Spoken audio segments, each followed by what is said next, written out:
All right, we're good to go. Good morning, everybody. I am Deputy Mayor Paul Ainsley. I'm the Chair of Scarborough Community Council. The clerk has told me that we have quorum, and I'm calling meeting number 32 to order. Welcome, everybody.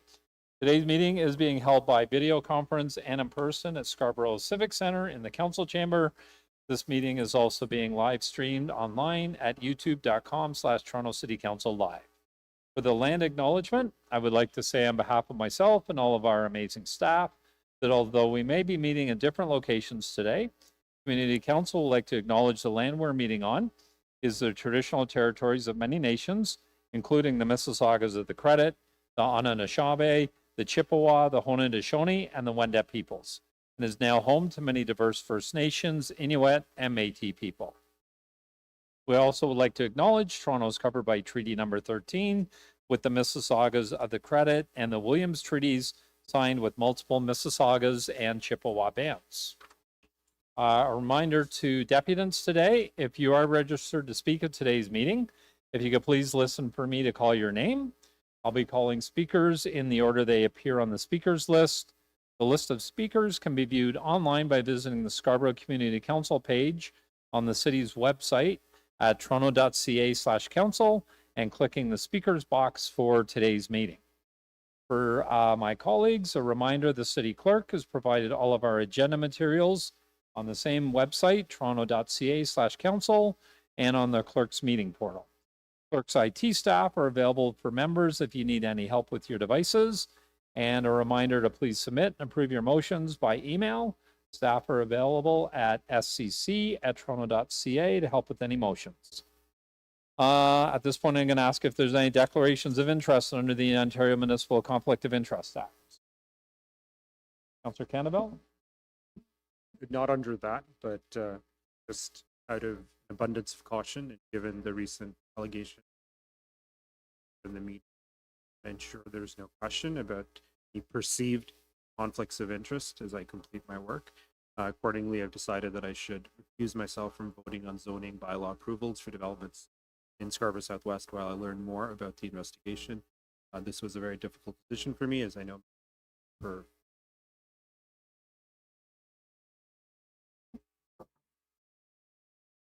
Okay, so you won't be participating in the discussion. Okay, all right.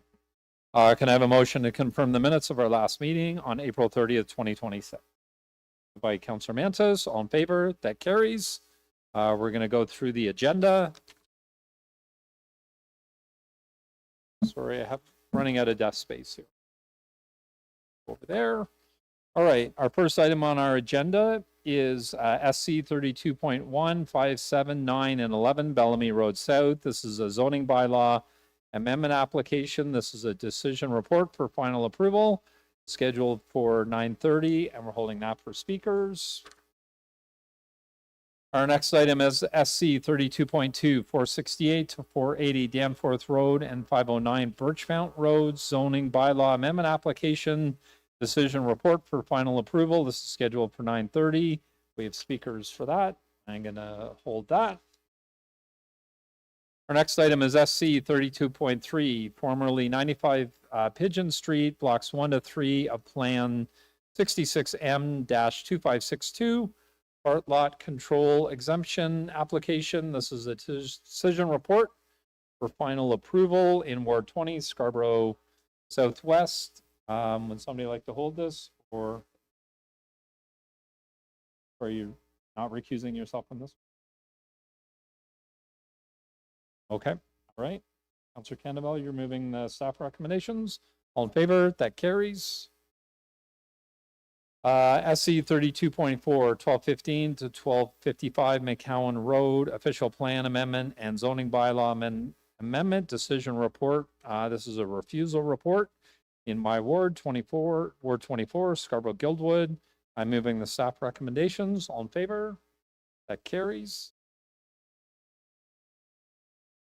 Our next item is SC 32.5, Guildwood Village Neighborhood Character Guidelines. I'm going to hold that for speakers. Our next item after that is SC 32.6, 66 Dale Avenue residential demolition application in Ward 24, Scarborough Guildwood. This is my ward. I'm going to move the recommendations. All in favor? That carries. SC 32.7 for Brooklawn Avenue. This is an application for a fence exemption in Ward 20, Scarborough Southwest. We have speakers, so I'm going to hold that item. The next item is SC 32.8, 120 Dawnside Drive, an application for a fence exemption in Ward 20, Scarborough Southwest. We have speakers, so I will hold that item.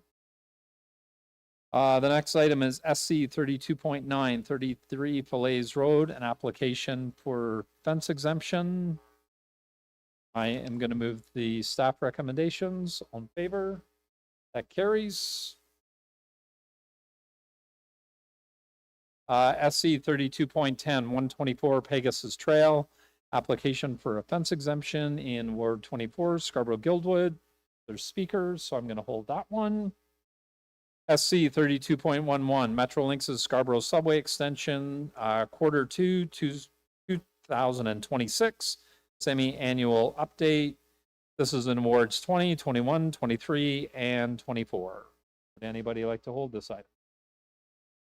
Have a mover. Councillor Thompson, all in favor? That carries. SC 32.12 is our next item, 777 Victoria Park Avenue, construction staging area in Ward 20, Scarborough Southwest. Councillor Cannavale? Or you want to hold it? Okay.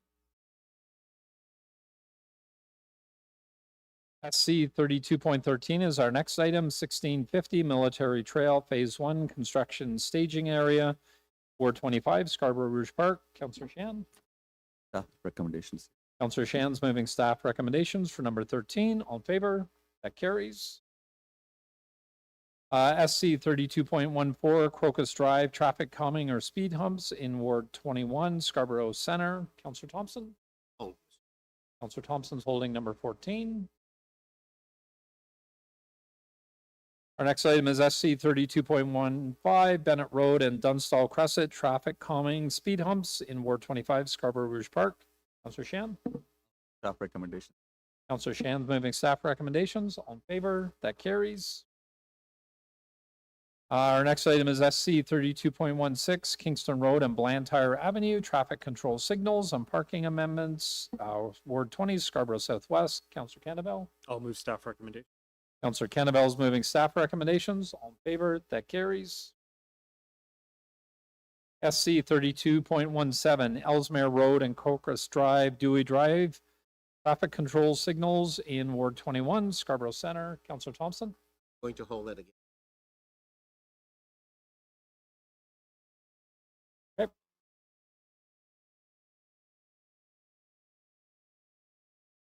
Okay, we'll do our best to get you there. SC 32.18 Steeles Avenue East and Reesor Road, the east intersection, traffic control signals in Ward 25, Scarborough Rouge Park. Councillor Shan? I'll move the staff recommendation. Councillor Shan's moving staff recommendations for number 18. All in favor? That carries. SC 32.19 Orton Park Road, parking and traffic amendments in Ward 24, Scarborough Guildwood. I'm going to move the recommendations. All in favor? That carries. SC 32.20 Goldhawk Trail pedestrian crossing protection and parking amendments in Ward 23, Scarborough North. Councillor Myers? I'll move the staff recommendations with my thanks from the Banting and Best Public School, which have been advocating for this pedestrian crossover for quite a while. So thank you very much to Dan and his team. Okay. Thank you, Councillor Myers. Moving the staff recommendations. All in favor? That carries. SC 32.21 Bellamy Road North and Danforth Road traffic safety improvements in Ward 21, Scarborough Center. Councillor Thompson? Thank you very much. I can item and with Okay. Councillor Thompson's moving the recommendations in number 21. On favor? That carries. Our next item is SC 32.22 Eglinton-Bendale South Streets Plan, Ward 21, Scarborough Center. We're holding this for speakers.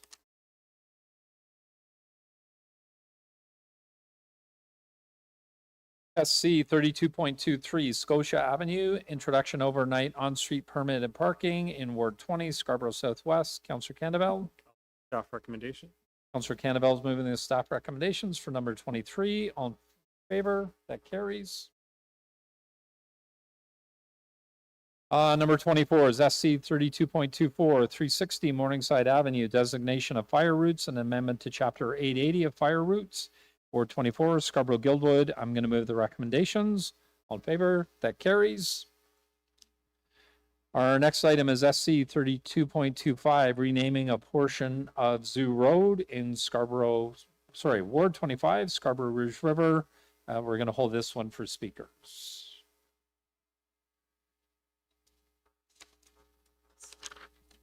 Thank you, Nancy. We have two new items. The first one is SC 32.26, naming of the long-term care home at 4610 Finch Avenue East in honor of Bernice Redmond. This is in Ward 25, Scarborough Rouge Park. Councillor Shan, a motion to Ward 23? Well, we moved it. Councillor Myers. Motion to introduce. All in favor? Did you want to hold it? Okay. Our next item is SC 32.27 Lynn Road, Florens Avenue, and McIntosh Street, traffic calming or speed humps in Ward 20, Scarborough Southwest. It's a letter from Councillor Canavelle. Councillor Canavelle, motion to introduce. To introduce, yeah. All in favor of introducing this item? Did you want to hold it? No. No. Motion to approve the recommendations. All in favor? That carries. Our next item is SC 32.28 Cleanside Road and Mendelssohn Street, traffic calming in Ward 21, Scarborough Center. There's a letter from Councillor Canavelle. Councillor Canavelle is moving introduction. All in favor? That carries. Did you want to hold it? No. You haven't posted yet? All right, so we're going to hold it while it can be posted on the website. Our next item is SC 32.29, as it will be known, Cleanside Road and Mendelssohn Street, traffic calming and a speed limit designation in Ward 20, Scarborough Southwest. There's a letter from Councillor Canavelle. Councillor Canavelle is moving introduction. All in favor? That carries, and we'll hold it down while it's posted.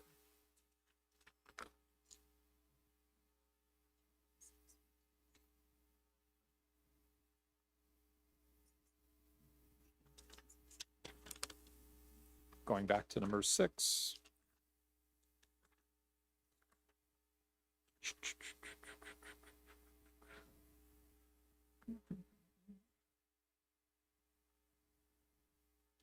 Two and 3. Alrighty. Sorry, my glitch in the reading. Item number 6, 66 Dale Avenue residential demolition application. I need to reopen that just to move recommendation number 3. So in favor of reopening, and I'm moving recommendation number 3, which is on the screen, to approve demolition with the necessary requirements for construction, fencing, and making sure debris is removed and sod is put down. All in favor? That carries. Thank you. All right, we are back to item number 1. My gavel back where it belongs. All right, we're on item number 1, SC 32.1, 579 and 11 Bellamy Road South, zoning bylaw amendment application. This is a decision report for final approval. We have a number of registered speakers. Just to remind everybody that's speaking today, so you have, if you're speaking, you have 5 minutes to address community council. The podium's down here at the center. We'll make sure the microphone is on. As I said, you have 5 minutes to address community council. The clock is on the wall. At the end of the 5 minutes, each member of community council has up to 5 minutes to ask each deputant questions.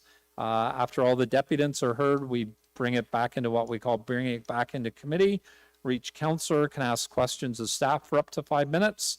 Once we're done questioning staff, we can each speak for up to 5 minutes on the individual item. And then we'll vote on any motions or on the item as it is. So The first speaker is Debbie Hermes. Debbie, come on down. Followed by Paul Najushko, and then Chris Pereira with Embahar Planning and Design Limited.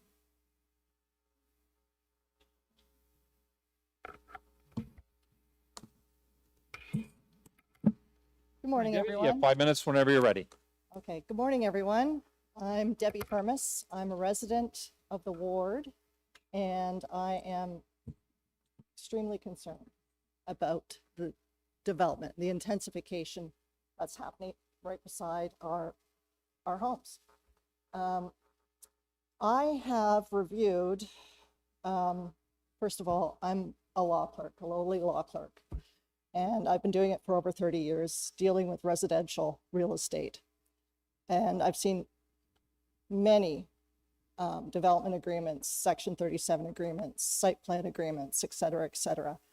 I've worked through the condo crash, recessions, and the bottoming out of all of the condos that are now happening in Toronto, surrounding areas.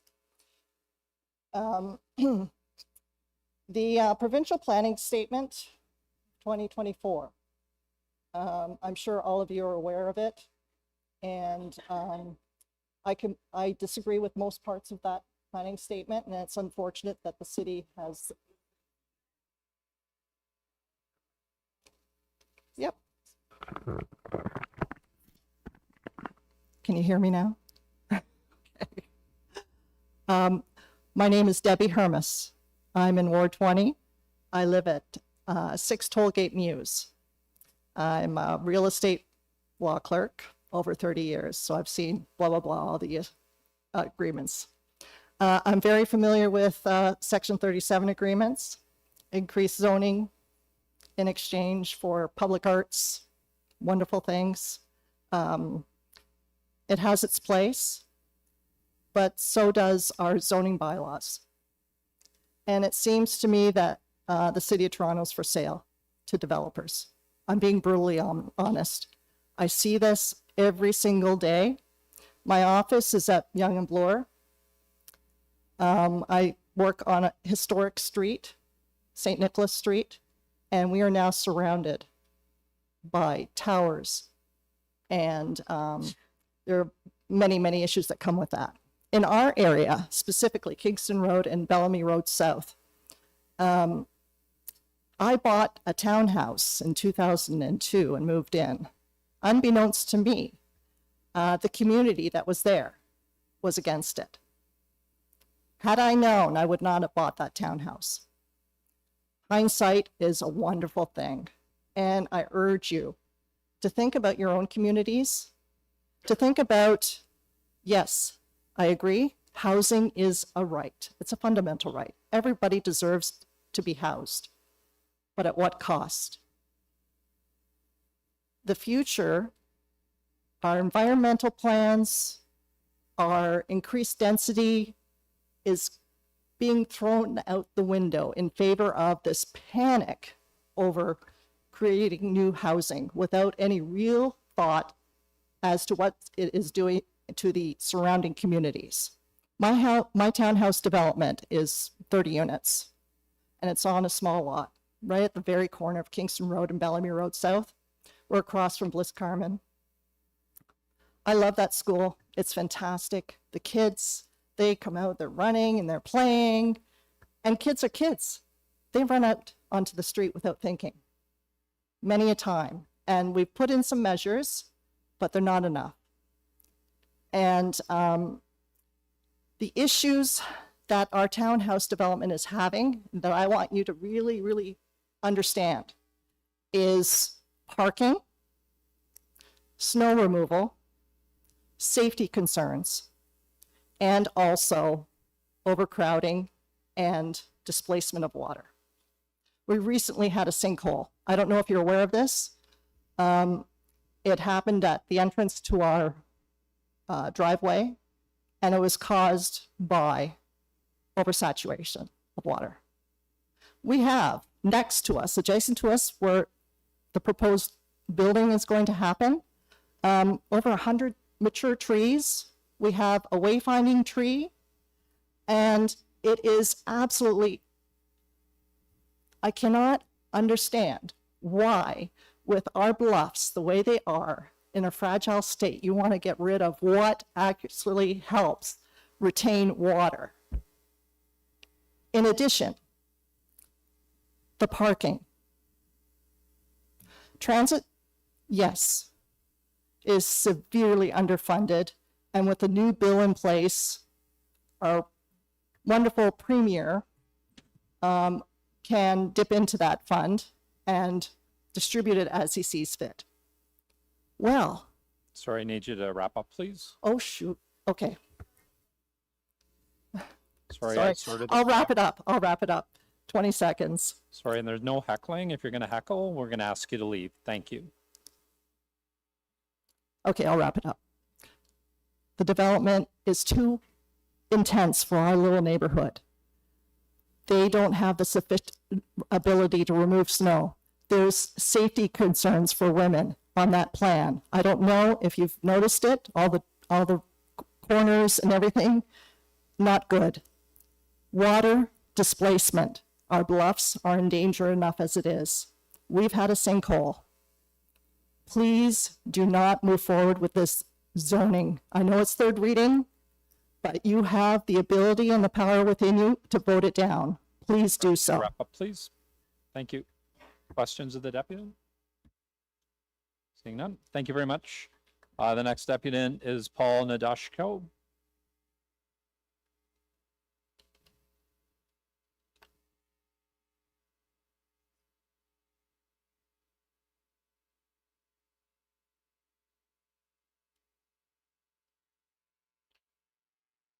Good morning. Morning, Where's sir. Paul? He's gonna help me with this overhead projector. Okay. Oh, we're there. How about that? Okay. Good morning. My name is Paul Nader-Shotko. I live at 50 Martindale Road. With my wife, we've been there 41 years. But just regarding our local councillor, that's twice now. In the same term, we have no representation for Scarborough Southwest Sorry, sir. If you on important planning matters. Sorry, sir, I'm going to stop your clock. If you can stick to the item at hand, please. Thank you. Okay. So about a month ago, Jason Thorne, along with Christian Van Treska, gave a presentation in West Hill. And the first slide that was put up by Jason was this one, saying Toronto CMA was the fastest growing metropolitan area in the United States and Canada in 2023, 2024. I mean, that sounds like a lot of people coming here, 269,000. The next slide, he puts up a slide, many of our neighborhoods have stagnant or declining population. And that's dated 2001 to 2021. Then he says we're planning for new housing across the spectrum. Missing middle housing. I've worked in housing and land development for over 30 years. I can assure you I'm not an NIMBY. We need to build housing, but we need to build it where it's affordable. So what Jason failed to tell everybody is that the Toronto CMA not only includes Toronto, but it also includes 24 other municipalities within Durham Region, York Region, and Peel Region, Halton Region, and Dufferin County, and Simcoe County, stretching from Oshawa to Hamilton to Lake Simcoe. So that population growth, in my opinion, I'm disappointed with Jason because I believe this is a deception. So let's carry on. Then when you look a little deeper into this, we have academics now saying from TMU, residents are fleeing the City of Toronto, Peel, and York region to find more affordable homes. 3 municipalities in Greater Toronto Area accounted for 100% of the net outflow of residents within the province in the 12 months ending July 1st, 2023. The City of Toronto, 51,000, Peel Region, 40,000, and York Region, 6,000, for a total outflow of 98,000.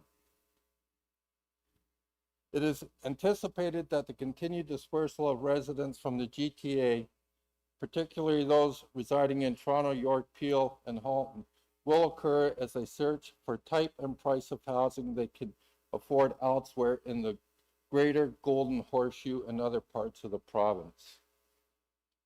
And that was in June 18, 2024. As recently as March 2026, the same academics say significant net residence outflows from the City of Toronto, Peel region, and elsewhere in Ontario continue in 2025. So I'm going to suggest, and there's another slide here if you care to read it, but I got to get through this. Yeah, we need housing. But Toronto's not the place where that middle housing works. And this report says that.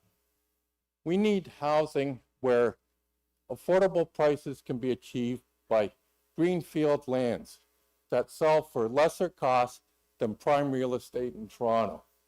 That's why people are actually fleeing this city.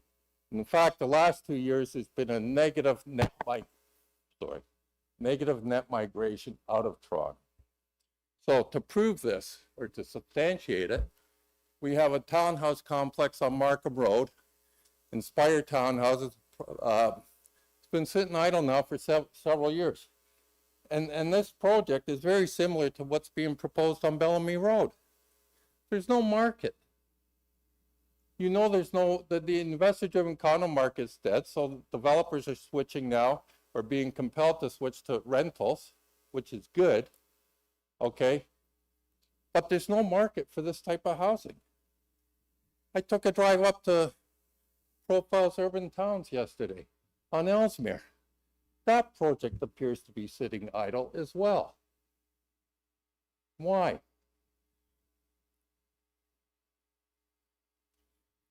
Now, to this specific development, city planning says it's a good transition. But when you look at this block context, the townhouses on Kingston Road are 2 or 3 stories, and this steps up to 5 stories. In fact, this development is 6 floors of housing with 5 floors above grade. But they don't identify that the adjacent homes are predominantly single-story bungalows. You can see the green space that's going to, the tree canopies that's going to get wiped out. Sorry, sir, if you can wrap up, please. The 5th floor, the developer hasn't demonstrated that there's anything mechanical about the 5th floor. It's actually walkout rooftop bedrooms onto terraces, designed to entertain. And then they're not even, Sir, one last slide, please. I need you to wrap up. Thank you. Thank you very much. Are there any questions of the deputant? Seeing none. Thank you, sir. Our next deputant is Chris Pereira from Bahar Planning and Design Limited.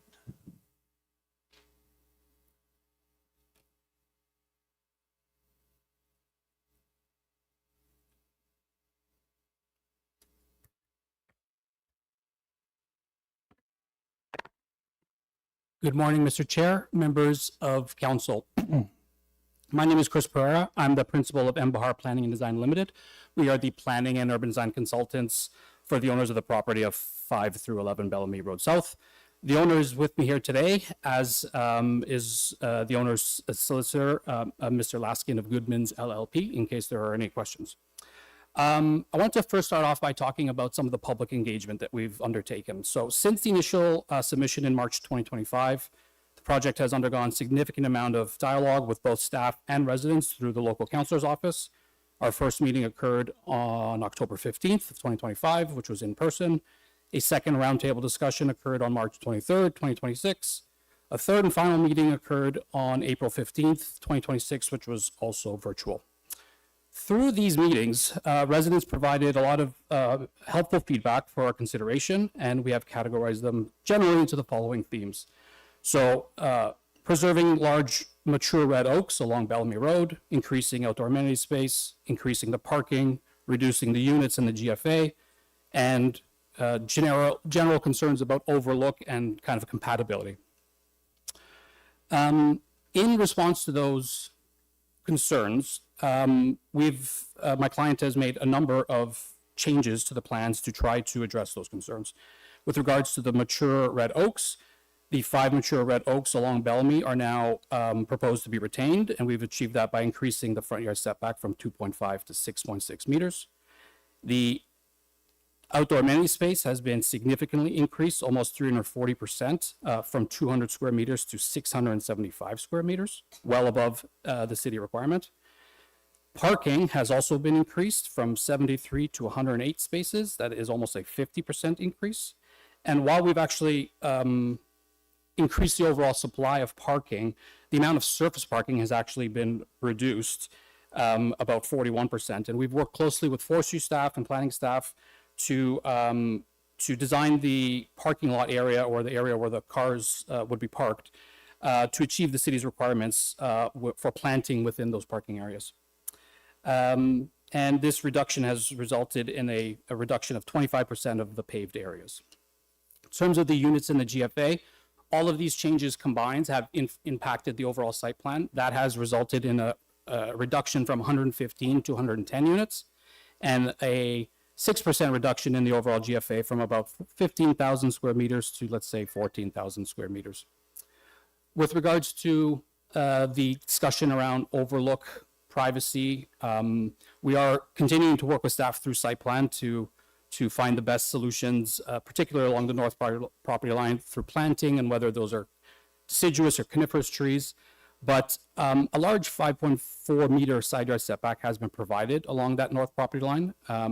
And the upper amenity terrace on the roof of the 4th floor has been cut back an additional 1.5 meters from the original position. That's to assist with mitigating the overlook and any sight lines looking towards that direction.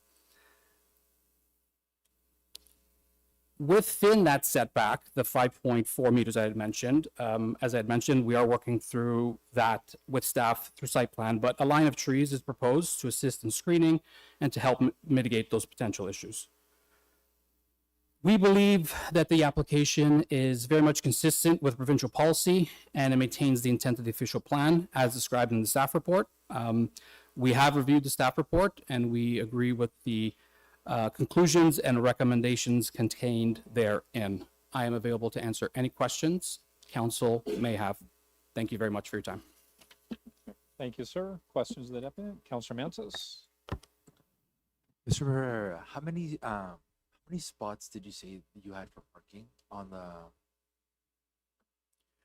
the? Through you, Mr. Chair, to Councillor Mantis, we've increased the overall supply to 108 spaces, and we have 110 units. All right, so you're at basically at 0.9998, Correct. which in today's, I guess in general in the industry, it's very difficult to find almost 1-for-1 parking.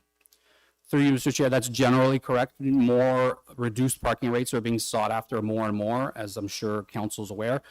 In this particular instance, we did start with less, but through consultation and residents had said you don't have enough parking, so we worked really hard with our team to kind of provide additional parking.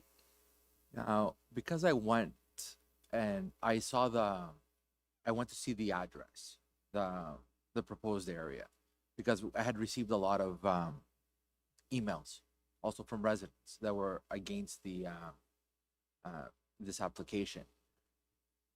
There's a townhome units that are on the, I guess, as you're looking at the property on the right-hand side of the property line. And they look to be 4 stories as well. Can you comment between the proposed 4 stories that you're building compared to the 4 stories that are next door? Certainly, through you, Mr. Chair. So the townhouse development you're referring to is immediately south of the subject lands, and it's actually fronting onto Kingston Road. So it's separating us between Kingston Road. That is a 3-story townhouse development. The proposed development before council today is a 4-story townhouse development. The conversation around compatibility, I think 3-story townhouses and 4-story townhouses, I think everyone can No, Mr. Pereira, I'm talking about the townhomes that are right beside, I guess it would be what, number 11, so 13 or 15 Bellamy? The ones that are right on the right-hand side of the property. I believe those are the ones that are fronting onto Kingston Road, are they not? They front on Kingston.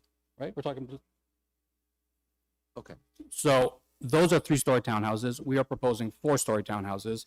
When we're talking about planning compatibility, we believe that 4-story and 3-story townhouses can coexist, and we have taken that into consideration when designing our site, and I believe staff have also taken that into consideration when assessing the merits of the application.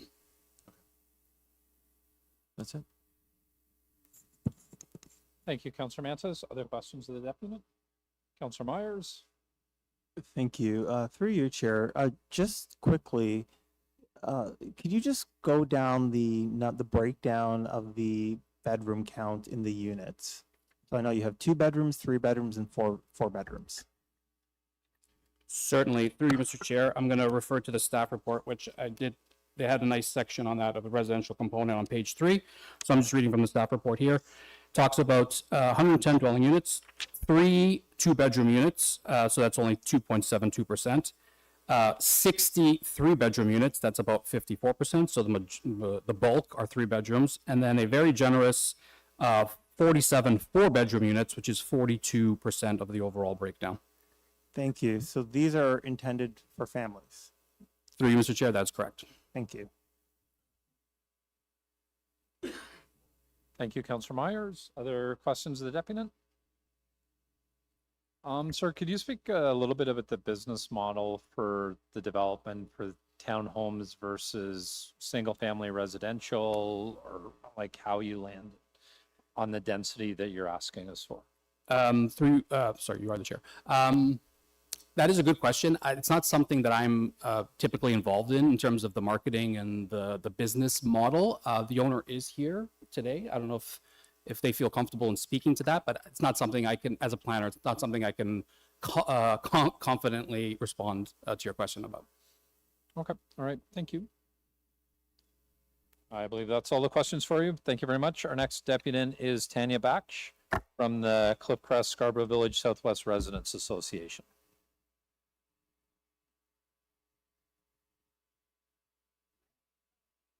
Yep. Do you need help setting it up? That would be great. I've got a converter if I need it. Okay, we'll have somebody from IT. Will be down in a moment.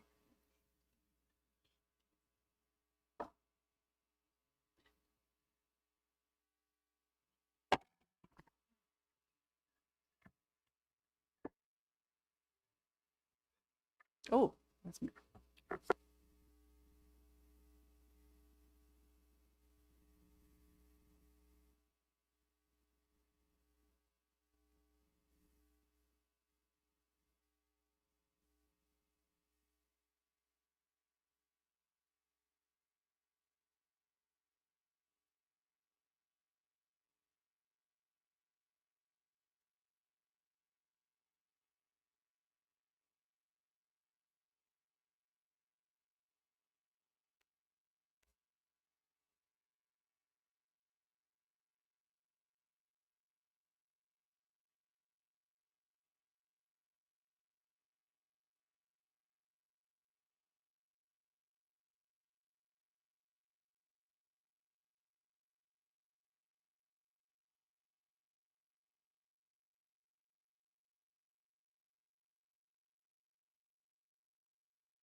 Perfect.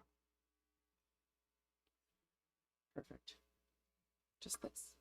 Sorry, just before you start. Yeah. So we're governed here by procedural bylaws. Procedural bylaws dictate how many minimum number of counselors to hold I this see that. meeting, which is 4.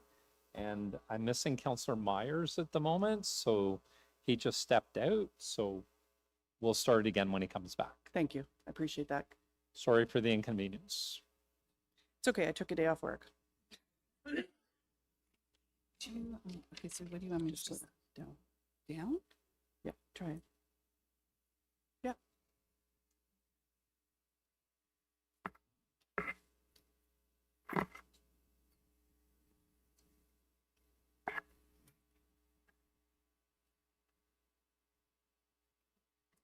Sorry, Tanya, are the two of you speaking together?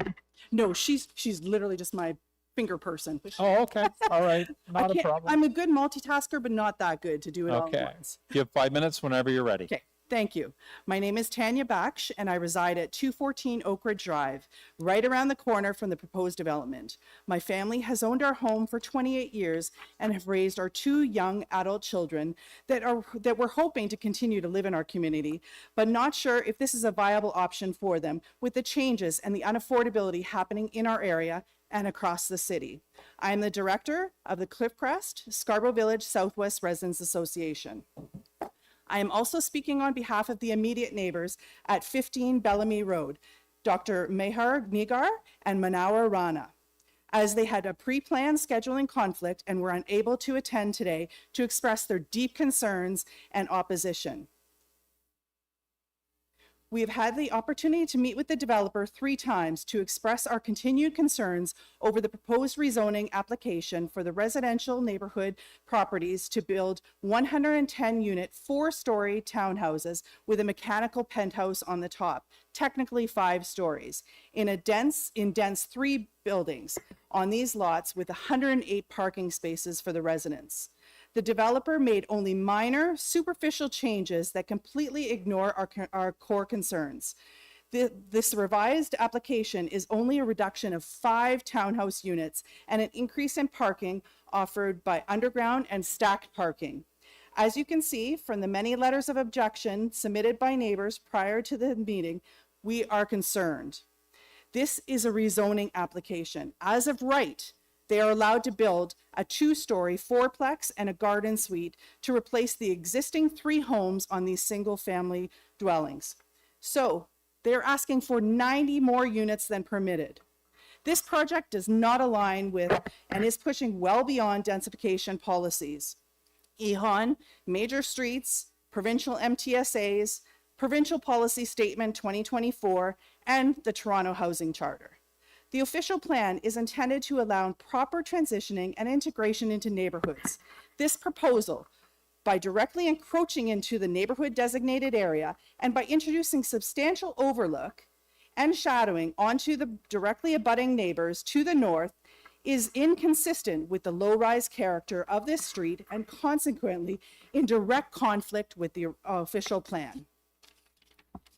In addition to the increased density, there are traffic, safety, and healthy mature tree destruction if this rezoning application is allowed to move forward.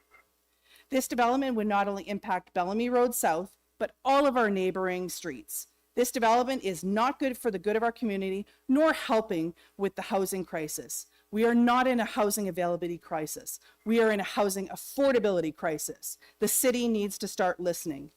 When the developer was asked about how much they plan to sell the units for, they noted that they would be sold for around $800K. Is this affordable? We have suggested to the developer that they should significantly reduce the density of this proposed development. Their response was, then the pricing will need to go up and the project is no longer viable. Basically, the density is being offered for profitability and not suitability for the community. We have suggested to the city that they learn from the real-life example of the challenges being faced at the smaller townhouse complex right beside this one on Tollgate Mews. But they continue to not listen to the over 25 years experience of this smaller development. Snow removal, parking, garbage issues, and sinkholes on this property and also at the Super 8 parking lot in the back. We need our city to stop letting these developers run our city and speak up that this rezoning application is for profit only and not for the good of our community. Decisions should not be focused entirely on policy. Site-specific and technical concerns need to be given consideration as well. Beyond density, the proposal raises material concerns related to traffic and safety, tree loss, stormwater capacity, and the cumulative impacts of nearby developments further in the process. Here are some examples of other developments of similar nature from this developer. They are all on major streets, which this one is not, and abutting large buildings or condos or commercial space and open land. This is not. No other properties are incursions into residential neighborhoods like this predatory action of 5 to 11 Bellamy Road. This rezoning application is not good for our community.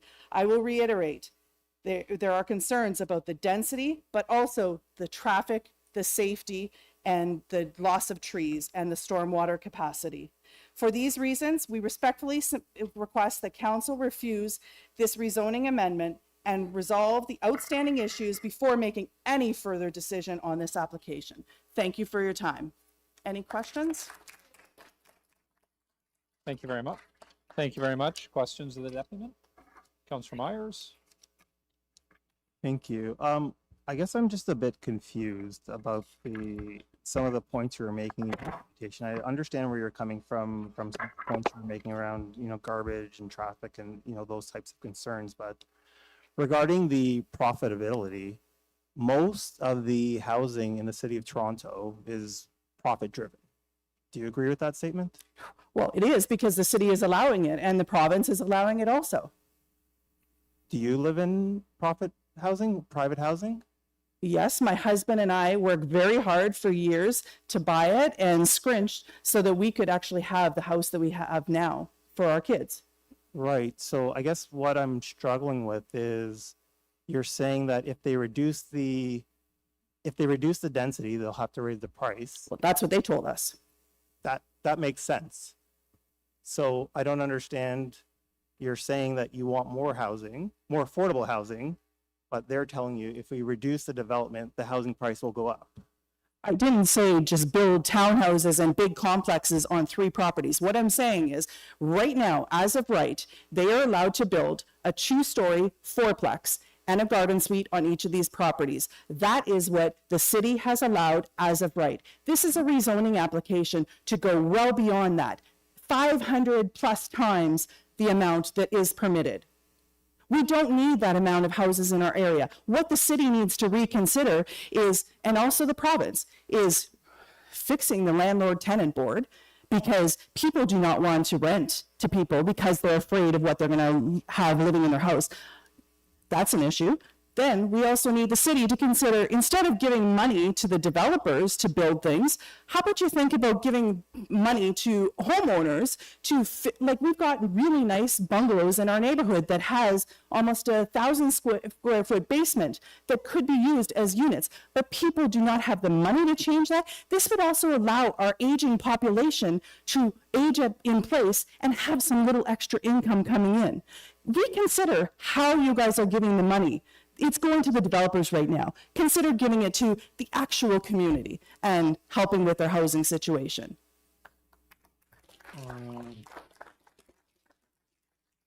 Sorry, folks. The other bylaw that we work under is there's no clapping. Under the 4 years, you can do this, Yes. you but could no do that. clapping. Thank you. Councillor Myers, sorry. Yes, sorry. I read the report. I don't recall the city giving any money to this development.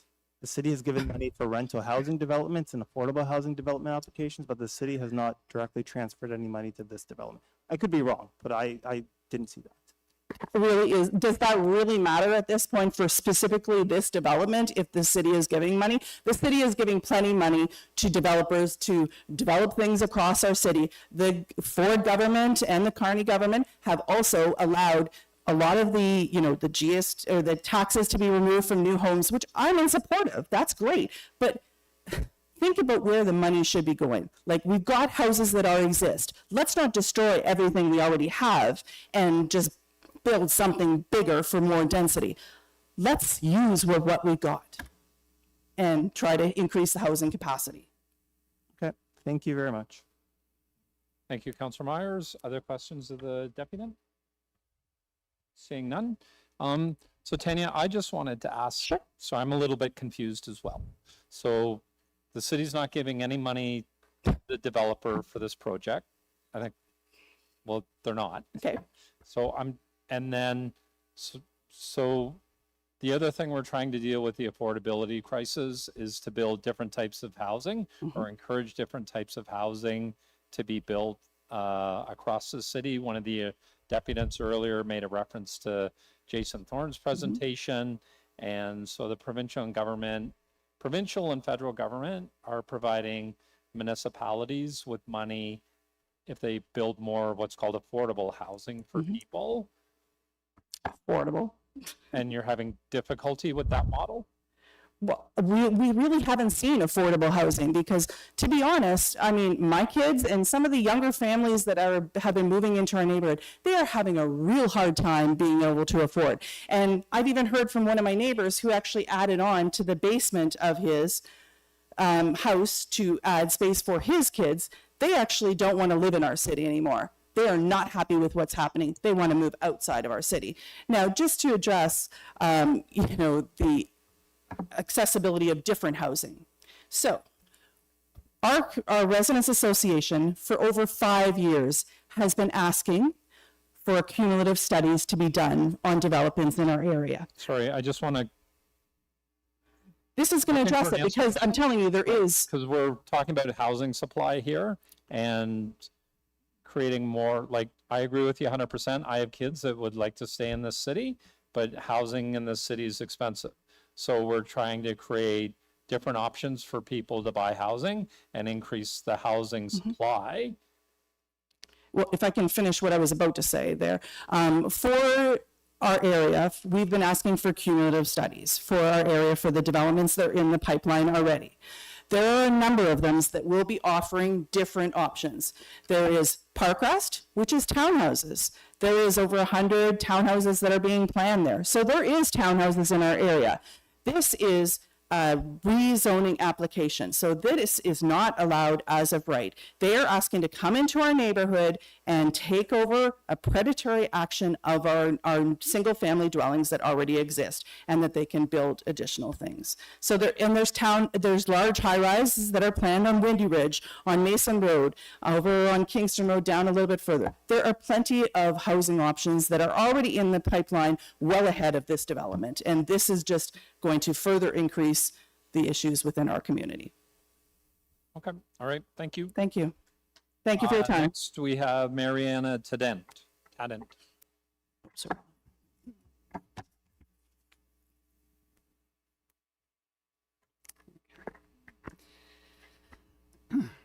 You have 5 minutes whenever you're ready. Sure. Excuse me. Good morning, Chair and members of Scarborough Community Council. My name is Marina Tadens. I am a nearby resident to the 5 to 11 Bellamy Road South proposed development, and I'm also director of the Cliff Press Scarborough Village Southwest Residents Association.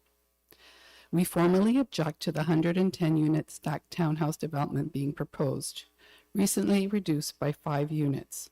We also acknowledge that parking was increased, but this was achieved through stacked parking, which brings a whole new set of concerns to the mix.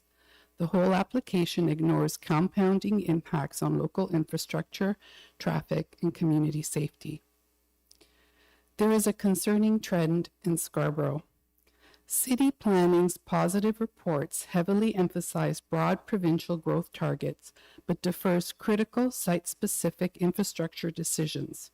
We are witnessing a dangerous trend in Scarborough. Density is fast-tracked while the physical capacity to support is pushed aside. Pipes, roads, and schools do not experience development in isolation. They bear the cumulative weight of every area application. Are you aware that when we push city staff for answers to concerns on approved projects, we are told We only make the recommendations. It's council that approves them. Recently, Community Council stood with residents and unanimously declined the Ellesmere and Scarborough Golf Club Road applications. Those decisions were challenged by City Council. Why? Because of risk aversion surrounding the Ontario Land Tribunal and the presence of positive staff reports. Something to think about. As councillors, you can demand reports to support you in making informed decisions. You can also exercise your legislative authority under Section 36 of the Planning Act to add clear, and they must be clear, mandatory holding provisions to the rezoning application. And each provision acts as a proactive shield for the city. Should the developer go to the OLT, the city isn't then just saying no, but rather defending basic public safety and due diligence. Here are 4 conditions that you can request that would restrict building permits until these conditions are satisfied. First, mandate a cumulative infrastructure impact study. Broad city hydraulic models fail to reflect real-time pipeline stress. We need an independent analysis of combined active proposals on local water pressures and sewer capacity. Second, order a segment traffic study for Bellamy Road South. Site-specific reports ignore the broader bottleneck effect of the new households accessing Kingston Road and this complicated 5-point intersection, especially during school drop-off hours. As well, the site layout must be formally approved to guarantee that all forms of traffic, including emergency vehicles, waste management, and Wheel-Trans, can safely access and circulate through the property. Third, require a soft infrastructure capacity certification. Local childcare, parks, and schools are overloaded. The removal of the H must be legally contingent on the school boards and parks departments certifying capacity. Fourth, guarantee secured privacy and transition controls. Since provincial legislation limits public input during site plan approval, council must step in with rigorous shadow, privacy, and landscape buffers must be secured within the zoning bylaw today to protect the low-rise backyards. In conclusion, our community's message is clear. Yes to housing, but yes to safety and infrastructure first. Please protect established neighborhoods by mandating these localized technical studies. Thank you for your time and your dedication to our community. Thank you. Question to the deputy, Councillor Mansis. Good morning, Maria. You mentioned before the 2 applications that were brought to Community Council last month. Yeah. Can you tell me what was the conclusion from those 2 applications? So it was the Ellesmere and the Scarborough Golf Club Road, and our Scarborough councillors who understand our wards and our needs all unanimously said no to the application moving forward. When it went to City Council brought up that the developer could go to the OLT, and they pushed through the proposal for Ellesmere. The one for Scarborough Golf Club Road, Councillor Ainsley jumped in and made a motion to have it brought back to the community for more consultation. So we're grateful to have another opportunity to work with the applicant to try and bring the application to something that is more appropriate for that corner. So what was the reason why we had said that the applicant would have gone to the OLT? Yes, but what was the second reason in that debate of why we okayed it at the end? Do you remember what it was? I wasn't there that day. Okay, So so the second reason was that because staff had provided a positive report, if we had the applicant go to the OLT, the staff would not be able to represent the city at the hearing, and that the applicant would be able to summon the staff on their behalf because there was a positive report. So this is the reason why we also voted for the positive, the staff recommendations. And that's why in my deputation, I'm bringing up the concern that positive staff reports that focus primarily on policy are not addressing the other concerns that are on the ground, the real life concerns that will come of these developments. They're pushing them through. And what our experience is that the concerns that we have with infrastructure, traffic, safety will be addressed during the site plan review, which at that point, the development has moved to a certain point that you cannot really influence the change. The holding provisions are there to stop it from going forward, but Right. why not address it before? Why not, put appropriate development where it belongs? Those are my questions. Thank you, Councillor Mansis. Other questions of the deputy? Councillor Myers? Thank you, through you, Chair. So I want to say first, I agree with a lot of what you said. However, as you rightly acknowledged, a lot of these decisions are decisions made by the province. So removal of development fees, not being able to charge Section 37 funds to get community infrastructure and benefits. Is this something that your group plans on raising in the upcoming provincial election where those changes can be made? So we are organizing with SUN, which is Scarborough's umbrella group, to meet with the candidates and ask those questions for sure. And what I point out here is an option for our councillors to have not just holding provisions, but very clear holding provisions that will protect our neighborhoods. You have the ability to ask for that. You have the ability to ask for studies so you can make informed decisions. You are voting for these applications. City staff is making recommendations. Are you comfortable with just a staff report or do you want more? Ask for more if you need more to make an informed decision. Thank you. Thank you, Councillor Myers. Any other questions of the deputy? Seeing none. Can I just ask, so you had 4 points you wanted us to raise. Could you elaborate a bit on the third and the fourth one? I understand the first two. Just to make sure, so every single development that you see next to it, there's always a sign that says that your child may not be able to go to school in this area. So just ensure that there's capacity, that the person that's moving into that new unit is not going to have to travel somewhere to get their child to school.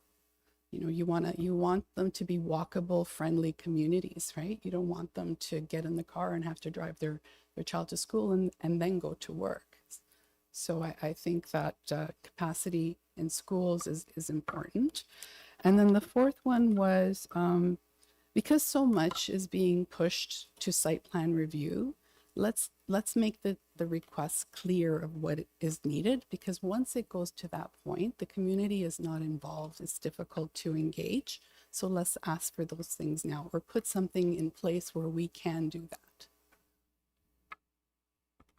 Okay, because I agree with you on the schools. I think one of the difficulties we have around schools, so is we don't run the schools, the provincial government runs the schools.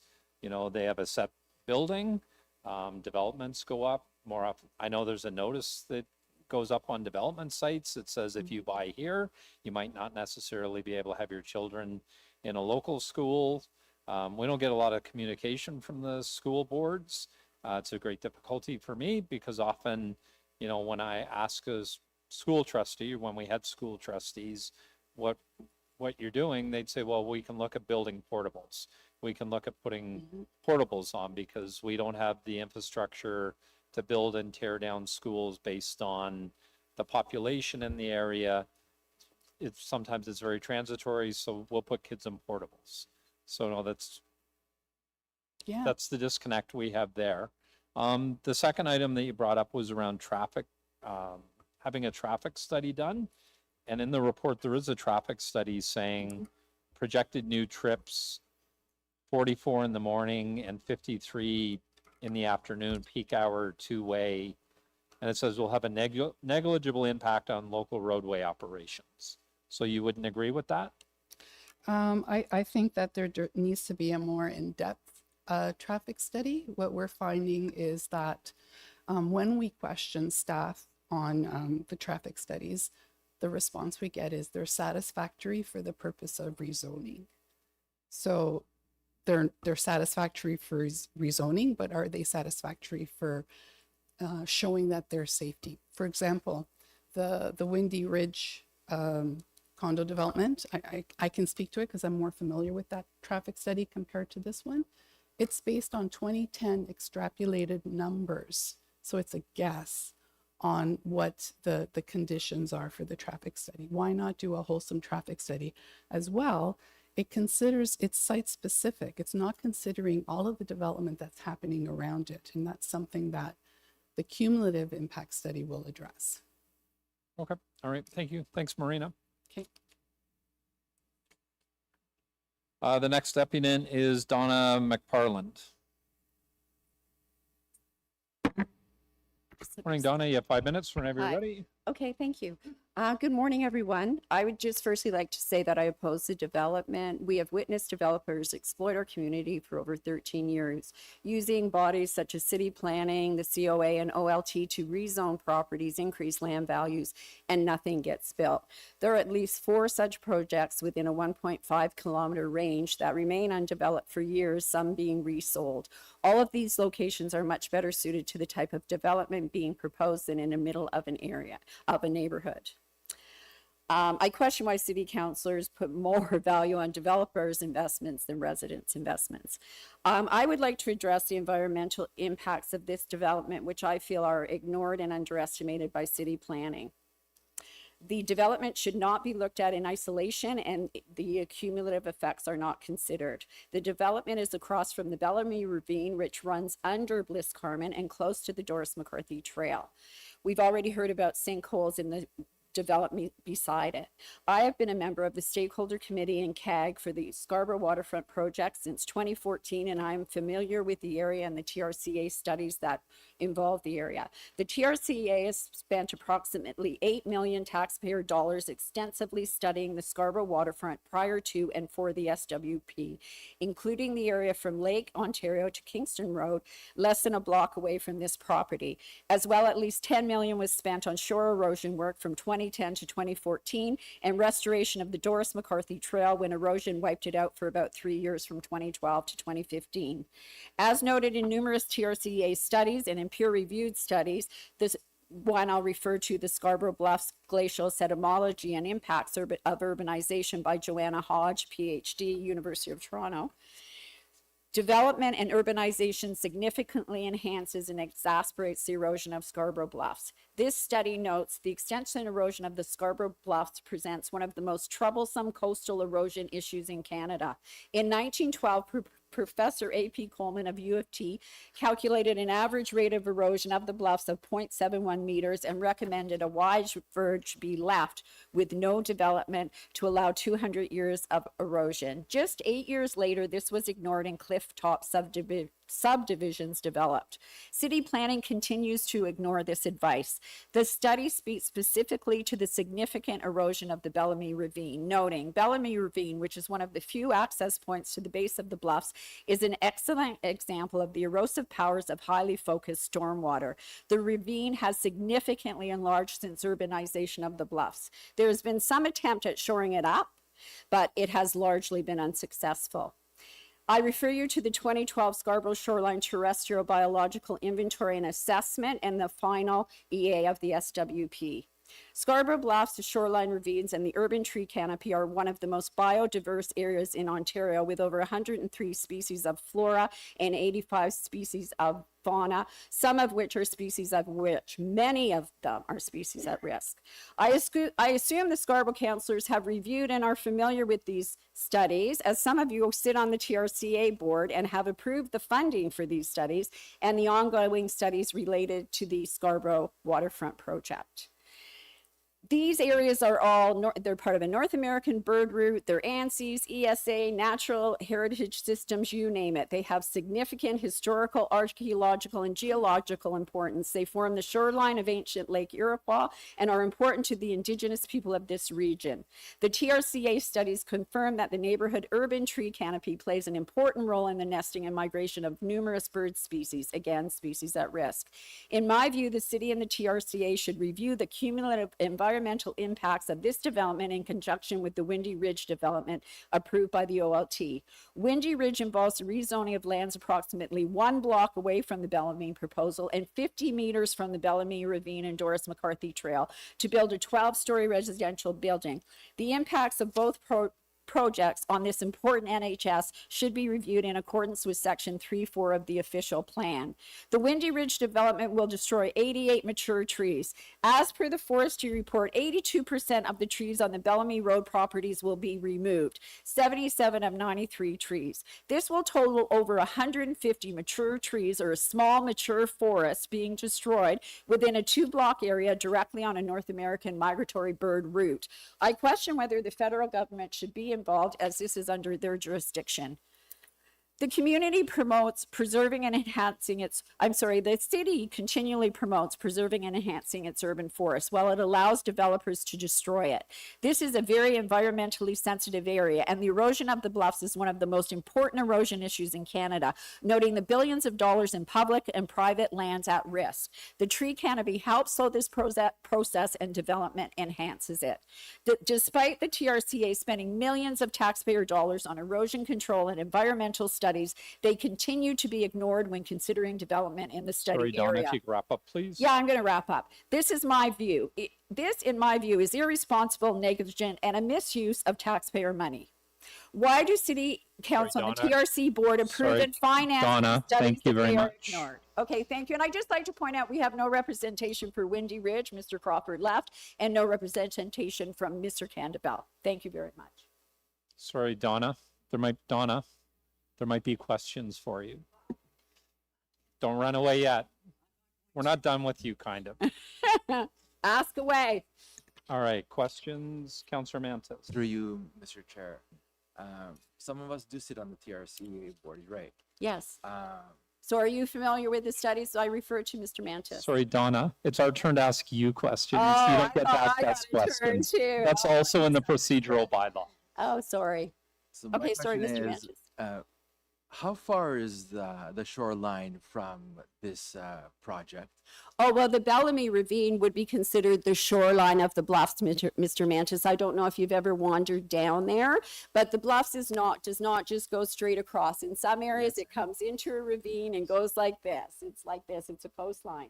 So it would be, I think somebody said 100 meters. I'm not sure, to be honest. Windy Ridge is 50, and the TRCA was not involved. And I feel, like I said, I have volunteered my time with the TRCA since 2014. Volunteer. Okay. And when I know and read and helped and worked, and they're ignored. I tried. I made a submission to the OLT. I tried to get them to look at the TRCA studies for Windy Ridge. They wouldn't even look at the studies, let alone involve them. And Mr. Crawford advised us that he would get the TRCA involved, and then he left to run provincially. And now we don't have our councillor today, and it's his ward. So as a taxpayer, I'm very concerned. Let me ask you, are there 2 gas stations close to the Bellamy? They were built in the 50s, Mr. Mantis. Are we going to keep? We used to use coal. I worked at WSIB. They didn't even wear protection when they were mining back then. We have advanced as a society. We understand the environment better. I hope. Okay.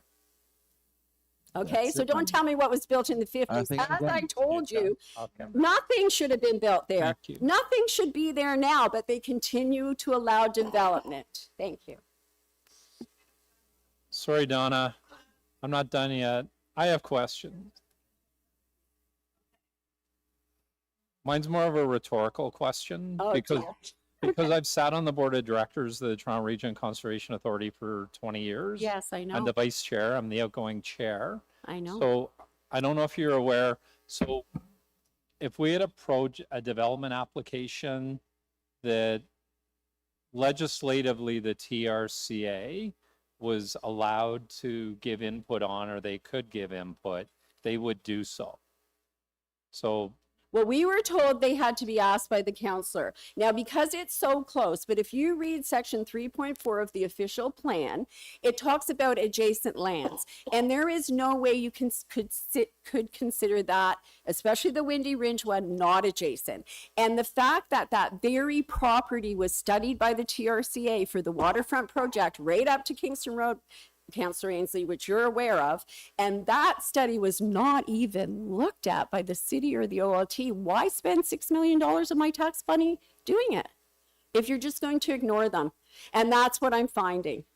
And so I will just say that in my years of experience on the Conservation Authority, they're very proud of the work that they do. Yes, they They're are. very proud of protecting the environment. And they should very be. proud of the work that we've done protecting the Scarborough Bluffs. The funding model of the Conservation Authority, we, back in Mike Harris days, cut all of the funding for conservation. I remember that. authorities.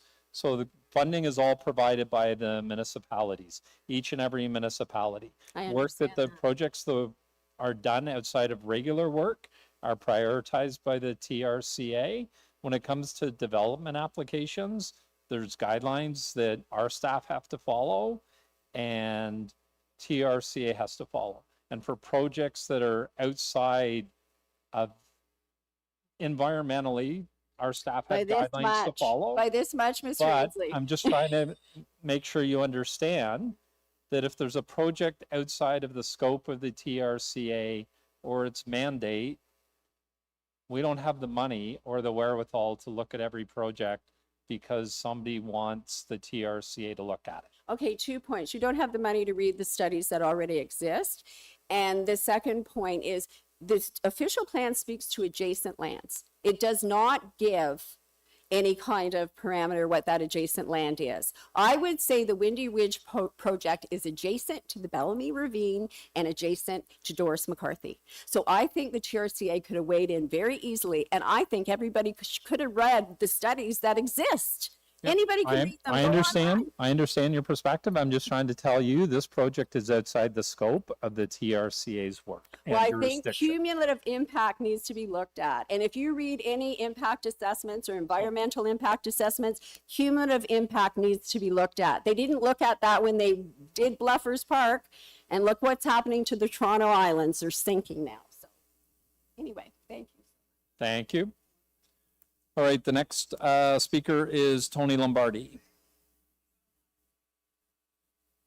That's their job. Tony Lombardi.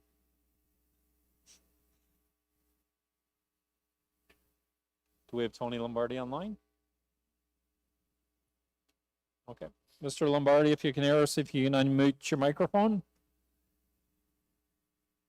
Hi, can you hear me now? I can. You have 5 minutes whenever you're ready. Okay. Great, thank you very much. Members of Scarborough Community Council, thank you for your time today and the opportunity to speak with you. My name is Tony Lombardi. I live at 202 Oak Ridge Drive. We have owned this house for 26 years with my wife, and I live there with my 3 children. I am also a director with the CSVS WRA, that's the local residents association. I would like to reiterate that our community is not against development. We would like to see development which bolsters the character of a community and augments the features which make this community so special. As a community, we are grateful for the opportunity to speak to this development. We are grateful for the opportunities which have been provided to provide input for this development. It must be stated that this development is a request for rezoning. It is not as of right, and it is an incursion into the community. Bellamy Road South is not a major street, and this development does not fit within the character of the neighborhood. This development is requesting more than 500% more than what is allowed by the current zoning bylaws. The community also recognizes that there is a need for housing, but the need is for affordable housing. This development is not and will not provide affordable housing. The massing and density of this development is not to the benefit of the community and the surrounding neighborhood. It is only designed to bolster profit margins. It is a model for developer speculation. I would like to address some points of consideration with respect to this development at 5211 Bellamy. These properties are at the entrance to our community.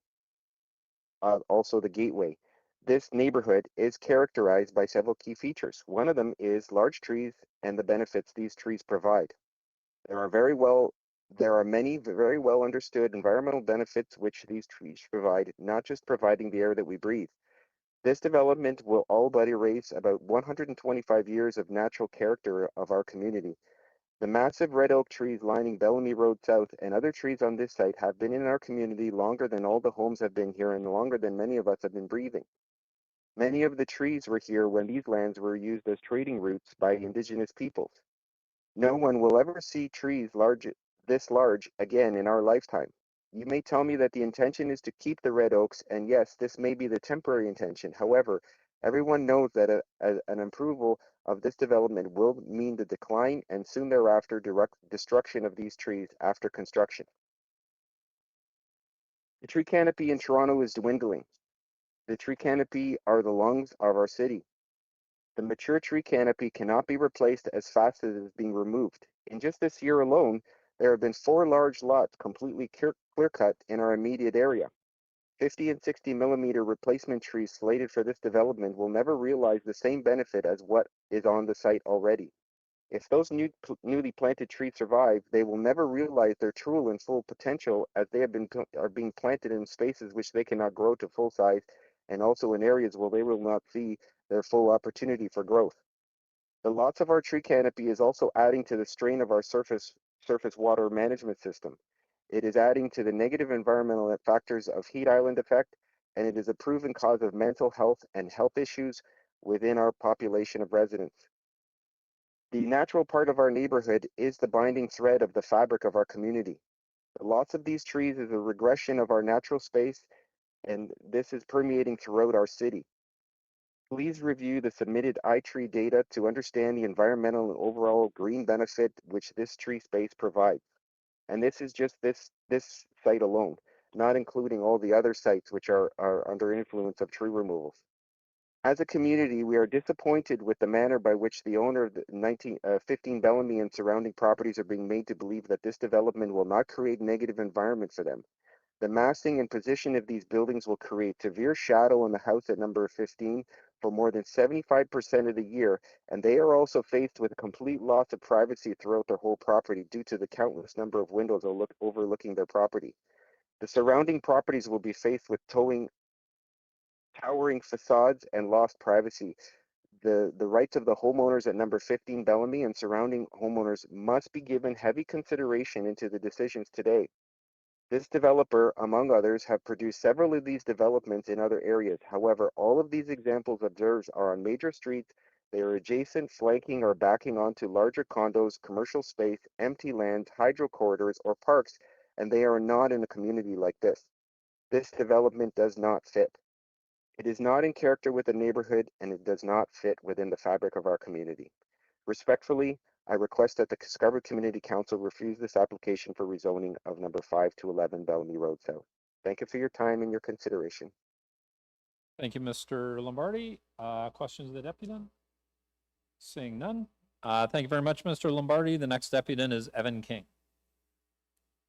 Evan King? Mr. King, can you hear me? Yes, I can hear you. Does my camera need to be on as well? Nope. Oh, okay. I can. That's not an issue. You can if you like, but it doesn't have to be. You have 5 minutes to speak whenever you're ready. Okay. All right. Good morning. My name is Evan King. I live nearby on Colonial Avenue. We moved here in 2019, shortly after getting married. My wife and I are raising 2 young children in this community. 5 minutes is not a lot of time, so I'm going to try to speak pretty quickly. I'm speaking today to ask you to refuse the zoning bylaw amendment for 5, 7, 9, and 11. Mr. King. Sorry. Yes. I'm going to just pause your time for a moment. Is there any way you could turn down the volume a little bit? They're just AirPods. Let me see if there's anything I can adjust on it. Or maybe my IT staff. Thank you. Does it seem improved, or should I try to switch to a different microphone source? Thank you. Oh, okay, great. Thank you. Okay, so I'll just quickly restart. My name is Evan King. I live in Colonial Avenue. We moved here in 2019, shortly after getting married, and my wife and I are raising two young children in this community. I'm speaking today to ask you to refuse the zoning bylaw amendment for 5, 7, 9, and 11 Bellamy Road South. I want to start by saying clearly that I'm not against housing. I'm not against new neighbors. I understand that Toronto needs more homes, but this proposal is not thoughtful city building. This is a major redevelopment being dropped in the middle of a family neighborhood directly across from a school on land that is currently dezoned for detached residential units. The city report itself confirms that the site contains 3 detached houses across 4 municipal lots, and that, as we know, it's now standing at 110 condominium units and 108 vehicle parking spaces. This is not a small adjustment. This is not gentle intensification. This is the equivalent of inserting another entire street into a tiny pocket of Bellamy Road South. My street has fewer homes, and this proposal is trying to force onto 4 residential lots, which should make everyone here pause. The existing zoning should matter. These lands are zoned residential detached. Townhomes are not permitted as of right. The applicant bought these properties knowing the zoning did not allow what they wanted to build. Now they're asking council to change the rules for them. If this is approved, it tells developers that it is open season and they can buy ordinary family homes in the interior of our neighborhood or any neighborhood and assemble the lots and then come to council asking to rewrite the rules after the fact. That's one of my biggest concerns. We have friends and colleagues who would love to live in the area. They want what many of us have moved here for, a stable neighborhood with families, schools, trees, backyards, kids playing outside. But regular families have already had a hard enough time competing for homes. If council allows developers to keep picking off residential lots and combining them into high density projects, then families are not just competing with other families anymore. They're competing with investment groups. This will permanently reduce the supply of detached family homes. It changes who can move here. It changes who can stay here. And over time, it replaces families who are invested in the neighborhood with short-term ownership, rental turnover, and units that may look family-sized on paper, but do not offer the kind of life that families are actually looking for. I used to live in Midtown Toronto, and I watched the exact same pattern. One house became a development site, then another, then another. In Midtown, you can argue that that level of density belongs there, but on Bellamy Road South, it's not anything close to Midtown. This is an interior neighborhood street. This is where families live. This is where children walk to school, which brings me to Bliss Carman. The city's own Scarborough Village Streets Plan already identifies school-related safety concerns in this neighborhood, including Bliss Carman. Residents raise concern about unsafe crossing, poor driver yielding, speeding near schools, and congestion during pickup and drop-off times that are already on record. Approving this proposal would move directly against the reality described in that plan that was published last month in April. You cannot acknowledge school-related traffic and safety problems one month and then approve 110 units across the street in the very next month. If this development is approved, I will never send my children to Bliss Carman. I will not send them to a school environment where the council knowingly added this much density, this much vehicle movement, and this much construction activity, this many deliveries, visitors, and this much congestion directly across the street. The traffic impact may look acceptable in a report. It will not feel that way to parents. It does not feel acceptable to the kids going to the school. It will not feel acceptable to the residents who live there. The tree loss is also unacceptable. As we 77 protected trees are proposed for removal. They are not decorative. They're very important to the area. Other people have highlighted that, so I'll be quick and move on past that. I also want to address the public materials for the project. Crescent Capital's own materials describe this as an investment property. They announced $11 million in funding for this back in Instagram back on September 2024.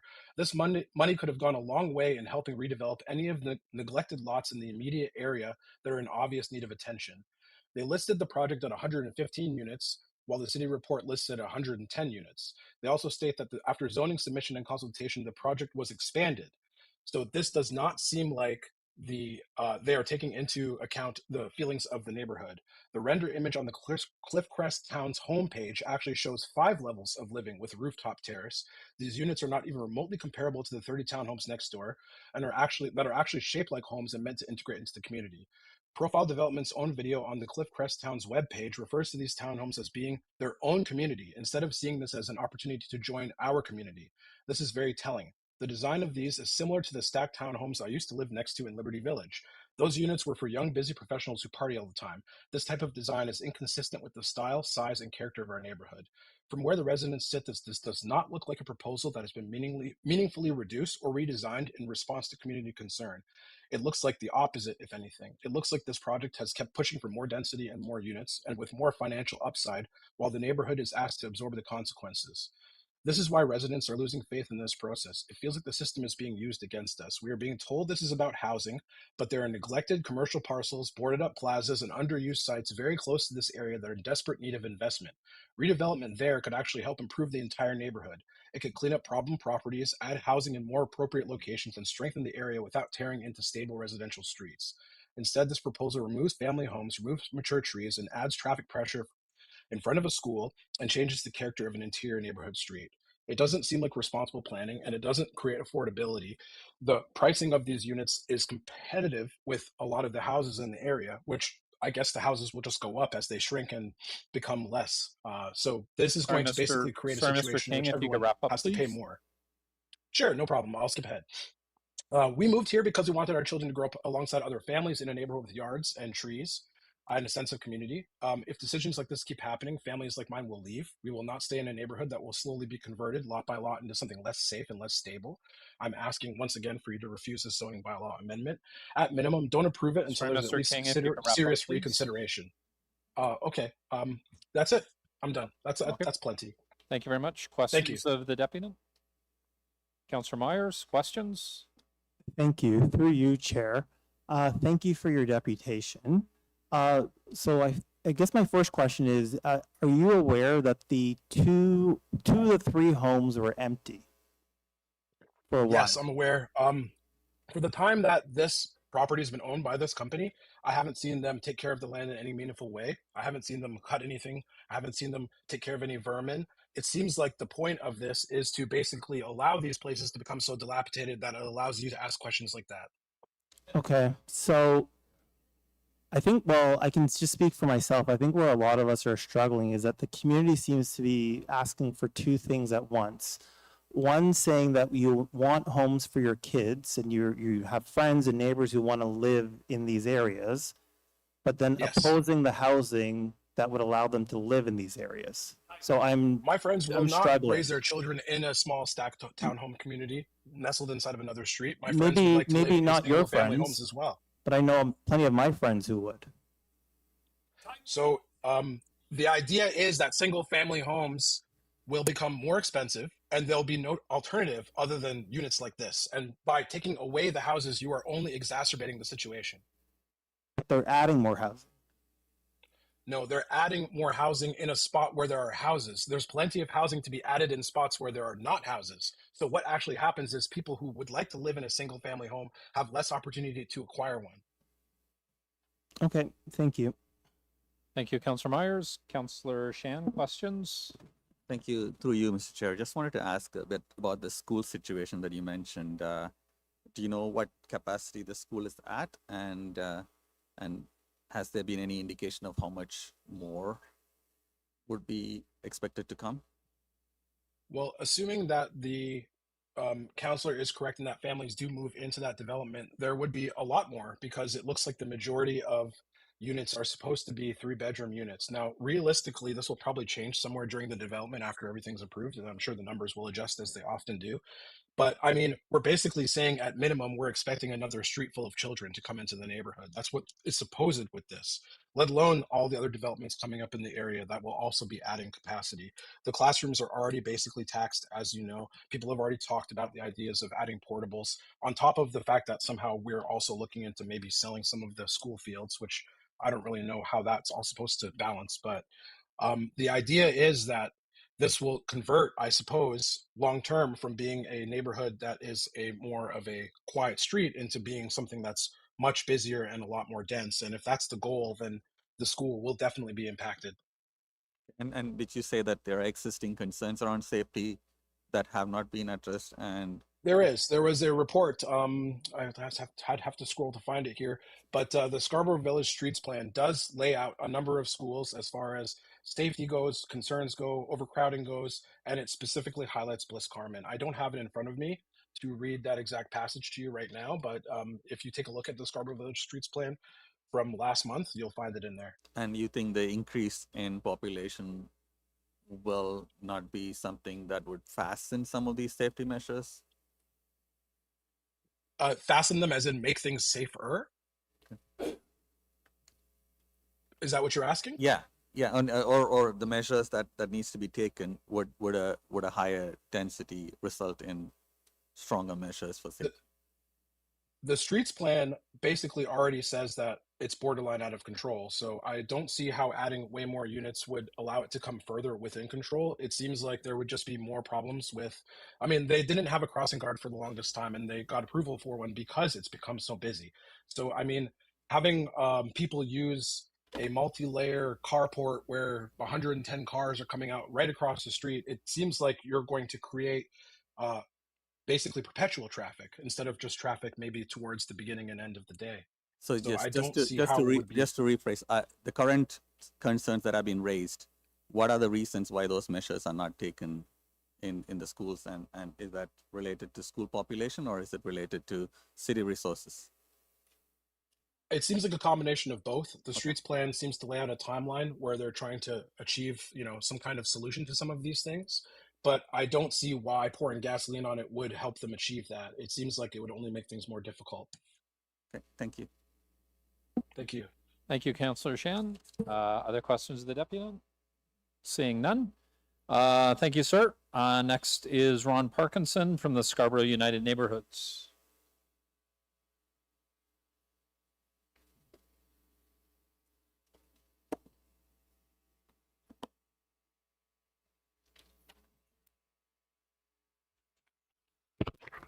Morning, sir. You have 5 minutes whenever you're ready. Okay. First of all, good morning, Mayor. 3 of the 5 Scarborough councilors and city planning staff. My name is Ron Parkinson. I'm co-founder and spokesperson for SUN, Scarborough United Neighborhoods, representing resident and community groups across all 6 wards. During the SUN Scarborough Councilor Forum on March 2nd, you received consistent messaging from your resident community group leaders regarding maintaining community character, and also asking for united support from all the councilors. We support responsible development, but we strongly oppose the rezoning amendment for 5 to 11 Bellamy Road South for the following reasons: community character and cumulative impacts. This application, combined with other developments, threatens the neighborhood's character. We need site-specific technical concerns prioritized. Severe infrastructure gaps. The proposal will strain local infrastructure, significantly impact traffic, school capacity, tree canopy, and stormwater management. The real crisis is affordability. With over 800,000 units already approved in the pipeline for Toronto, we do not have a housing availability crisis. We have an affordability crisis in Scarborough. The variance problem. Developers continually request excessive concessions and variances that fundamentally alter approved projects long after initial public consultations, which directly affect the community. The reason I'm here is to remind you that the issues that have been raised here by the previous speakers are some of the exact same issues you've heard from various community leaders at the March 2nd forum, other Scarborough Council committee meetings, and also at Committee of Adjustment hearings. For those reasons, as the spokesperson for SUN, I ask you to reject this proposal as it fails to fit the character of the neighborhood.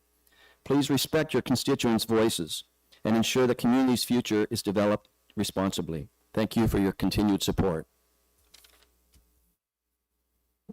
Thank you, Ron. Any questions of the deputy? Sorry, of the deputy. Need more coffee? Nope. Thank you very much. Next, Nicole Corrado. Nicole's online. Nicole, can you hear us? Yes, hello. Go ahead, you have 5 would minutes. Say, I'm quite concerned. I share concerns about all the 75 plus trees slated to be cut. This is not a developed area. This is obviously a forest.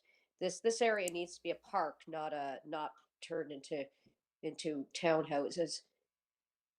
Already, I grew up in Scarborough and I absolutely loved all the trees and the nature there.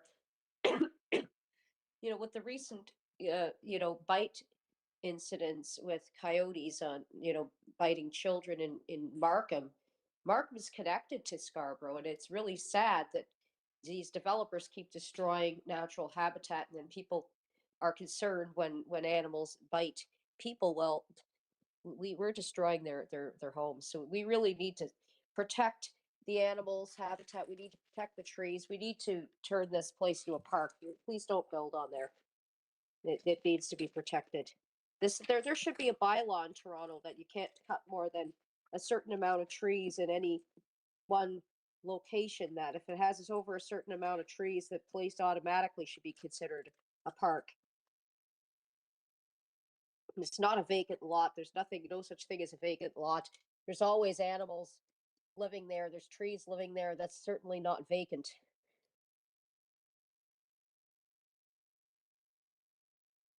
So I say, please protect the trees. Please do not accept this development. That's all I was going to say. Thank you, Nicole. Questions of the deputy? Seeing none. Thanks, Nicole. Much appreciated. Next is Peter Thachek.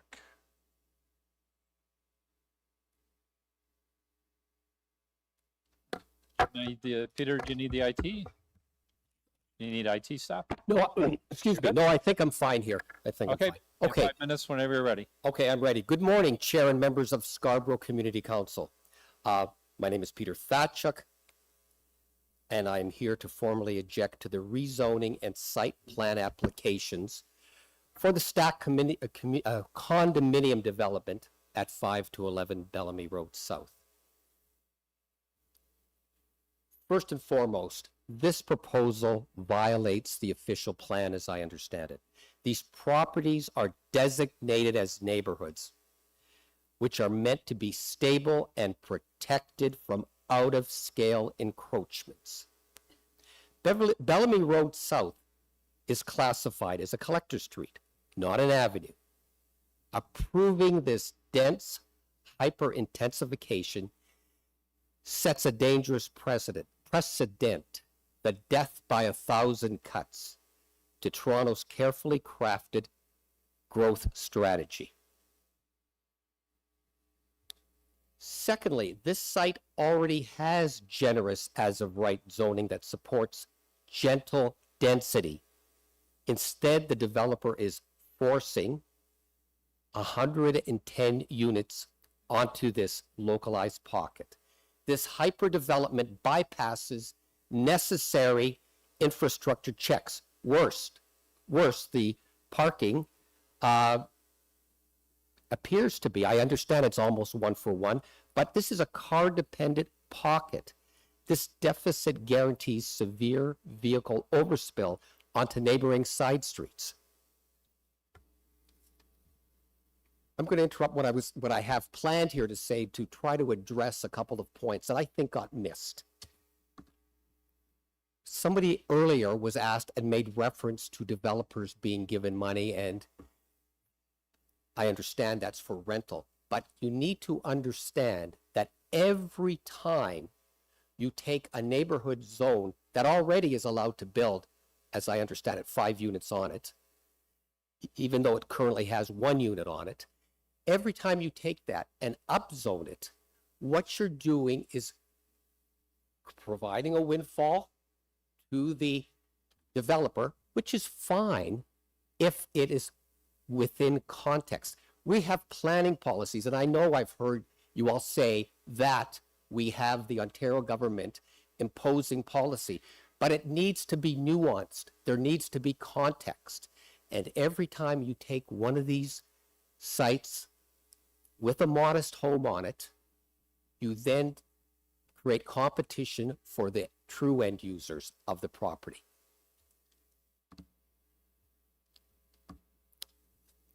There are also grave public safety concerns here. Adding 110 units right across the street from the school introduces a pedestrian safety hazard. Furthermore, the compressed perpendicular layout of this block limits access, as I understand it, for fire trucks and ambulances, creating a serious public safety liability. If a positive staff report for not just this development, but for any development, creates an issue where Toronto City Council is afraid to go to the Ontario Land Tribunal, they feel hamstrung, then what are we all doing here today if there's already been a positive staff report? I think all these people here are wasting our time, and I think your time on the taxpayers' dime is being wasted too. So help me understand that a little better, please. Lastly, scratch below the surface of most of the objectors here today, and their overarching concern is the erosion of public trust. A semblance of certainty. Public trust in municipal governance relies on an official plan, which provides transparency, predictable land use rules, and legal certainty. When a municipality deviates from these established guidelines, for the sake of policy, again, without nuance or context, it erodes citizen confidence. In conclusion, I urge city staff and this council to reject this proposal in its current configuration. The developer must be held to the parameters of the neighborhood's designation. Thank you for your time and for adding my feedback to the official case file. Thank you, Peter. Questions of the deputy? Seeing none. Thank you. Our next deputant is Jim Karajanis.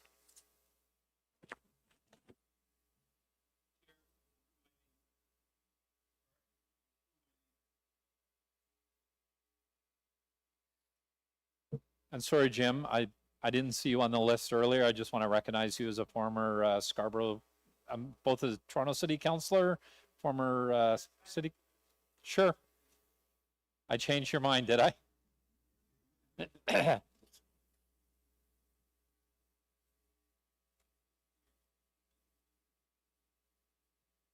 You just need 2 minutes. Chair, councillors, in front of you, you have your staff. You hire the staff to give you advice. You hire the staff to be there and make sure that the policy that you set out are carried through. Your staff today have come with a positive report. I understand that some people might be angry that this is going in their backyard, might not want it. And they're coming up with arguments that some cannot hold water. But I hold you and I tell you, your staff are there to give you advice. They're professionals. They got a name right behind their name. They got a whole bunch of different characters and whatever else because they spent time learning this. If this does not support your staff, then what do you need them for? I leave that with you, Chair. Thank you, sir. Questions of the deputy? No. Thank you, Jim. Appreciate it. Our last deputant is Van Gulev. My apologies if I'm mispronouncing that.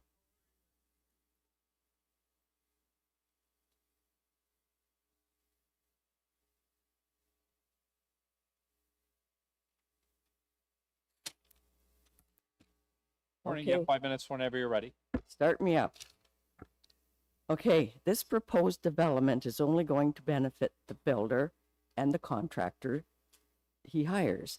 A build this size will totally destroy, detract, and change our family neighborhood. Those of us who bought in here a very long time ago expect our community to stay as it is, relatively. Bad enough developers are buying up houses in our neighborhood, tearing down the home that was on the land and building a massive, ugly new construction. Matter of taste. That does not fit or comply to the vibe in the community. Many families have raised their family here, schools, pools, libraries, daycares, close neighbors who say, we all say hello in friendly waves, and if we need a hand with something, we just have to ask. This small community comes together as a whole. The infrastructure will not support this size of a build, which will cause a problem for this of us living here. Not to mention all the beautiful old trees, which will be destroyed, affecting wildlife, birds, and smaller creatures, and our air quality as well. Developers just say, we will plant trees. Great, but how long will that growth take to mature? Not to mention the location of this huge development. We have a school right across the street. Anyone that thinks is a good location should go over to the school and watch all the chaos and confusion and bad driving. Then, when the kids go to school, they are so concerned with their phones, and lots wear headphones, and they can't hear or see. And as someone said, they dart out. They're not paying attention, even if there was a crossing guard. Then there comes a nasty parking situation. Most families now have 2 cars, and now houses are becoming multi-family living together, which make it 2 to 4 cars. Is the builder allowing for that? These new builds will not be affordable housing for young families, seniors, single moms, single dads. The economic situation in the whole city and close communities cannot support these. Developers have stopped building condos because people cannot follow through with their pre-build purchase, so they will lose their deposit and possibly be sued. Does it make any sense to build a very large development that just doesn't belong for so many reasons? Might not be the best writing, but that's how we feel in this close-knit community. I also would like to respond to your comment about staff. How many staff, they might have all kinds of letters after their name.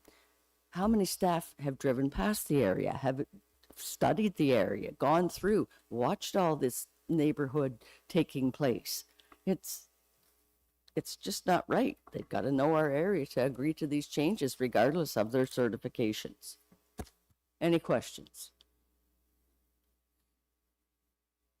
Thank you. Questions of the deputant? Not seeing any. Okay, thank you very much. We're now taking this into, that was the last deputant. So we're now taking this into committee questions of staff. I'm going to start at the far end. Councillor Shand. Thank you. Through you, Mr. Chair, to staff. As mentioned, there is no specific policy that, whether it be the major transit stations or EHON, other things that do not quite fit into this. So what considerations were made to support this application when those factors of additional policy layers weren't really applicable in this situation? Through the chair, so as referenced in the staff report, staff had considerations for the neighborhood policies, which provide for townhouses as a land use and for 4 stories as a permitted height. Specifically in the neighborhood policies, there's a policy that deals with lots like this, the configuration where they vary from the local pattern. So 5 to 11 Bellamy are deeper and wider lots than, say, lots west of Bellamy or north of Chatterton.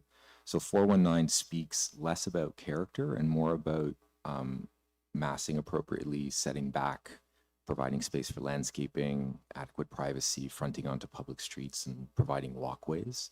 It doesn't speak specifically to character. So when these bigger lots are assembled or exist in a neighborhood, we use 419 to determine that within the neighborhood policies, less so 415, which speak to prevailing character. So particularly a lot of deputants, particularly one deputant, mentioned quite a bit of stuff around environmental considerations and possible Toronto Region Conservation Authority studies and so on.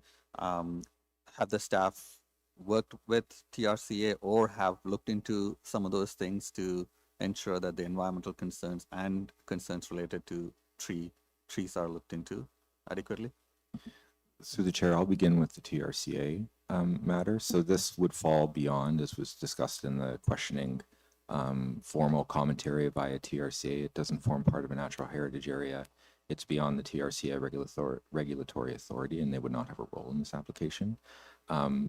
As it still stands right now, until the legislation were to change, we would enforce and do our best to enforce the Toronto Green Standard as it relates to the site, to ensure adequate planting volumes, to ensure the bird-friendly window glazing. And I think I'll turn it over on the tree matter to my colleague, who could better speak to those issues. Through the chair, Quinn with Urban Forestry. We were consulted on this application and have reviewed it. And through speaking with and working with the developer, they have incorporated several Urban Forestry's recommendations, specifically with regards to the landscape plan and the Toronto Green Standard. Understanding that the proposed development does not necessarily preserve, well, it does not preserve all the mature existing trees on site. We understand that, that there's always that conflict between potentially development and trees, but trusting that our colleagues in planning are making the right decision. Thank you. In the interest of time, I'll just throw in the last two questions together.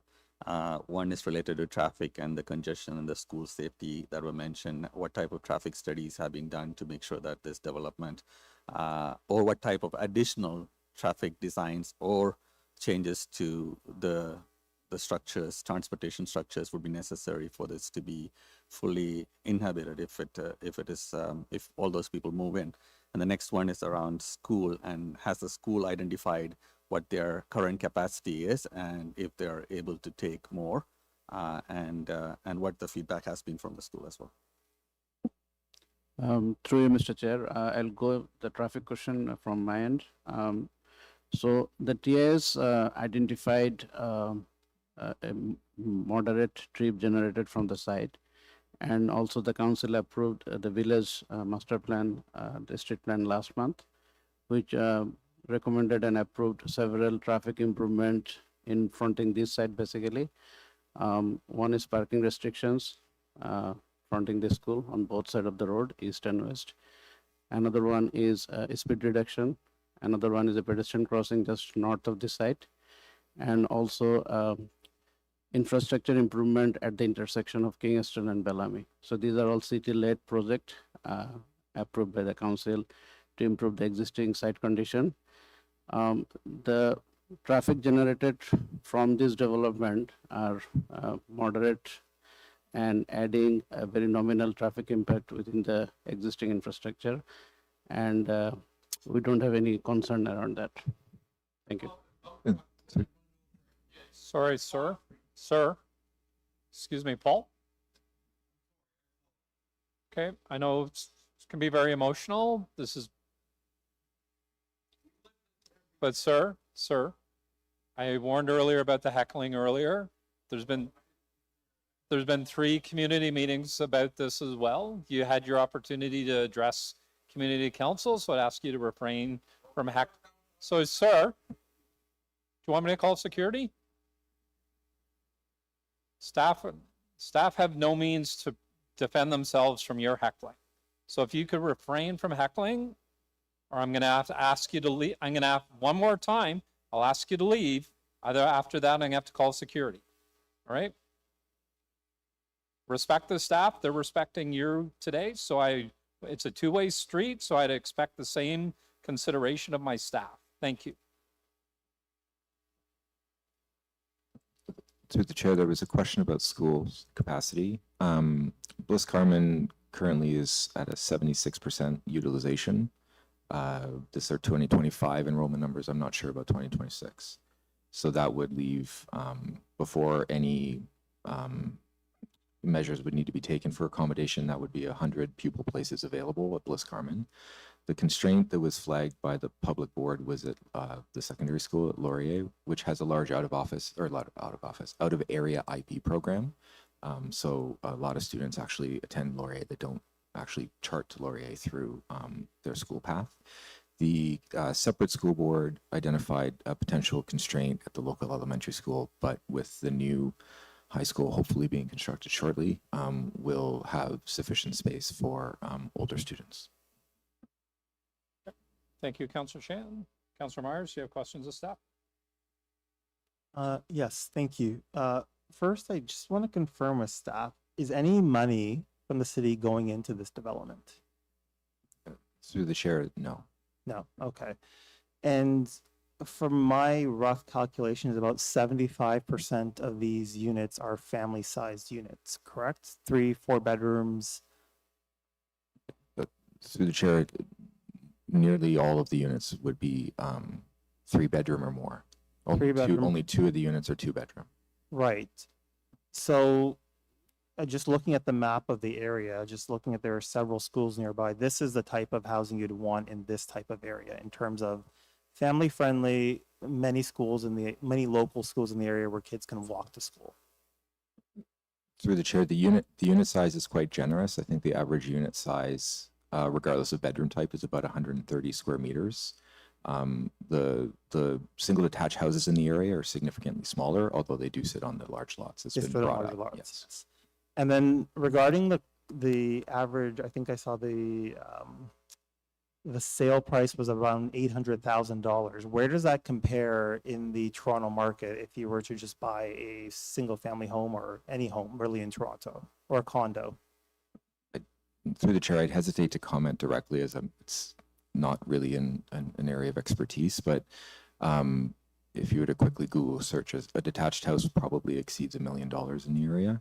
Townhouses, it seems to be in line with the resale value of townhouses in the area, but I hesitate to provide advice or give comment as to whether that's attainable or not. That's fair.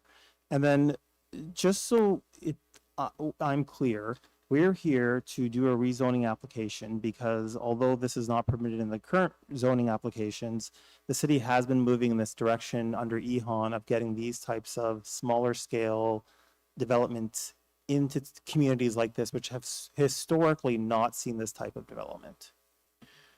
Through the chair, that's generally correct. I would suggest that if this were a different geography, i.e. if Bellamy was a major street, we wouldn't be here, necessarily be here at all, because it would be permitted as of right. Because it is not permitted as of right, it gives community council and ultimately city council consideration of the application on a site-specific basis. Thank you.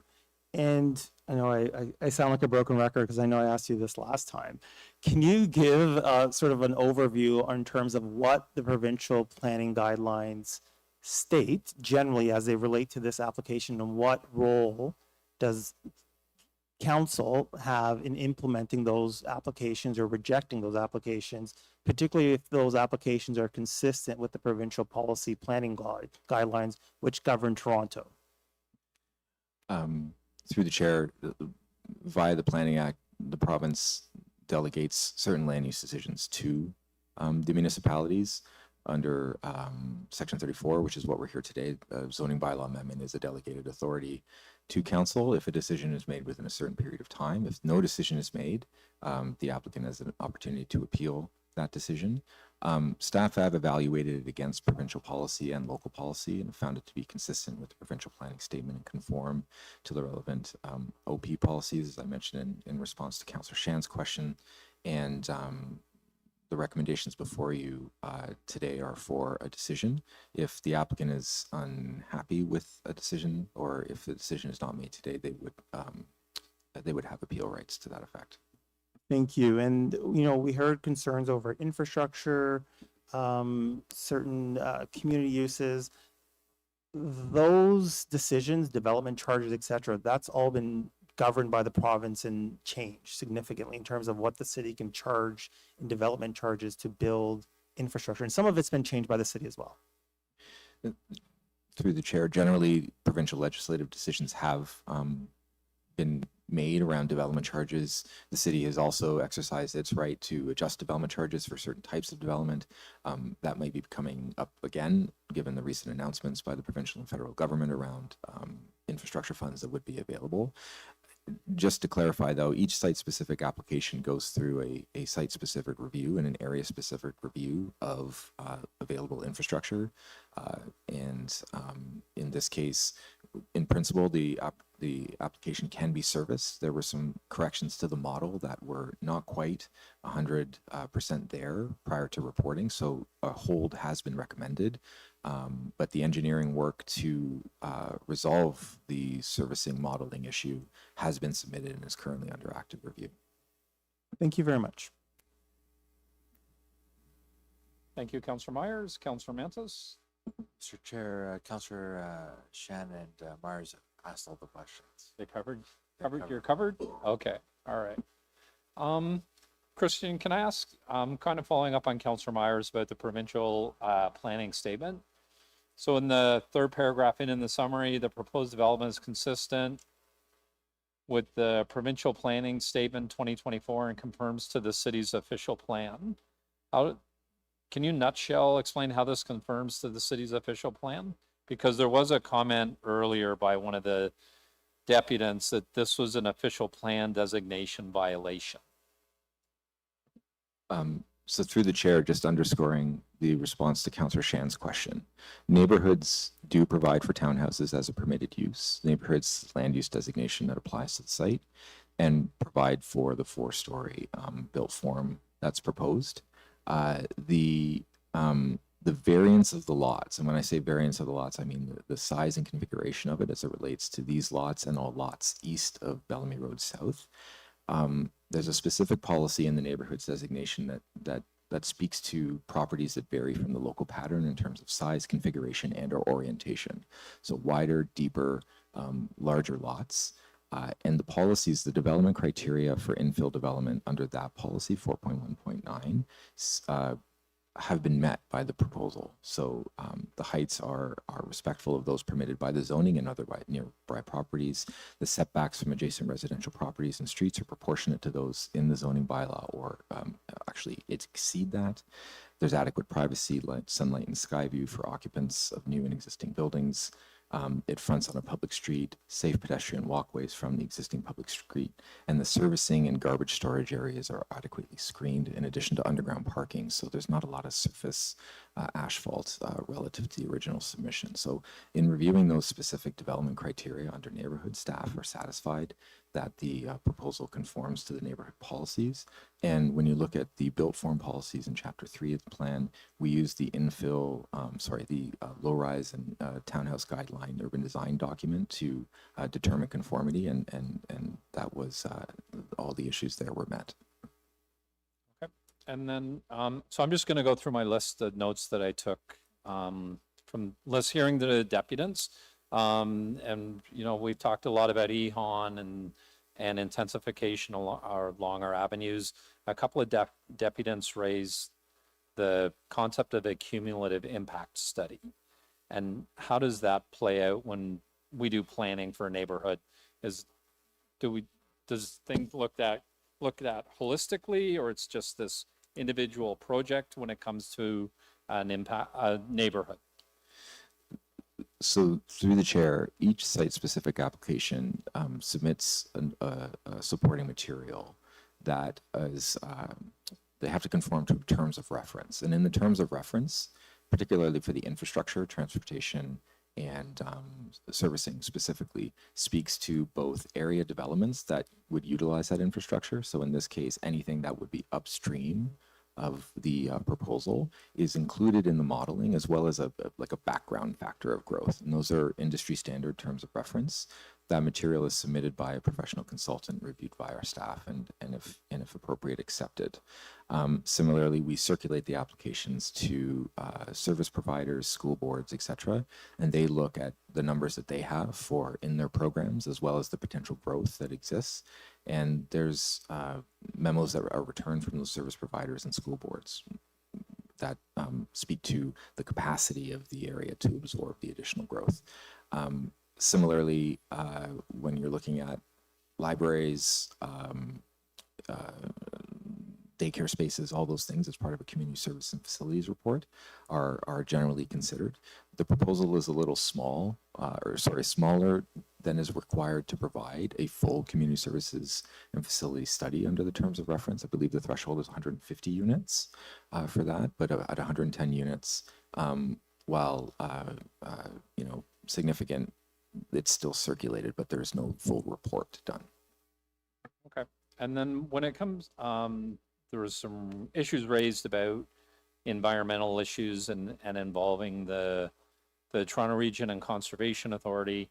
But then on page 13 of the report, under the holding provisions, there's two clauses that outline.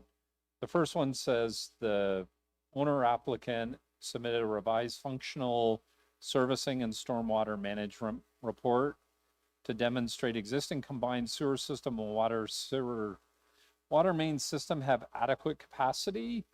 And then the owner applicant submitted a hydrological report, including a foundation drainage technical brief, groundwater summary form, foundation drainage summary form, hydrological review summary form, in compliance with the City of Toronto Foundation drainage guidelines. So all of that being said, you're comfortable as the planner or the manager for the East District that when it comes to environmental concerns, they've been addressed? Through the chair, for clarity, my previous answer on environmental concerns were related to the environment as it relates to Toronto Regional Conservation Authority issues. The hydrogeologic study referenced here is about the groundwater related to foundation drainage, and if foundations drainage was to be inputted into the sewer system. So I'll let my colleague elaborate on this, but they're sort of separate issues in that the groundwater here is more about how the sewers would handle any groundwater drainage versus any groundwater table or subsurface streams that we're concerned about. Perhaps my colleague can elaborate. Through you, Mr. Chair.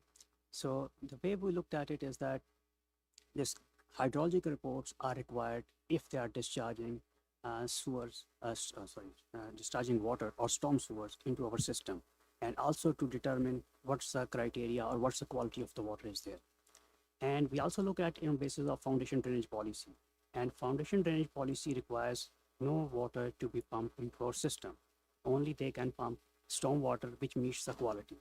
No water can be pumped into the sanitary sewers. So those are the details we are asking them to elaborate a little bit more. They have to adhere to the foundation drainage policy, which does not require any water to be going to the sanitary sewers.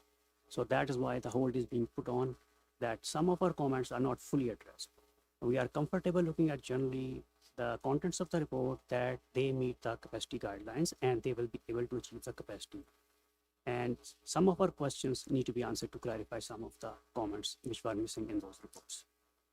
Okay, all right, thank you. I'm at the end of my time. I had one more question, but does anybody need a second round? Or sorry, Councillor Thompson? You're good? Okay, thank you. So I just wanted to understand, and it was raised earlier, we had 2 items here before us last month that had positive staff reports. One was overturned at City Council. The other one was deferred for more discussions with the developer and to gain feedback from the community if there is change from the developer. So I'm just trying to, for clarification's sake, so there's been 3 community meetings on this development where community can give their input. So that impacts what we can do under our auspices of a city councillor and what we can do. But when it comes to provincial legislation and what's mandated upon us by the city, we have very little impact on that other than if the developer wants to make changes under that provincial legislation and present it to us. Is that correct? Because I know people are saying, you know, you're coming here telling us we're asking for community input. Community's giving it at those community meetings and here, and it's not, they don't feel it's always being listened to, and you're giving a positive impact. Just trying to understand, so from a bureaucratic perspective, how that gets looked at. So I think to you, for clarity, the applicant is allowed to apply under the Planning Act for a rezoning application. And in reviewing that zoning application, staff, a whole team of staff, not just planning staff, but staff build a recommendation based on broadly defined public interest, which is informed by the policies and statutes of the Act and the official plan and the provincial planning statement, comments received from technical partners, public input, of course, and sort of the facts and figures of the development as it relates to the technical review. In this case, the issues broadly were related to the density of the development, the number of units, the number of the traffic, tree preservation, appropriateness of setbacks, appropriateness of access to the site, the one driveway, and you know, we evaluate those concerns that were raised by the public against the statutes and determine how to best manage and mitigate. And sometimes the answer, which is acceptable from a policy perspective, does not quite meet what the community was interested in seeing when making those comments. So, but in giving evidence at a tribunal, we are bound by the policies and giving evidence towards the policies and reviewing the policies. So we have to make our best professional recommendation based on the public interest as defined by policy. And in this case, we reviewed it against those policies, as I referenced previously, the technical requirements of the infrastructure, and have found it to be appropriate, and thus are recommending the zoning amendment today. Okay, all right, thank you. Does anybody else have questions of staff? Any further questions? Seeing none, so we're going to go on to speakers on this item. Councillor Mansos. So hearing the deputants, hearing our professional staff that has given the advice, and knowing what past history and past results from previous other applications that have come forward through community council and city council, I'm reassured that everything has been met from all legal and professional standpoints. So I'll be voting in favor of the staff recommendations. Okay, thank you, Councillor Mansos. Other speakers? Nope. Okay, so I'm going to speak last. You know, I understand the community's concerns, you know, but I am going to tell you, for this to go to city council, if we don't refuse this, it can go, I know it can go, definitely the developer can go to the Ontario Land Tribunal. This is coming with a positive report. So you could actually end up with a worse, well, from the community's perspective, you could end up with a more intensive, higher number of townhouses on this piece of property, because staff have followed all their professional guidelines when it comes to the provincial guidelines, to city legislation, to everything that's been done here. I know that if we collectively voted no against this application and go to city council with this next month, it'll be overturned. This kind of saying no to this flies in the face pretty much of provincial guidelines, the city's official plan, everything that we're doing to increase housing in this city, to have a development of this size, where it's being situated, with the number of family units in it. I can tell you 100% it will not be rejected at city council if we reject it here today. And it'll go to the Ontario Land Tribunal and it'll be upheld there. So I'm sorry, but I'll be voting in favor of it as well. So we have the recommendations before us. All in favor? You want to record a vote? You want to record a vote? All right. So we have the recommendations before us. On the motion to adopt the item, all those in favor, Councillor Thompson, Councillor Shan, Councillor Myers, Councillor Mantis, Councillor Ainsley, that motion carries unanimously. Okay, thank you.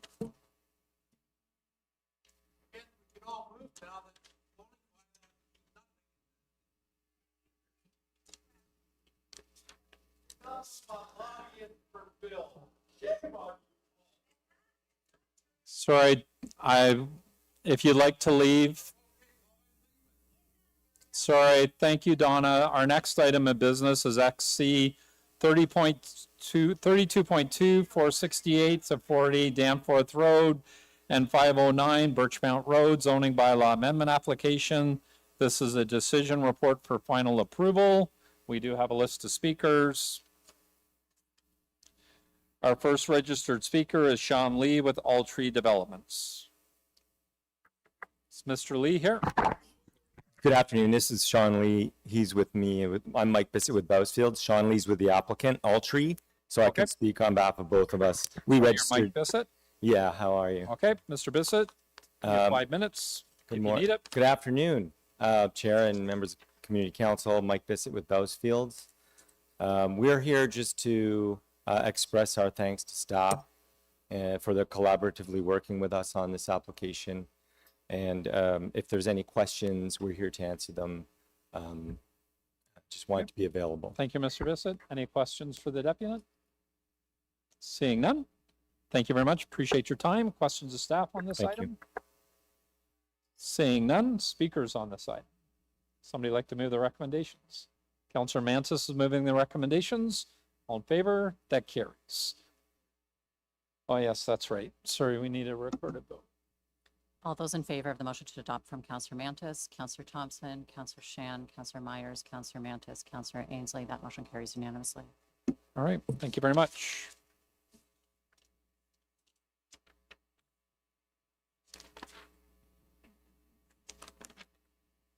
Our next item is SC 32.5, Guildwood Village Neighborhood Characters Guidelines. I have two registered speakers. Jeff Guerra from the Guildwood Village Community Association and Don Briggs. Jeff, you're up.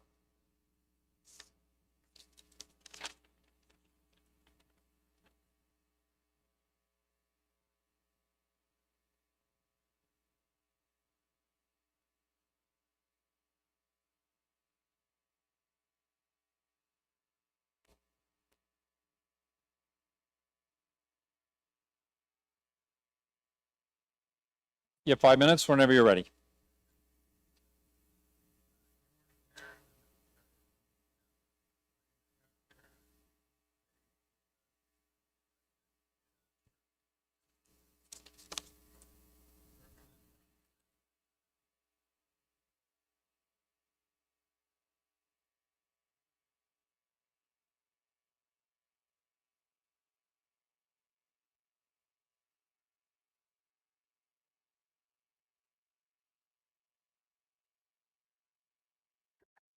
There we go. I thought it sounded a little empty.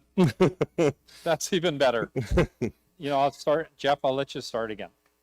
You want me to start from the top? Yeah. Or could everybody if you're hear me? Okay.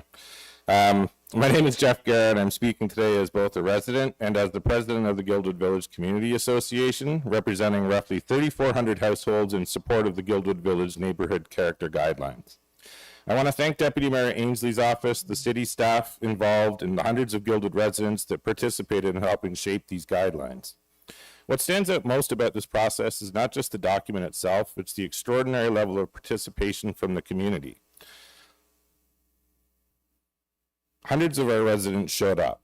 We attended walkabouts, we participated in consultations, we spent evenings in open houses, reviewed materials, gave feedback, engaged respectfully with planning staff, and invested countless hours into trying to help shape thoughtful growth for Guildwood. This was not a small effort by a handful of people. This is an engaged community trying to do exactly what the city says it wants residents to do, participate constructively in the planning process. To the credit of the councillor's office and planning staff, much of that engagement felt collaborative. Residents felt heard. There was dialogue. There was optimism that community input could actually influence outcomes.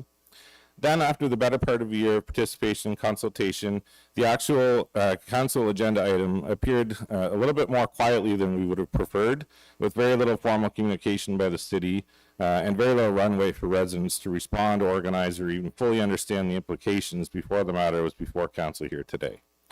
That continuous disconnect is deeply frustrating for communities, and you've heard a lot of very emotional responses today on some of the city planning efforts. Residents are repeatedly asked to dedicate enormous time and energy into civic participation to make their concerns heard, but too often the final stages feel rushed, procedural, opaque, and disconnected from the collaborative spirit that brought people to the table in the first place. This system of engagement needs to improve. People begin asking themselves, why do we participate if decisions appear predetermined? Why are residents expected to fight so hard to preserve basic livability and thoughtful planning? The feeling of democratic due process starts to feel authoritarian. Guildwood is not anti-development, it is not anti-housing. We understand the city is growing, we understand more housing is needed, we understand intensification is part of Toronto's future. But growth without thoughtful design, without respect for neighborhood context, and without regard for livability is not good planning, it's profiteering.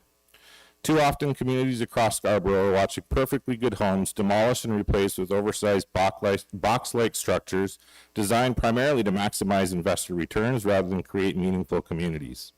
We only need to look at the recent example in Etobicoke for worst-case scenarios. At some point, we need to ask a difficult question. When do we stop pandering almost exclusively to developers, absentee investors, and speculative landlords who often have little connection to the neighborhoods they reshape? When do we start prioritizing the people who actually live here, the people raising families here, the people volunteering here, the people coaching sports teams, supporting local businesses, planting gardens, maintaining parks, and building real community? Communities are not created by spreadsheets, yield calculations, or investor pro formas. Communities are created by people, by owners that care. This is an opportunity to help prioritize and protect communities that actually work. Guildwood was intentionally designed around Garden City principles with green space, tree canopy, walkability, curved linear streets, and human scale design, and a strong sense of place. As you've heard already here today, it's also very important to the biodiversity and protection of the bluffs.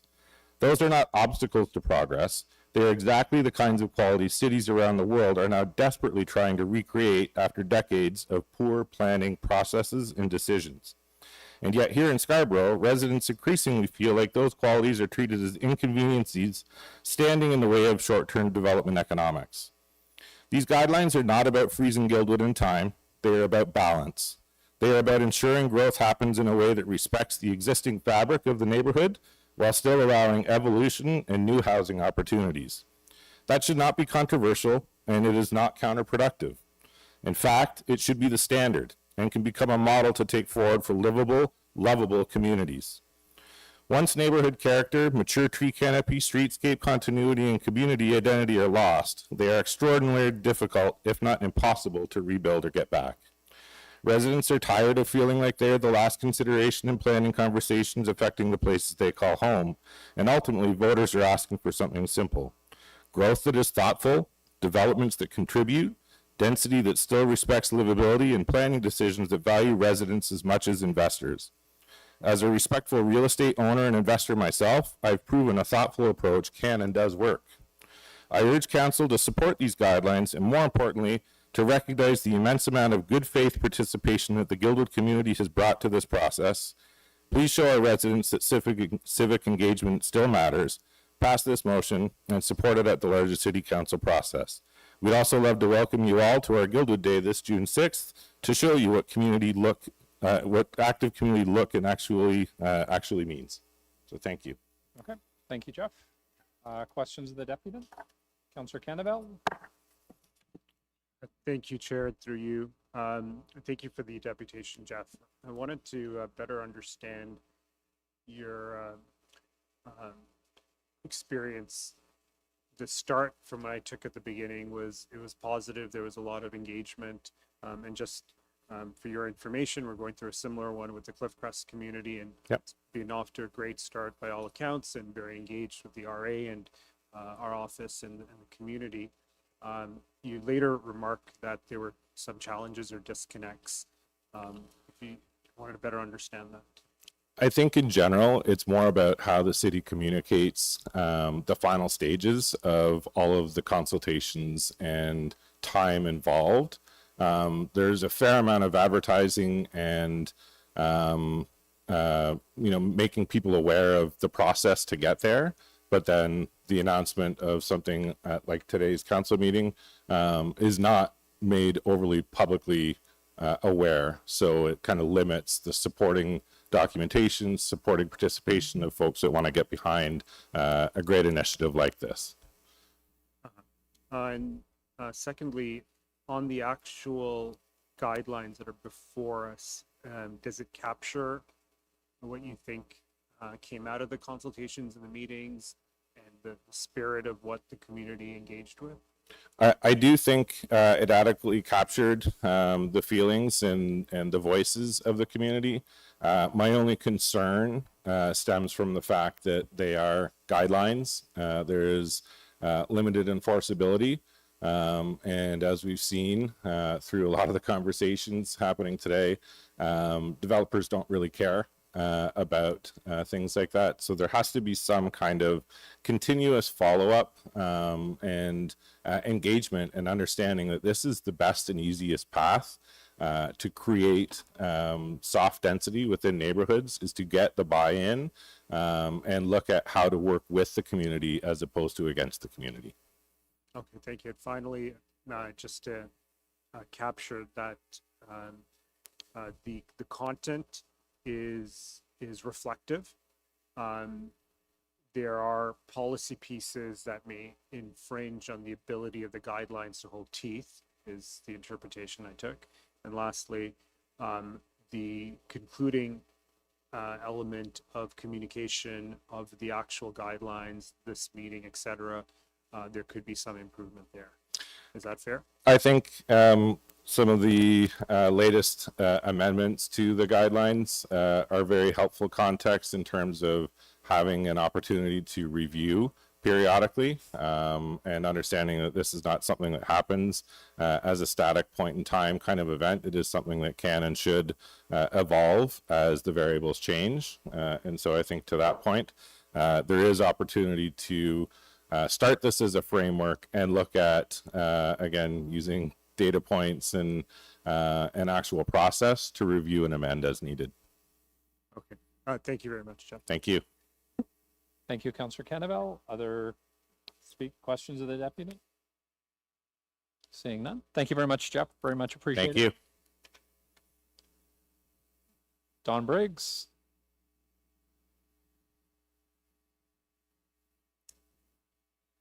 Mr. Chairman and members of the Scarborough Community Council, my name is Don Briggs. I live at 66 Regency Square. Having lived in Guildwood Village for the past 45 years, my wife and I have raised 4 children in this beautiful and historic neighborhood. Thank you for the opportunity to come before you today and speak in support of the Guildwood Village Neighborhood Character Guidelines. I'm a volunteer member of the Guildwood Village Community Association Housing Committee. Our committee came into being in response to questions and concerns raised by many Guildwood residents with respect to the proliferation of illegal rooming houses, an increase in absentee owner redevelopment, new developer-friendly legislation, and the frustrations of trying to navigate a complicated and seemingly one-sided appeal system. Ordinary folks felt that they had nowhere to turn. Checks and balances, guardrails, bylaws had been eliminated, watered down, or reconfigured to the detriment of neighborhood character and stability. They saw developers as having free rein to tear down perfectly livable and serviceable homes, only to replace them with enormous buildings that are not at all in keeping with the style or scale of our neighborhood. They tower over adjacent properties, shade them out, and compromise their privacy. Footprints are expanded and significant green space is eliminated. Landfills are in receipt of tons of debris that need not be there. Since the province's Building Faster, Smarter Bill 17 was enacted, it appears as though anything goes. Gentle densification has been replaced by intrusive densification. Toronto is frequently ranked as one of the world's most livable, safe, and diverse multicultural cities. Its many unique neighborhoods make it so. Some neighborhoods are defined by their history, some by geography, some by ethnicity, etc., etc. These are important distinctions that need to be protected and celebrated. The story of Guildwood is one that is steeped in the history of the arts in Canada. It tells of Toronto's architectural history. It was one of the city's first planned communities, integrating the natural environment into its design. Thanks to the vision of Rosa and Spencer Clark, Guildwood is a community where history, art, and nature come together. As much as we embrace that, Guildwood residents have shown they will support change as long as it is responsibly done. On their behalf, the GVCA is more than willing to work with governments and developers to ensure housing projects are beneficial to all stakeholders, not the least of which are neighbors. The GVCA Housing Committee reached out to community planning and to Deputy Mayor Ainsley, encouraging them to see firsthand how redevelopment was impacting Guildwood. They walked the streets of Guildwood with us, taking note of the good and the not so good, and subsequently prepared a thorough analysis of Guildwood's architectural character. Our community was excited when Deputy Mayor Ainsley's motion was passed that, and I quote, directed staff with community input to clearly articulate Guildwood Village's architectural character and develop relevant guidelines for future development. The GVCA Housing Committee had the pleasure of working with Catherine Moore, Juppé, and their teams, and of course, Deputy Mayor Ainsley and his staff were most supportive of this initiative. 2 well-attended and enthusiastic community meetings were held, at which Guildwood residents provided honest feedback that contributed greatly to the content of the guideline document. They offered balanced perspectives, recognizing the need for additional housing, but also expressing fears that without some sort of guidelines, the efforts of generations of Guildwood residents to build and sustain such a model community will have been in vain. The resulting guidelines contain enough clearly defined parameters to enable as-of-right development, to respect the concerns of neighbors, and to maintain the character of the community as a whole. The hope is that the guidelines will encourage applicants to seriously contemplate how their new dwellings will fit into the Guildwood streetscape. I recommend that the Guildwood Village Neighborhood Character Guidelines be adopted by Scarborough Community Council. Thank you very much for your time and consideration. Thank you very much, Don. Much appreciated. Any Councillor Cannavale, questions to the deputy? Yes, sir.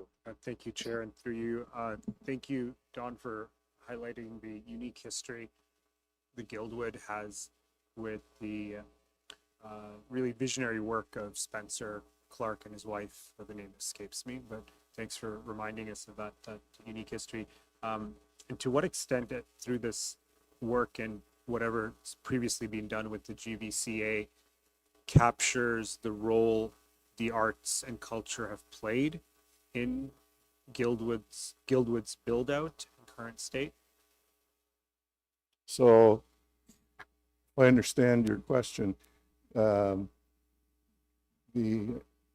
Guild Inn in particular was, of course, Rosa and Spencer Clark's. It was their baby, and we've continued through the Friends of the Guild Park to work with the city to showcase their collection of Toronto fragments from buildings that have been torn down. So the whole Guild Inn is sort of the centerpiece of our community. It holds activities, community activities, it holds artistic events, and it is our identity, the Guild Inn. Recently, an approval for a house right across the street to be demolished, and one's been put up that looks like Costco, and it's just completely out of place. And even at the Committee of Adjustment, who denied that, said it eventually got approved when the laws changed. But the chair, after denying it, said, this is not right for Guildwood. It is not appropriate, especially across the street from the Guild Inn. So, you know, the previous group had talked about character, and come to Guildwood, as Jeff invited everybody to come to Guildwood Day, and you'll see what a community is all about. And lastly, Sorry, Councillor, sorry, I need to move a motion to finish this item, and then we're going to break for lunch. All in favor of finishing this item? Thank you. Very quickly, do you feel the report, I haven't had time to deep dive into it, but do you think it captures the that context of art, culture that you've spoken to? It does. As I said earlier, the guidelines, these are the voices of the people from Guildwood. Thank you. Thank you, sir. Thank you. Are there questions on this item of the deputy? Seeing none. Thank you very much, sir. Thank you. Questions of staff? Councillor Shan? Thank you. Through you, Mr. Chair. Large number of residents participated in this process with good faith, and I just wanted to understand, this is a strong document, but I want to understand how this fits in with the official plan. How does this fit in with any kind of future consideration? Because I want to see what the impact of this guidelines would be in decision making and how you would weigh it in. So through the chair, the implementation chapter of the official plan, chapter 5, provides policy direction to utilize urban design guidelines to help clarify policy intent. So for development applications that would come across our desk and see a level of review, we would utilize these guidelines in helping determine policy conformity and complement the policy guidance and zoning permissions that currently exist for the subject lands. So in other words, this can be enhancing community consultations part because this is coming from the community. So this would be considered to be the voice of the guidelines that's coming from the community, but also approved by, if approved by council. Through the chair, yes, layer that would be used. They clarify intent. They help, specifically given the level of rigor and level of study here by the team to my right, show that there's on specific sites opportunity to introduce new land uses, new building forms, while continuing to meet the official plan neighborhood policy development criteria around character. And is there a duration for which these guidelines would be used as such that you would consider? Once adopted, they form part of the planning framework for the area, and through the staff recommendations, there is a recommendation to monitor and report back once, I think it's two years on the calendar, so early next term or mid next term, once a sufficient number of applications have been received, we would have some data to understand how they're being used and if they're being effective. So how is this is not a secondary plan guidelines, but in terms of how they match up against each other, is there a difference? Through the chair, that's correct. They are not policy, they are not zoning, but they clarify the intent of both and complement both. Thank you. Thank you, Councillor Shan. Councillor Candeville, and then Councillor Thompson. Thank you, Chair, and through you, thank you to staff for the report. Of course, we're, as mentioned, looking to work through this with Cliff Crescent in Ward 20. To pick up on the, I think Christian used the word complements policy, to better understand that, how would do you see planning staff or utilizing the guidelines with policy to have effect or impact? So through the chair, the guidelines would be relevant to new proposals that require a development application on neighborhoods designated lands, so such as a minor variance application. Yeah, and so they'll be evaluated under those guidelines, and then should they be approved here and obviously by City Council. And again, they would complement the official plan policies as well. I wanted to better understand that. So an application, once adopted, comes in for a minor variance and in a neighborhood designated land. Sure. How does staff now then take that proposal with the guidelines? And of course, it's a dance, it's a gray area. There's, site specific, obviously. How do you juggle and interface, and juxtapose that of these, competing pieces? I guess I'm not sure if competing is the right word, but Yeah, so through the chair, for example, with a minor variance application, staff are directed to apply the 4 tests to determine whether it's minor, if it's considered desirable, if it meets the intent and purpose of the zoning bylaw, and it meets the intent and purpose of the official plan. So under those 4 tests, we would look at the desirability test in relation to how the proposal seeks to meet the guidelines. In the guidelines, there is an appendix for an architectural overview, which the applicants are requested to fill in, which demonstrates how they would have the guidelines and their proposal would meet and try and seek to meet the guidelines. We would take that overview form as form part of our analysis with those applications. okay, great. So the second test, I think, was the term desirability. Correct. So staff would have the document, look at it, see where it matches or where there are gaps potentially, go to the applicant and say, hey, this guidelines, well, presumably they've looked at it themselves and asked to match that. Of course, it's a qualitative exercise. So would you capture that it would be core to that interaction between staff and applicant? So through the chair, yes, that would be one of the 4 tests that we would look at and assess their proposal based on, and that would determine whether staff would write a report to committee of adjustment or not. Okay, great. And once adopted, would there be any plans to proactively communicate this to any applicants into the area that this is, something all applicants should be looking at? So through the chair, we will be placing, should the guidelines be approved, they would be placed on the city planning website with all the design guidelines that have been adopted by the city. And then should an application be received for Ward 24 in neighborhoods designated lands, such as a minor variance application, should that overview have not been provided with the submission of the application, staff will be contacting the applicant to request that information. Okay. And as part of that communication with any applicant, would it be in this form that's before us, or would there be perhaps more user-friendly or kind of simpler comms for these applicants who may not be versed in this document? I'm not sure. The architectural and site design overview in the appendix is a pretty simple one-ish pager that can be filled out by an architect or even a landowner. Just referring back to the guidelines, they are very user-friendly. There's a lot of precedent imagery from both the neighborhood as well as areas that we feel architecturally could fit into the neighborhood, particularly where the new land uses that were introduced to the EHON initiatives are not present in the new neighborhood. So we think it's a fairly user-friendly guideline, but if there is any pain points or difficulty that is experienced either by staff or proponents or the community, frankly, in using the guidelines, the mechanism of the report back would be an opportunity to flag and remedy those situations. Great, and you're right, it is very user-friendly. I'm just scaling through it right now. And very finally, very quickly, will there be training provided to C of A committee members as part of this rollout?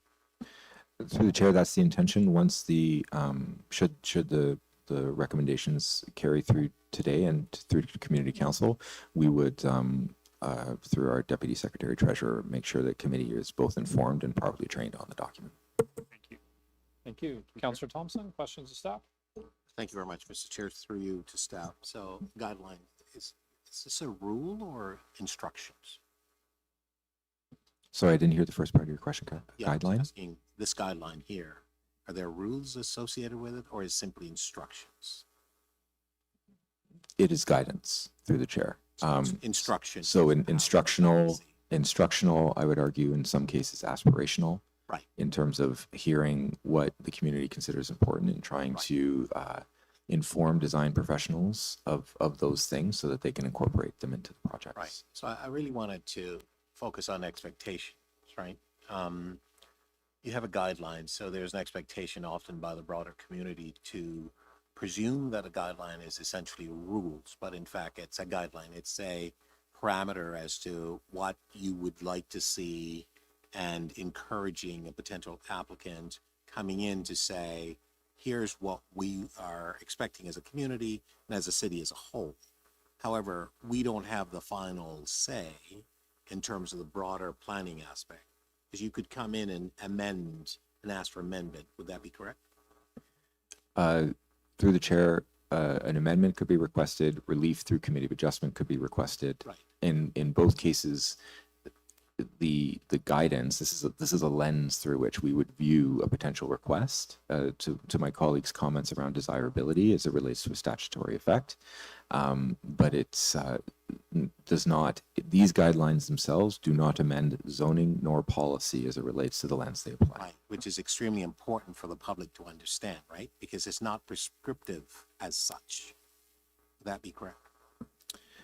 Through the chair, that's correct. And the initial purpose section of the introduction to the document spells that out.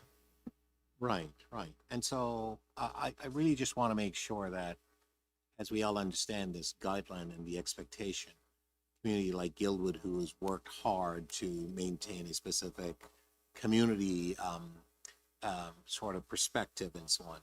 But as it relates to the transformation that we're seeing in planning, both from provincial changes that basically seeps down to us as a municipality, and we put our planning framework context of that to the provincial expectation. Guidelines are nice, but they're not such that they're finite or finalized in terms of the larger scheme and the framing of the intent of an applicant and or our policies. Would that be correct? Through the chair, that's been correct. And I also might add, as I was reminded by my colleague, the expectation, to use your word, and the ability of the guidelines to do some of these things, that those things were clearly communicated, as you mentioned, in terms of where they sit in the framework through the process to stakeholders and those involved. So I think there's a clear understanding of what they can and can't do. So would you then say that in collaboration with the community and community association and so on, and the local councillor, there's a lot of work to be done in terms of education? Would you agree with that? Through the chair, I think that work, Councillor, has started through this process. Oh, no. But there is certainly work to be done in terms of how, with residents, but I would also argue with individuals who may be choosing to redevelop within lands within the community, about how these will now fit into that process. And part of it is the guidelines are fairly self-explanatory, the covering staff report, but also the training and socialization will be important, and that will be equally done by staff, the Residents Association, and the Councillor's Office. We have some experience across the city in terms that we could lean on in Long Branch in terms of how to socialize that, but getting it front and center online is a key first step. Thank you. Those are my questions, Mr. Chair. Thank you. Thank you, Councillor Thompson. Other questions of staff? Seeing none. I had a few. I just wanted to ask if you can confirm under the existing official plan any new development applications within Guildwood Village community. They're already required to be evaluated against the neighborhood specific policies and guidelines being approved today.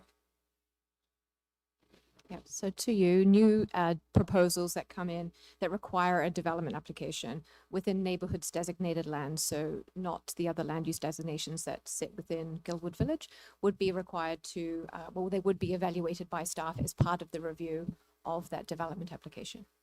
And that includes minor variance applications as well as other forms of development applications. Okay, thank you. And then my next one's, it's a bit of a long one. So projects that go straight to a building permit as of right, as we call it, the city doesn't have any legal mechanism to enforce these guidelines. Can staff clarify how these guidelines will be accessible to those applicants to encourage good design, and confirm that staff will actively use them to evaluate projects that require zoning approvals? Through the chair, so the guidelines, and this builds on the answers to Councillor Thompson, do not form applicable law from a building permit perspective, so they would not be used in evaluating an as of right condition. However, the socialization of the guidelines and the communication about how they can and should be used by home builders who may not need a development application will be the next phase of this.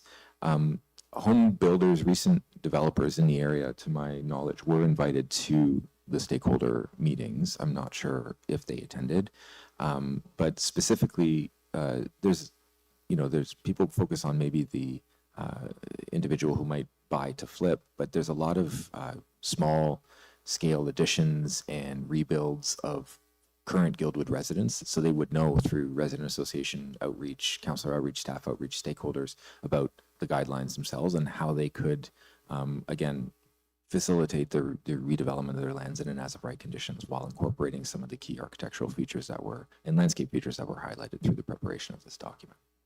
Okay, and then my last question is just around reporting back on the timeline and mechanism that's in the document, and a report to monitor the implementation of these guidelines.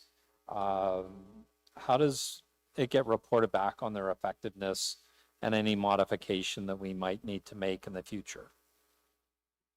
So to you, consistent with other guidelines across the city, we will, the staff report includes a recommendation to report back in Q3 of 2028.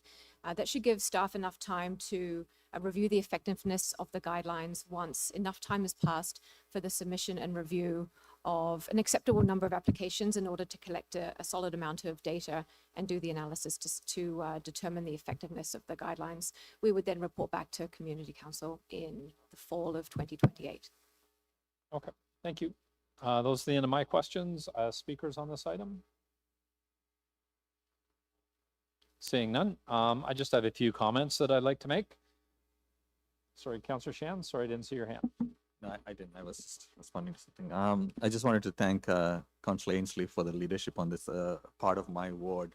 Though small part of Guildwood is located in the south part of my ward, and I was able to attend the last meeting that we had, and was able to talk with a lot of members of the community, and very passionate about this process and have contributed so much to this. So I'm looking forward to seeing this guidelines be a strong component of future decision making, and that's part of the important consideration here. I think we have to build the trust from the community that this document will have significant way of looking and framing development. I know there's an anniversary coming up soon as well, and this will be a great way to show that we do appreciate the history and the heritage and of the community, while also looking at ways to improve some of the challenges around transit and other things that exist in that area. And just wanted to pass my thanks and looking forward to how this proceeds, and looking forward to supporting that process. And thanks,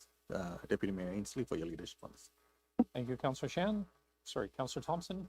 Yeah, thank you, Mr. Chair. I too just wanted to offer my thoughts on this.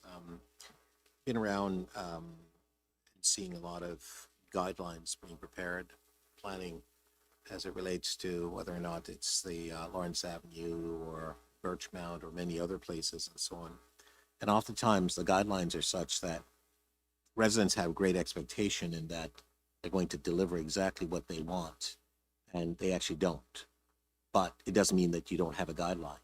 What it actually does mean that you have to be very dogged and focused and purposeful as a community to ensure that those who are coming in to develop understand the goals and objective of the community, protecting its character, protecting obviously what is, from the community's perspective, wisdom, their space, their base. And so oftentimes you'll get some purchased land in an area and so on. They don't live there. They don't have a lot to do with it. It's an investment proposition for them. So their sense of regards and care, Mr. Chair, is not the same as those in the community and so on. Guildwood community is a special community, as all communities are. I know, Mr. Chair, you recall when we were dealing with the issue around the Guild Inn and who was going to develop it, and the whole process that we went through over a series of years, and the question was whether or not it was actually going to happen or not, and so on. And when it did finally happen, because there's a lot of people who didn't think it was going to happen, the joy that it brought to the community, the place of self, of significance that it's brought into the community has been quite profound. And I think that's really amazing, because someone did knock it down and wanted to put some some high rises there and so on, and that was obviously thoughts of the day quite some time ago. And so all I wanted to do in terms of speaking to this is that the rules are such, and it happens every time in every areas across the city, where the intent of the community, the interest of the community seems to be disconnected from our own policies. Those policies oftentimes are not necessarily such that are, driven by city edicts and so on, but they come from above and they come down to us, and we have to find ourselves within the context of how those policies actually fit. Staff are tasked with, and by the way, I also have to congratulate our staff, Mr. Chair, for the great work that they've done in working with the community, working with yourself and so on. And I'm very confident that their intention and their professionalism is really focused in this particular document in terms of, bringing forward the guidelines. But again, I asked a question about them being prescriptive. I have the question about whether or not things could be amended as it relates to the official plan and the committee of adjustments and so on and so forth, because it all, as I understand the 4 tests, but the precedence of such is such that when we make decisions, not so much for Guildwood, but in other areas and so on, the committee of adjustment looks at that and they say, well, we've done it elsewhere in Scarborough. well, why is Guildwood so unique that you can't do it there? Because really that's the conversation that those who are looking to change the character of the community will come into play with, and all the legalese that's associated with that and so on. So really just want to encourage the community to stay vigilant, to stay active, to ensure that those who come in, whether or not it is just for a visit or they're looking at acquiring land and so on, that there's a community concern, the community awareness, and community liveliness that's associated with the community of Guildwood and all other communities. But to stay focused, to make sure that those who are coming in to develop, along with your city councilor and so on, that you're going to fight for what you want, because that is how you're going to achieve the success in terms of using the guidelines to help you to form the sort of characteristic and to maintain the integrity of your community going forward. It's all a battle, and sometimes when we make decisions here, like the decision was made earlier, some say, oh, you weren't here, you weren't listening. Well, I was here in spirit, but my staff were listening. I've read all the reports, read all the details. We have the understanding, and backdrop to that is, what are the responsibilities associated with the rules and regulations that we as city councilors have to follow as well? There are requirements for us to follow rules. So when we make decisions, it isn't just simply willy-nilly. And so, again, just to reiterate, community has to stay vigilant about protecting the character of the community and ensuring that what is going to happen in the future meets not only the guideline, but the community needs and expectation. Thank you, Mr. Chair. Thank you, Councillor Thompson. Councillor Cannavale. I'll be brief, given time. Wanted to highlight a line Deputy Jeff Guerra had shared in his email. Healthy communities evolve, welcome new residents, and adapt to changing needs. What residents are asking for is growth that's thoughtful, contextual, and respectful of the qualities that make people choose Guildwood in the first place. And I'll add many other similar communities, as I mentioned, in Cliffcrest, and I think that's the key component. In our initial meetings, the point was raised that when we allow these Costco type big box McMansions, some of the terms that have been used to express the developments that come to C of A, they're obviously often higher priced than what would be kind of standard or contextual to the community, and that prevents the sustenance preservation of class diversity. I think that's an important component of Guildwood and Cliffcrest, is the range of options. So this guideline or set of guidelines is incredibly important, but as we heard from staff, it is a bit of a qualitative approach to how it's interpreted by the applicant and with staff, and we're looking forward to that rigorous test of desirability as part of the 4 tests to be maintained as part of the training and as part of the application, and ultimately as part of the decision by Committee of Adjustment committee members, and looking forward to that deep training that would allow these guidelines to be respected in the process. Thank you, Deputy Mayor. Okay. Thank you, Councillor Cannavale. Other speakers? Seeing none. I'd just like to offer a few words. I would first off thank to the Guildwood Village Community Association, Jeff, for your leadership as the president, for everything that was done during this process to get us here today. Thank you very much to all of the planning staff for all of their work, the walks around the Guildwood community, listening to residents' input and trying to incorporate that input successfully into these guidelines. I want to offer my full support of the Guildwood Village Neighborhood Character Guidelines. This process began back in December 2024 when we directed staff to undertake this very vital analysis that the community was looking for. Looking at the final document before us, it's clear to me that staff, in collaboration with the Guildwood Village Community Association and over 200 local residents, have built an excellent roadmap for what I'll call context-sensitive growth in the Guildwood community. The document before us today is immensely popular with the community. You can see the number of support letters that were sent today. And as the president mentioned, residents aren't anti-development. They welcome growth in the Guildwood community. but they're also advocating for growth that's thoughtful, preserving the mid-century modern architectural character, unique streetscapes, and the mature tree canopy that's really made Guildwood special since it was first created and designed by Rosa and Spencer Clark almost 100 years ago. The guidelines before us today bridge the gap to ensure this document remains an active, effective tool in the planning process. We've explicitly directed staff to monitor, evaluate, and report back to us in the third quarter of 2028. This ensures we can continuously improve its usage and keep it aligned with evolving policies and practices. This process that brought us here was an extensive study procedure paired with early deep community input. As I mentioned earlier, we had a number of walk-around tours around the Guildwood community. Staff can easily look at this study process as a great model, I think, for future local initiatives, the design principles themselves that will remain unique to the Guildwood community.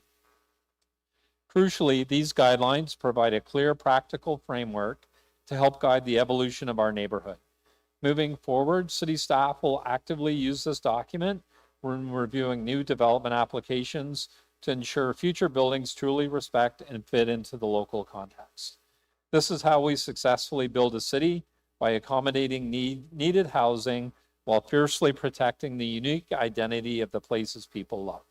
And I urge all of my colleagues to unanimously adopt these guidelines today. Thank you very much. Okay, so we have the guidelines before us. All in favor? That's unanimous, none opposed. Thank you very much. And we're going to recess for lunch. It is 12:59, so we're going to come back at 2 o'clock. Thank you very much.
Nice to see.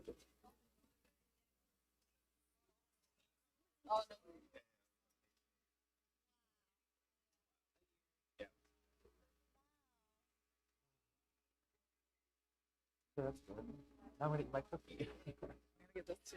Try not to eat as much sugar. Oh yeah, I should. So I'm gonna give mine to. Oh, is Kevin still here? I hope so. Yeah, I'm gonna say hi. No. Maybe today, yeah. Oh, that was my first SCC. Congratulations, everybody. Now it's lunchtime. It's sweet. It's like hiding While we were sitting, just first. we heard all those. Okay. Were you outside?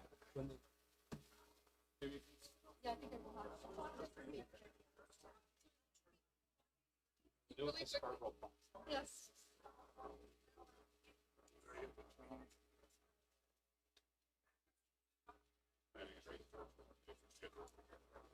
Not a bad.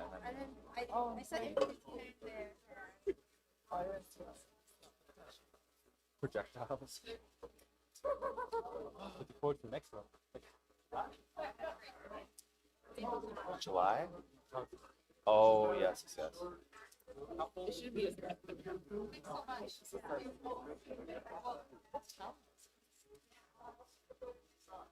A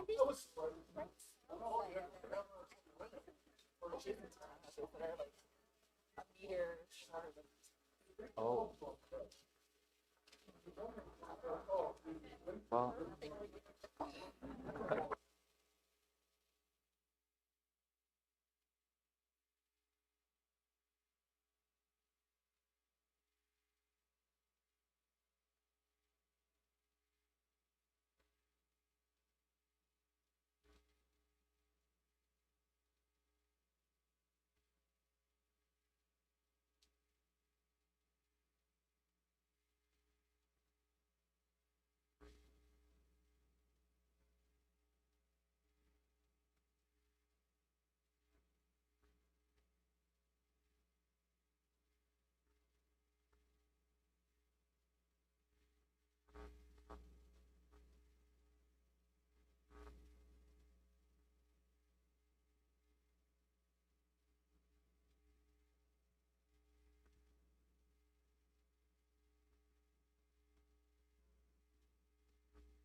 All right, good afternoon. I'm going to call the meeting back to order.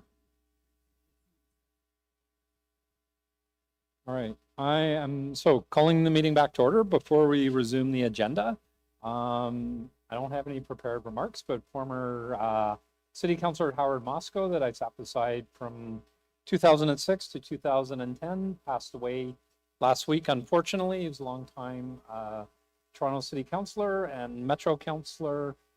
He made some amazing contributions to the City of Toronto, and I'd just like to stand and have a moment of silence in his memory, because unfortunately his service is right now. I know Councilor Thompson and I would have liked to have been at it, but we'll have a moment of silence. Howard, thank you.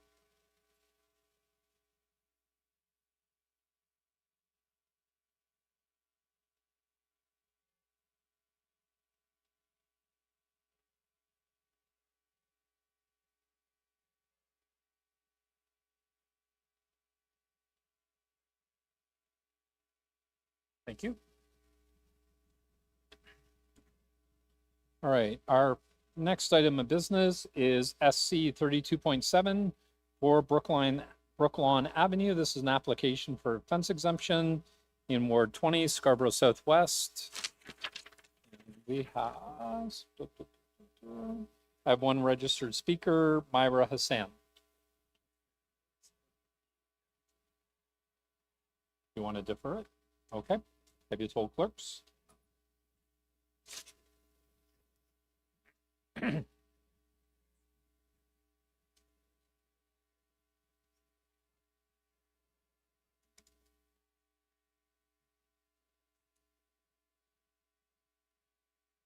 So on the motion to defer to the July 9th meeting, And that's all in favor. That carries. Our next item is SC 32.8, 120 Donside Drive, an application for a fence exemption. I have two registered speakers. The first is Gina Wafa, and then Elizabeth Moyers. Moyer. Or either Gina Wafer or Elizabeth Moyer here or online. Okay. Both online. Gina Wafer?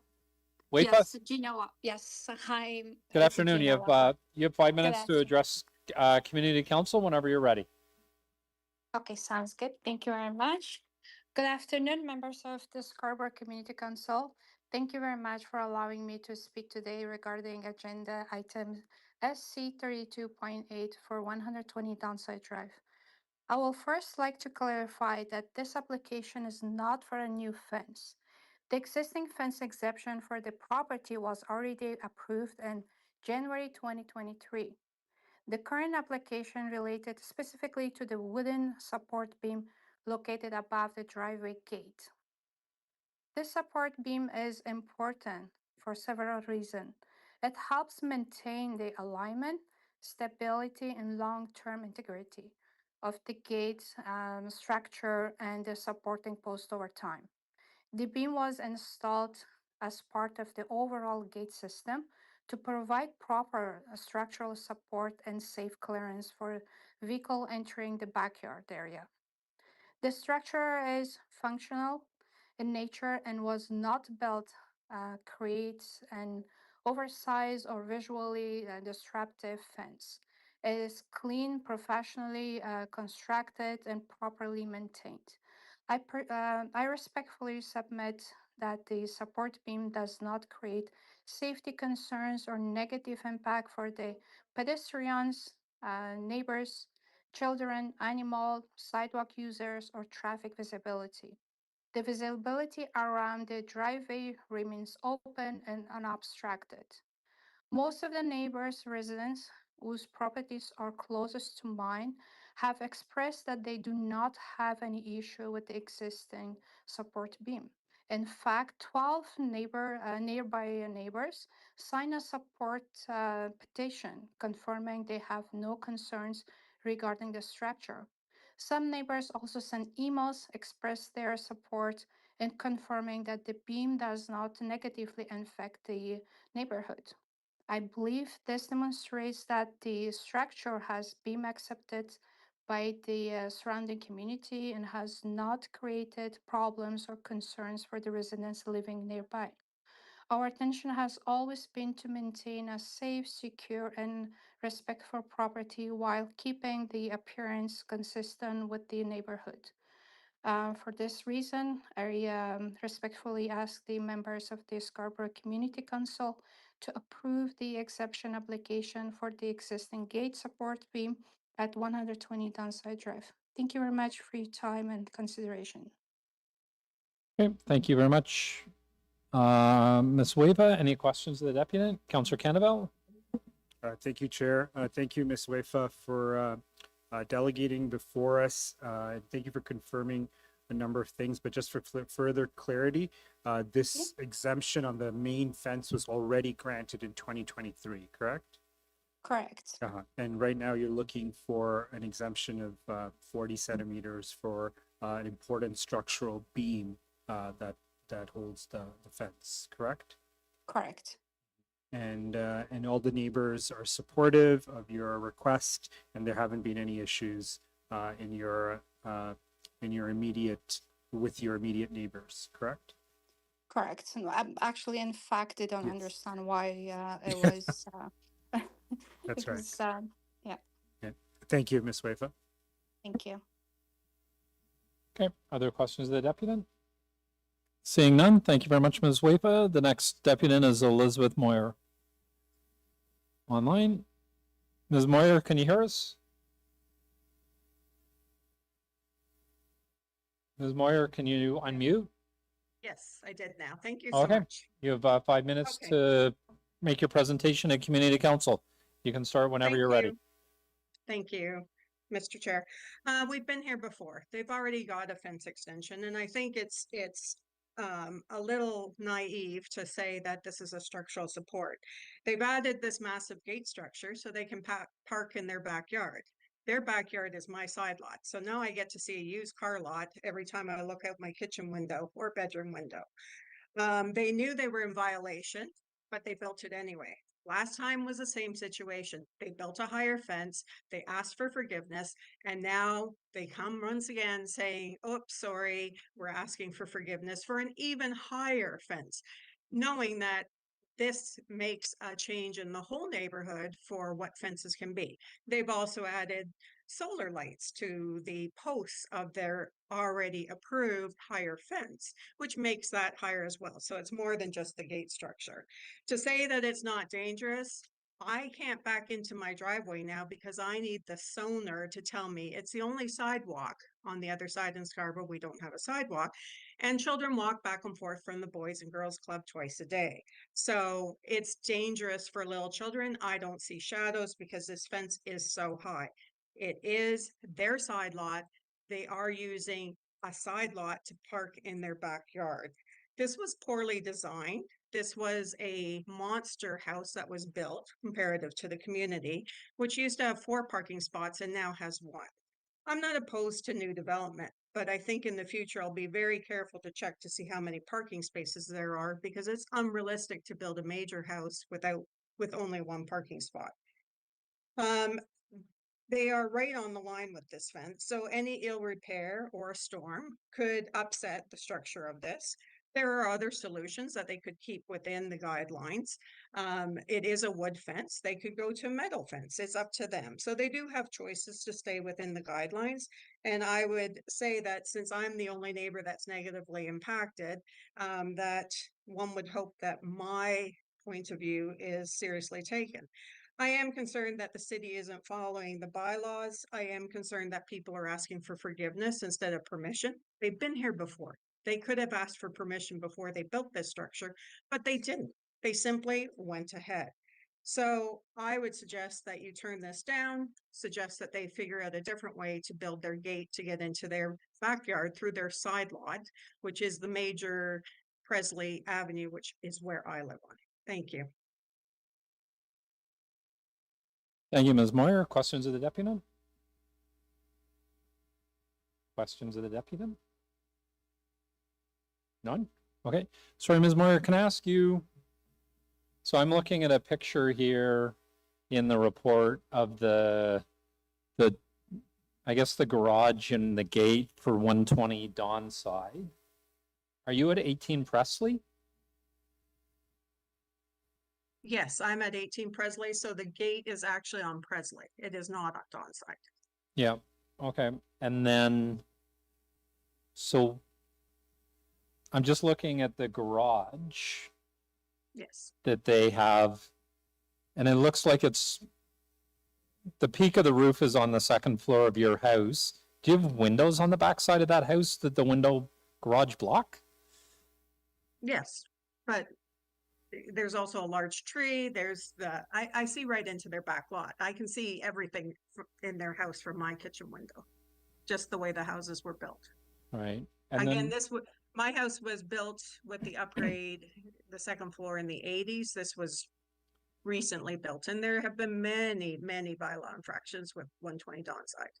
yeah, and I see between your driveway and the garage, it looks like there's a rail fence from the sidewalk to the garage, and then it Yes. turns into the fence. Correct. And that fence running across from the garage across the back of your house would be the same height as the fence at the side of their house? Correct. Okay, all right, thank you, appreciate it. Thank you. Thank you. Questions of staff on this item? Councillor Cannavale? Thank you, Chair. The previous exemption was in 23. Through the chair, thank you for the question. You are correct. It was January 27th, 2023 that it was heard by Scarborough Community Council and granted. And how much, what was the delta for that exemption? That I'm not sure, Councillor. What I can tell you is that the current exemption and what I was there to inspect was only that bar that was going over the top because the others had been previously accepted. Okay, great. And this is a request for 48 centimeters? Correct. Yes, it's the, as the deputy stated, it is the structural bar that is holding two posts on either side of the gate that they have installed. Is that the gate that's facing Presley? Correct. And just out of clarification, that is the rear yard on the property, not the side yard. So it's not the one that's facing 18 Presley. It's not the. No, the it's wooden fence. in the photo provided on as attachment 2. It is the gate directly in front of where the photo is being taken. There is the bar that goes over the top of it. That's a gate underneath that enters into the backyard. Right. And under the zoning bylaws, you are entitled to park vehicles in the rear yard as long as they are on hardscape. Right. So. And what they're looking for is an exemption to allow that bar, that beam to remain. Correct. Okay. Thank you. Councillor Thompson, questions of staff? Thank you. Through you, Mr. Chair. Just, I'm looking at the photo. So there's the wooden gate, which looks, I guess, a burgundy color or a woodish color. I don't know what color that's brownish. And then on top, it has a post coming across. Am I looking at the right photo? Through the chair, yes, Councillor, you are looking at the right. The exemption is not for the gate itself. It's specifically for the post. For the two posts. No, it's the post that goes. Oh, the over one top, on the top. horizontal beam that goes. Oh, across okay, the top. got. Okay, well, that's very helpful. So, why is the post necessary? I'm presuming that the two posts on either side of the gate are firmly planted in the structure, the concrete foundation. Would I be correct in making that assumption? Through the chair, you are correct. Right. So what is the necessity of that piece of wood going across, connecting both posts? Through the chair, thank you for the question. I'm not an engineer myself, but what I was explained through the application process and the owners of the home is that the posts were starting to bow out due to their height in the previous exemption that was approved. So this is what's now keeping it taut and in line so that it doesn't bend out towards the garage or the other portion of the fence. Yeah, just because I just want to make sure I'm clear on this. You said to the previous approval for the post. Were both posts approved in the last approval or just one post? Because the post to the right where I'm looking at, is there another fence by the garage that's coming through connecting that? Through the chair, yes, Councillor. Sorry, Okay, there so that is, would be the necessity for that other post. correct, there is about I can't see it from the photo. There's a 2 or 3 foot fence from that post to the corner of the garage on their property. So And the- okay, but so then the height is lower than the fence in the front? The fence, the clearer one to the left. So the fence is all the same, Same height? Counselor. It's just that post. I do have a photo that was submitted by the applicant, if you would like to see that. That shows Sure, a it little helped more. me, yeah, a little bit clearer. Thank you. Let me just have a quick look at the photo, Mr. Chair. Thank you. Okay, got you. And there's a lattice on top of that. Correct. Okay. And it does match with the other fence that is there. Again, what was explained to us through the application process and in my conversation is that because the post closest to the garage didn't have the same corner that was holding it, this beam is now what's holding the 2 posts to keep its structural integrity for the gate. So notwithstanding the bylaw, because these 2 posts are in place, it appears that there's a safety issue concerning the fact that the 2 posts that are vertical versus a horizontal one single post is problematic for the homeowner. That is what they explained, correct? And that's what they're trying to correct and solve that by having a more safe structure, safe and secure structure. Through the chair, that is correct, sir. Right. And so Ms. Moyer talked about sight lines. Now, is there a sight line issue specific to this issue? Because we're not talking about the previous approval. We're talking about simply a post that's connecting one joint to another joint in sort of a vertical and horizontal connection. So what would be the issue around sight line with respect to this post that's going across? Through the chair, with the post that is, the horizontal beam that is before you today for approval, I do not see a safety issue with that horizontal beam. So that's the issue that we're basically tasked with looking at and potentially approving or not approving. But from your expert position or expertise, you don't see an issue associated with sight line impediment so as to someone's backing out, they're going to run into kids that are walking by. Through the chair, that is correct. I do not, as that beam is over 8 feet high. So there would be no sightline obstruction from the horizontal beam. Now, may I ask you, and you can tell me if you've checked, but what are the heights of the children in that area? Are they 8 feet up? Through the chair, I have not checked, Counselor. Thank you. Yeah. Be their agents. Yep. Other questions of staff? Seeing none. So Andrew, can I just ask, so what they're asking, so right now the height limit is 2 meters? Through the, to yourself, yes, it is, sir. And so they're asking, and that top of beam is 2.48 meters. Correct. And I'm just trying to understand from, I guess, the same picture that Councillor Thompson showed you of the gate. So the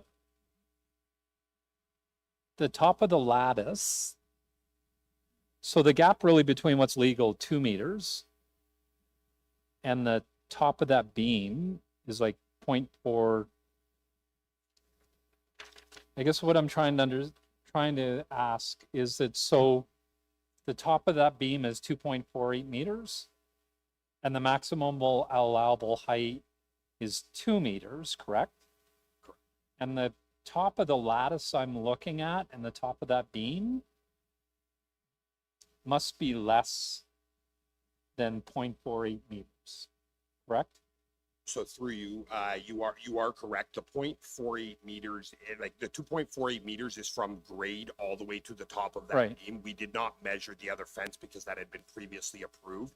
But in my estimation, you would be looking at about 6 inches from the top of the lattice on the other fence to the top of this beam now, that the horizontal beam that is there. Okay. And we gave an exemption for that fence previously? That is correct. That was January. So that 27th. that fence is not 2 meters tall either. It is higher than 2 meters tall. The Scarborough Community Council granted an exemption to allow the fence to remain out over height. Okay. And then so if you park a car in that garage and I want to back out, like, doesn't the fence give a visual obstruction to me trying to figure out who's walking on the sidewalk?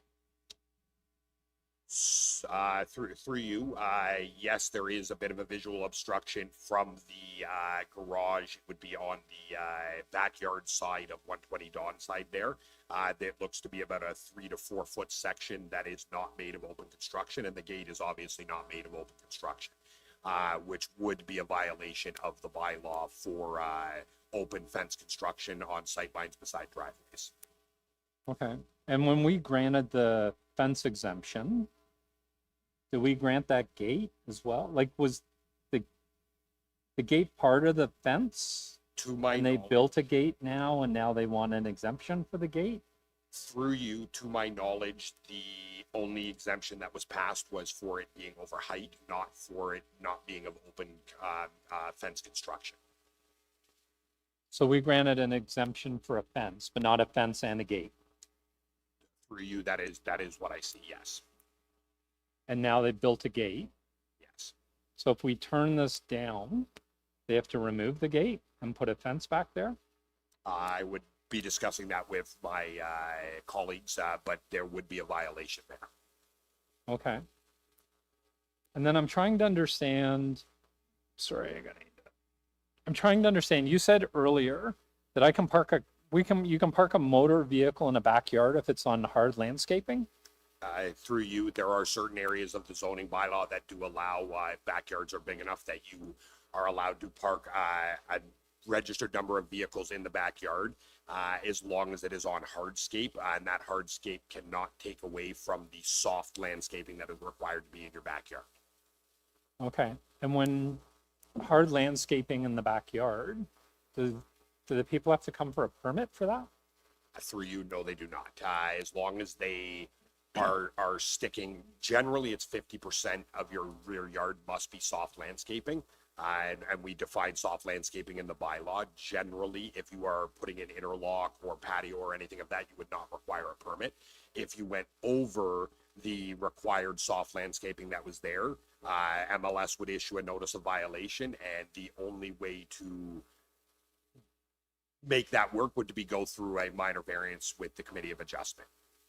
Okay. And then this picture that I'm looking at, so they've by this picture I can see under the fence, they definitely have hard landscaping, which looks the same as the driveway. Is that considered soft landscaping? Through you, no, it is not. Interlock, cement, pavement, all of that is considered hard landscaping. So what's in the driveway now that goes into the backyard? Is that legal or illegal? Through you, it would be legal. It would come down to the amount of soft landscaping that they would be required to have in their rear yard. At this point, we have not received a complaint about soft landscaping, so we have not investigated that matter. So I guess, so you're here to investigate one item, but the other item, so the landscaping could be illegal or not legal. Why does that not get looked at while you're there as well? Because I've had instances in my ward where MLS goes out to look at a piece of property and they're like, well, the complainant is clearly has a number of property issues. So we have to investigate that one while we do the neighbors.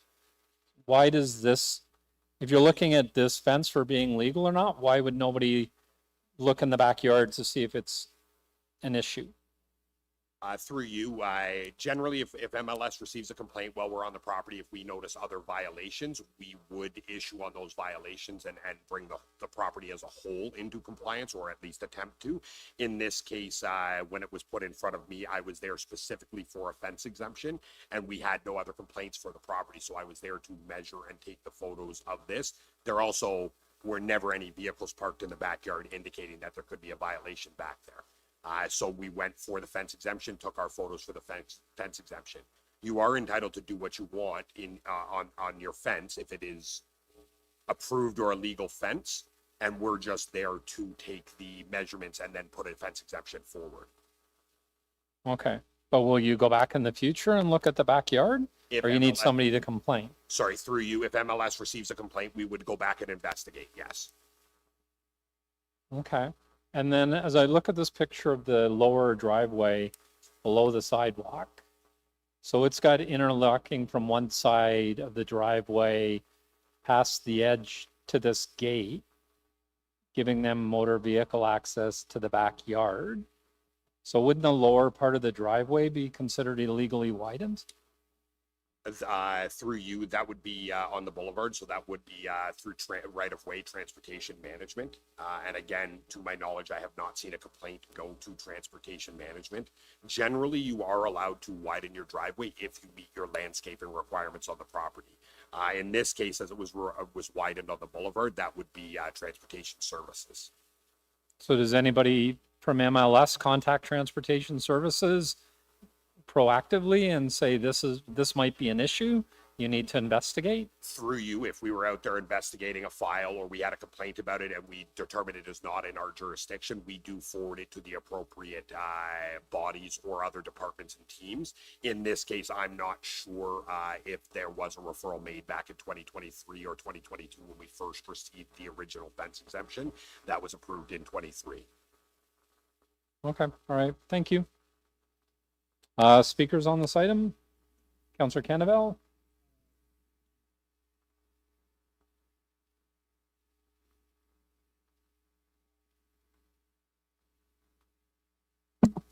Thank you, Chair. Through you, I'll be moving to grant the exemption for 120 Donside. As shared by staff, there are no real safety risks, particularly along sight lines, as questions were posed to staff. It's a 40 odd centimeter request for an existing beam that allows access to their backyard. Granted, we had one deputant, but it's clear many of the neighbors are supportive of this request for exemption by the property owner. And, you know, using, of course, there are technical pieces to understanding our bylaws, but as I apply a common sense lens to the request, I think it's fair, and it would be unnecessary for us to impose an undue hardship on the family that lives there to now completely reconstruct the fence for something that does not pose any direct harm to anyone that may be passing or walking by. So I do think it's a reasonable exemption given no impact, and we'd be causing an undue hardship, financial cost to reconstruct this fence. And I think it's fine from that lens. Thank you, Chair. Yeah, thank you. Other speakers? No other speakers? All right. So I'm taking the polar opposite, I guess, to Councillor Canavelle. I'm not sure when this fence exemption was granted.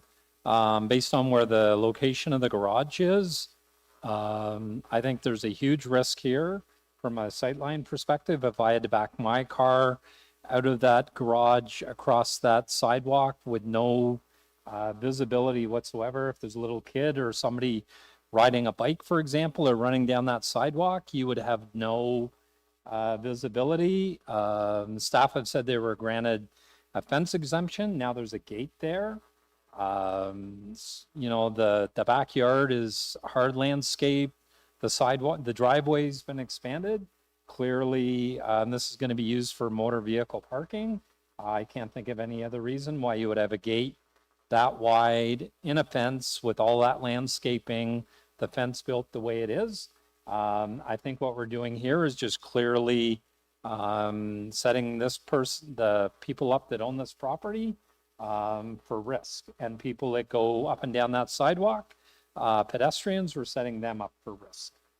So I can't, in good conscience, support this. Thank you.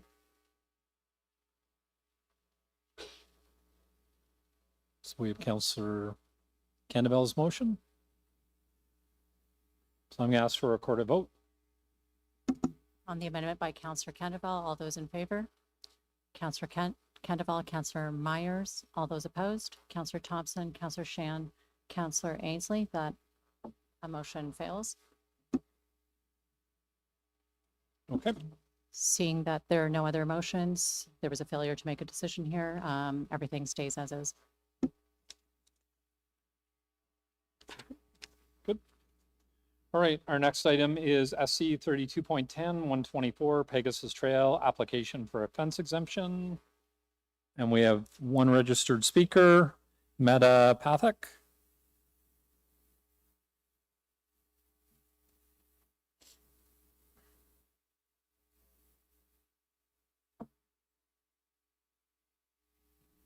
Sorry, point of procedure, just seeking clarification, just so we knew-ish, counselors understand, because the motion put forward by Counselor Candeville failed, because this issue has been delegated to Scarborough Community Council, the staff recommendations are what passed. Right. Okay, yep. No, there was no motion to adopt the item. So it was just not adopted. So what happened? Or did they get the exemption or they don't get it? Status quo. Okay, got it. Got it. Okay, yes, got it. Thank you. All right, good afternoon. You have 5 minutes whenever you're ready.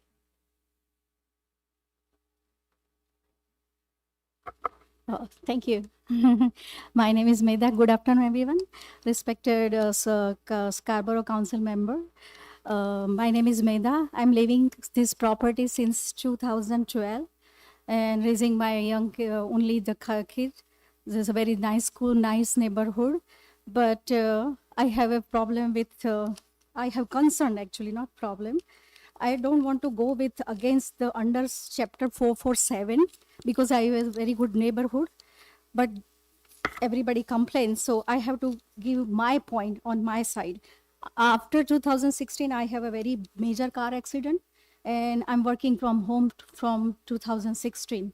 I'm switching my career from healthcare to finance. I'm working as a self-employed financial advisor from 2016. Previously, I'm sharing one photo. Previously, we don't have any problem with before construction. I'm sharing photo. Oh, so oh, turn on.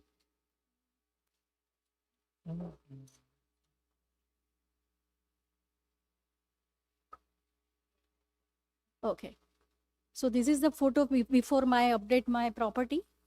Okay, that time I have all evergreen trees, so I don't have any issue with the fence or any. I don't need fence. I have 4 evergreens and I have 4 windows. Still, I don't have any issue. But now after this new property, I have after 2019, they have a stop sign on both the sides, right? So if I'm working from home and I have a Zoom meeting and I have a clear staircase after update, so new property, so anyone stop in front of my house in both the direction, it's like scanning the photo. So it's too much distraction. So we thought that we can build the fence and we have solved the issue. But neighbor have some issues and I have to come here for give justification. I don't want to go for any health concern or for kids or for senior because our street is necklace. So most of the time kids are running around and so the safety is major concern. The last fence is okay. I completely agree with the 1.2, but the rest of that's previously my height of the tree is, you can see here, is almost 3rd fence. So previously we have a big tree. No one has issue. Now everybody is an issue with the 2.1 meter for the 3rd fence and the previous 3rd and 2nd. I don't have any problem with the last one if I have to, what you say, size, reduce the size. But third one, I still have a objection or concern. So you already take the decision. I'm not the right person to give the answer for this one, but this is my major concern.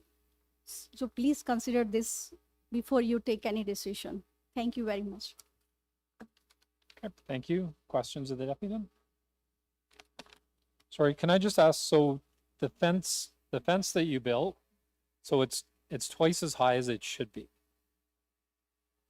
Yes, I know, but if I will plant any tree. Did you go to the city when you had it built? Did you go to the city Did you No. build it yourself or your family built No, it? no, we don't go to the city. That's our Did you mistake. hire a Yeah. contractor? Yes.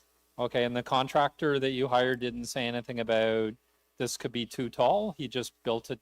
Did you No. tell him to build it this tall? And then he built it this tall? Was there anything from the builder saying, your fence could be too tall? No, he is not involved in this. But this is our decision. So he already mentioned that is in front of house is this side. Maybe I say if we ask our neighbor, if neighbor has no issue, then we can do it, and our neighbor has no issue. And none of your neighbors, like the neighbor, do you get along? Both with the the neighbor sides, adjacent? yeah, they don't have issue. And nobody's complained about it? Yes, they measured my fence against 2 times, and they said we have. First time they visited and they measured the measurement on I think December or January first week, and they said only the last fence. I don't know.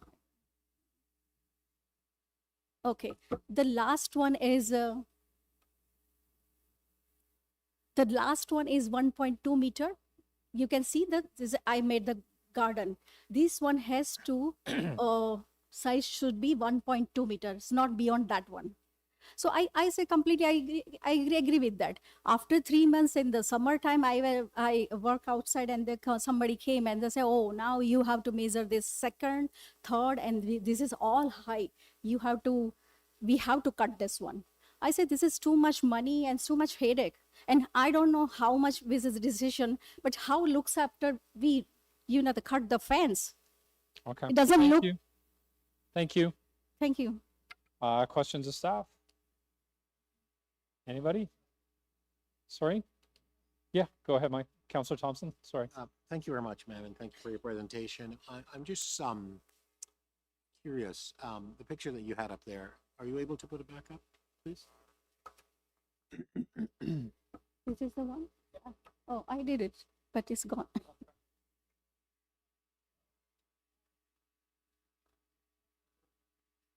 No.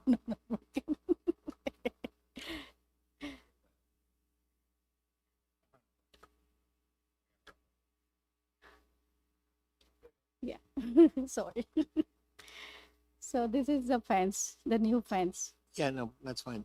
You had a picture with yourself in your yard before. Can you go to that? This is the previous construction. This is the previous construction? Yes. Sorry, where is the construction? All I can see is you and hedges. This is the property before construction. My photo is before construction. This is, oh, sorry, this is before. Before, I am the same owner for this property. No, I since, understand, yeah. I understand. Thank you. Yeah. So there's what looks like to be a tree to your left or your right when you're sending the photo. Yes. Is that where the fence is, or are you standing in an area where the fence will be before you in this photo?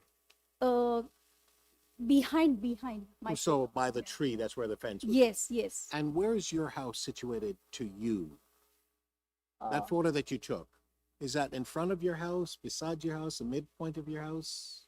This is the talking about the fence is north. No, sorry, west side. So where's your house? Is My it house to is your right? north facing. Right. Okay. So where the tree is, your house is in front of that tree. Northwest of. So with great respect, ma'am, northwest or east or south here doesn't help me. Mm. I'm just trying to understand where you're standing there, right? Mm. To your right, but you're standing facing us. Is your house there on the right-hand side? No, I'm facing my driveway. You're facing your driveway. Driveway, yeah. And so your house is situated back to where the tree is? Where is your house? Oh, okay. Wait. Is your house on your left-hand side? Where's your house?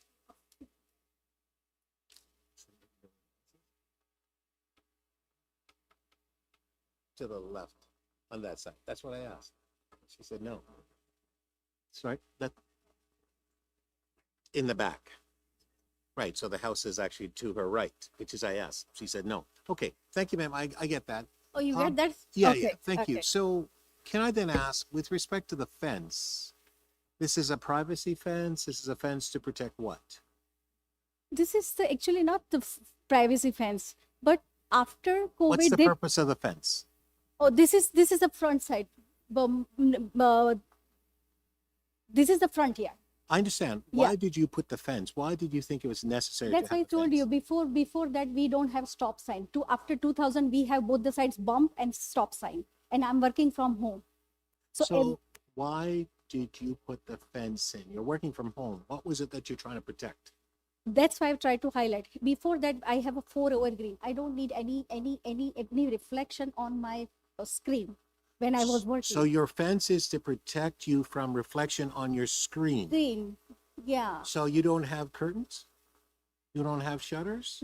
If I will close all the time, then that's the only reason. So is there only one direction or one position your screen could be facing?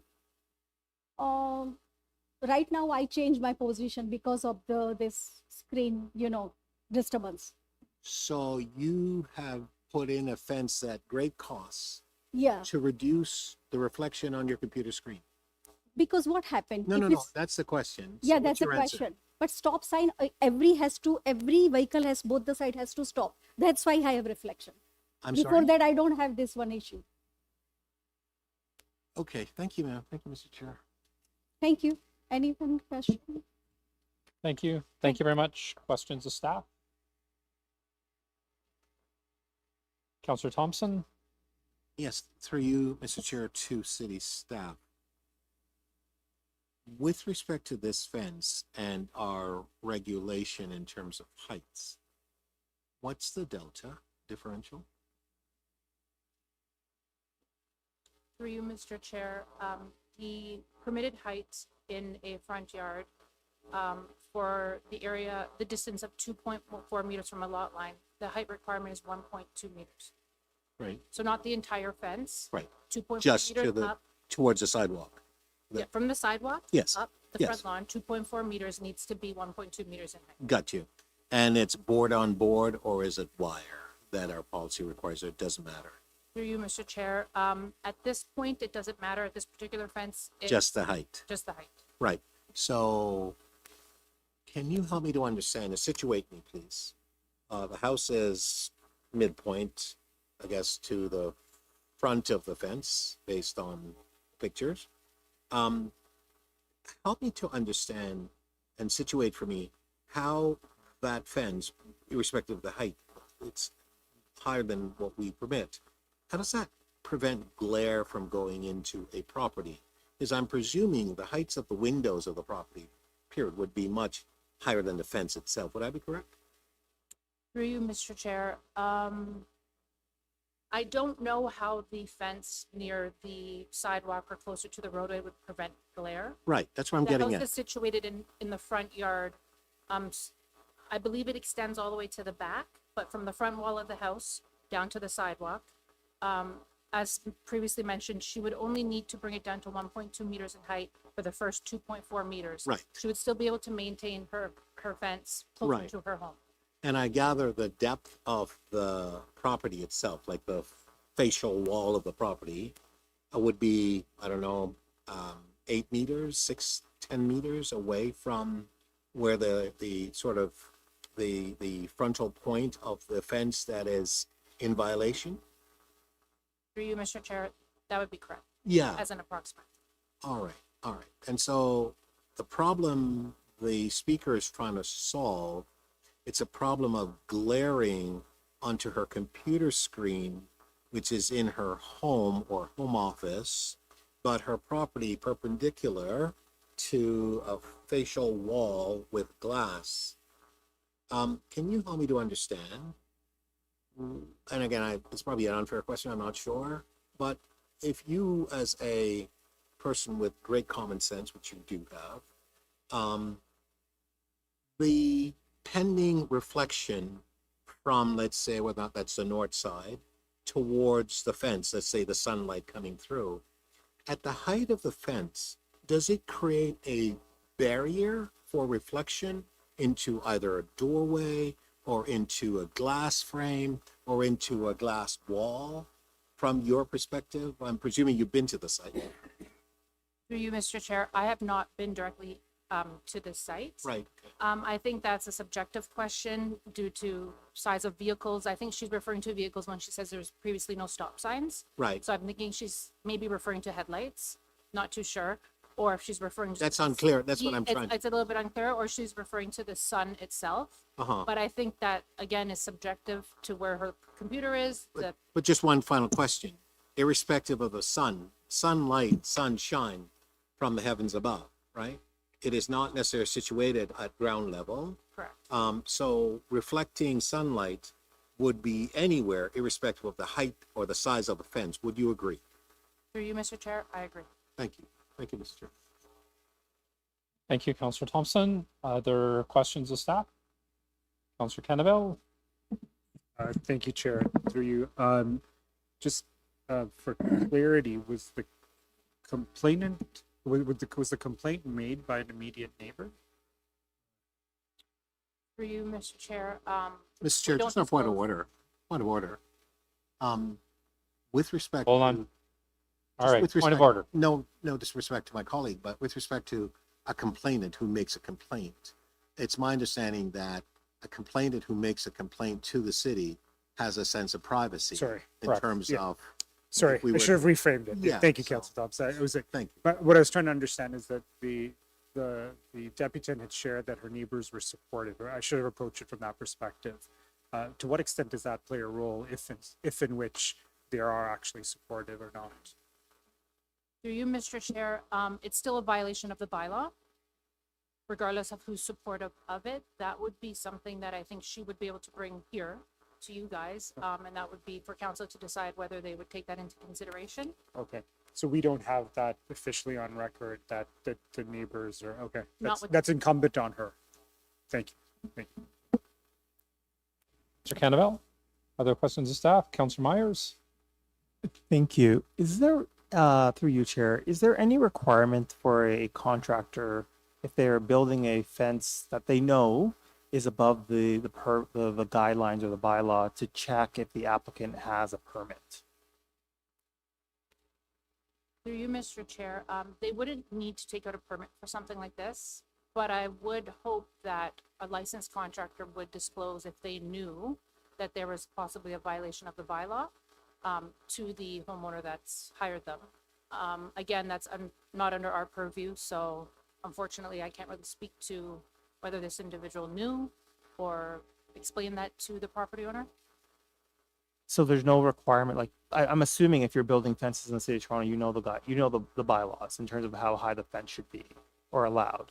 So there's no requirement from the city or I guess any licensing agency that they check that the person actually does have the permits to do the construction, similar to if they were doing a house or a backyard porch or anything like that.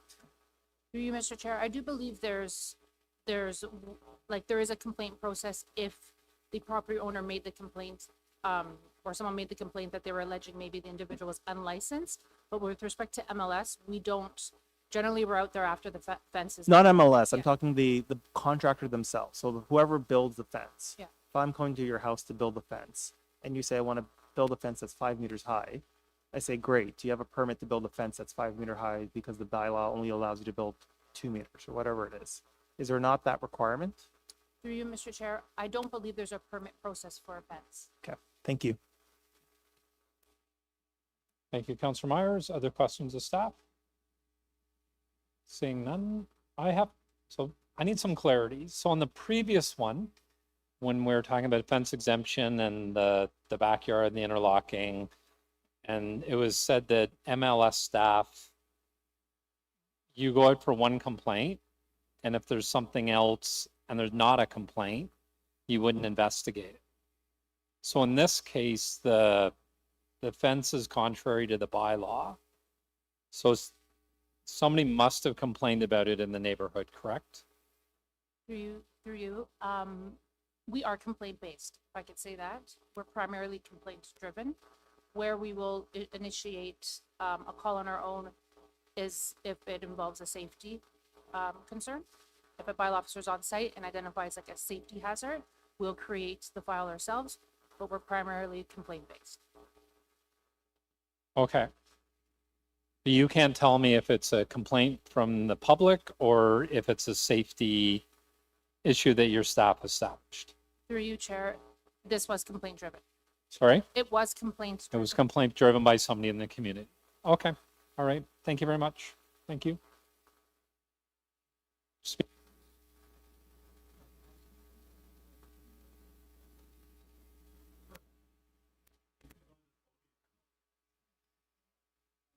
That's the only place I know where you can put it up.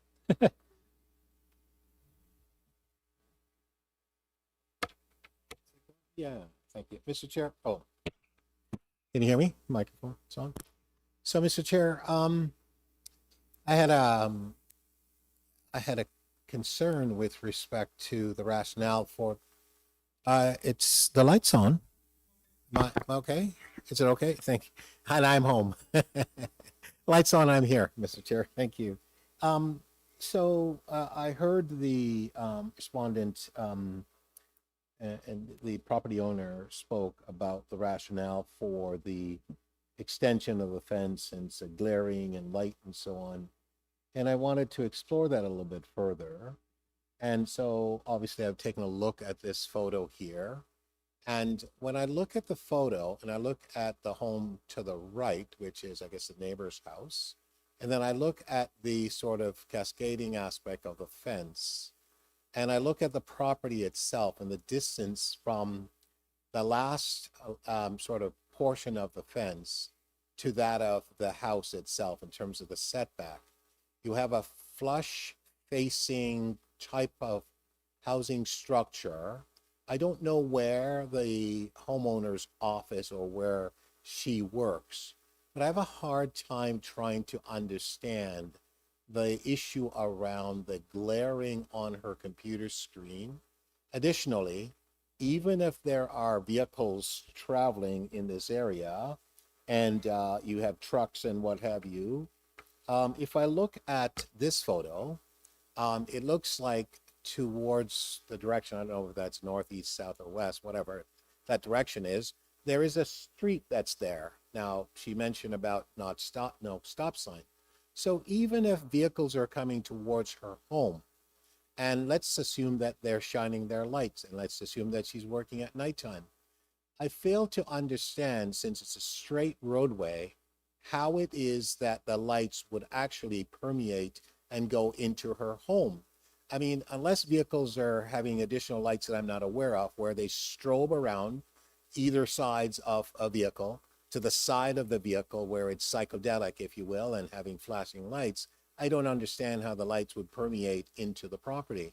And if it is, as she stated, the reason solely for the fence and the extension to this degree was to prevent glare from coming into her home, I don't even understand how you do that with this, quite frankly.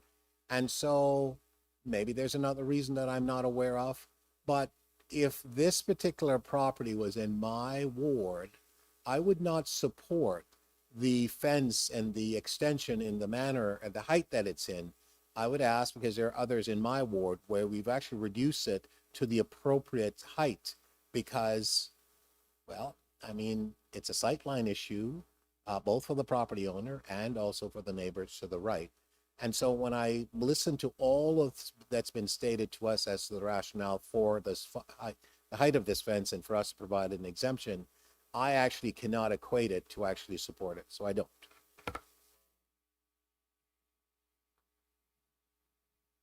Okay. Thank you, Councillor Thompson. Other speakers on this item? Councillor Canavelle? In the interest of time, I'll be brief, but through you, Chair, to the deputant. I think all of us are always sympathetic to hear when people seek an exemption, but I think, you know, the feedback as to why I can't support this is you shared that it was the primary reason, or at least the one reason, was the glare on your computer screen, which I think struck some of us as not a real reason. You could change the direction of your computer, you could put in curtains, and secondly, you had shared that your neighbors are all comfortable with it, but we need to see that.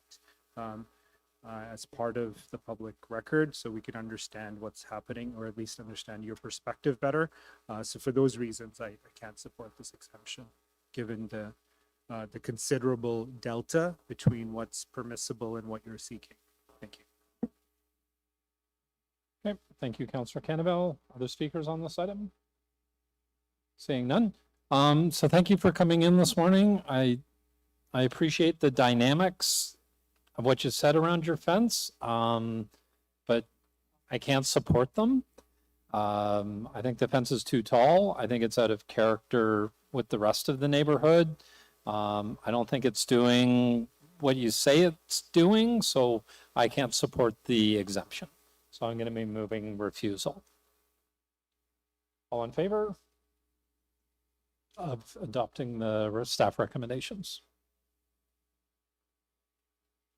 Okay, thank you.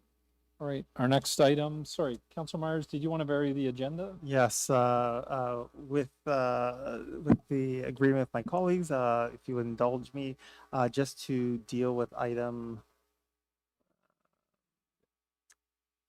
SC 3226, naming long-term care home at 4610 Finch Avenue East in honor of Bernice Redmond. If you could do that item next, I have a 3 o'clock meeting. Do I need to vote on that, or? Okay, all in favor of varying the agenda? That's okay. All right, so we're dealing with SC 32.26, naming long-term care home at 4610 Finch Avenue East in honor of Bernice Redmond. I don't believe we have any deputants.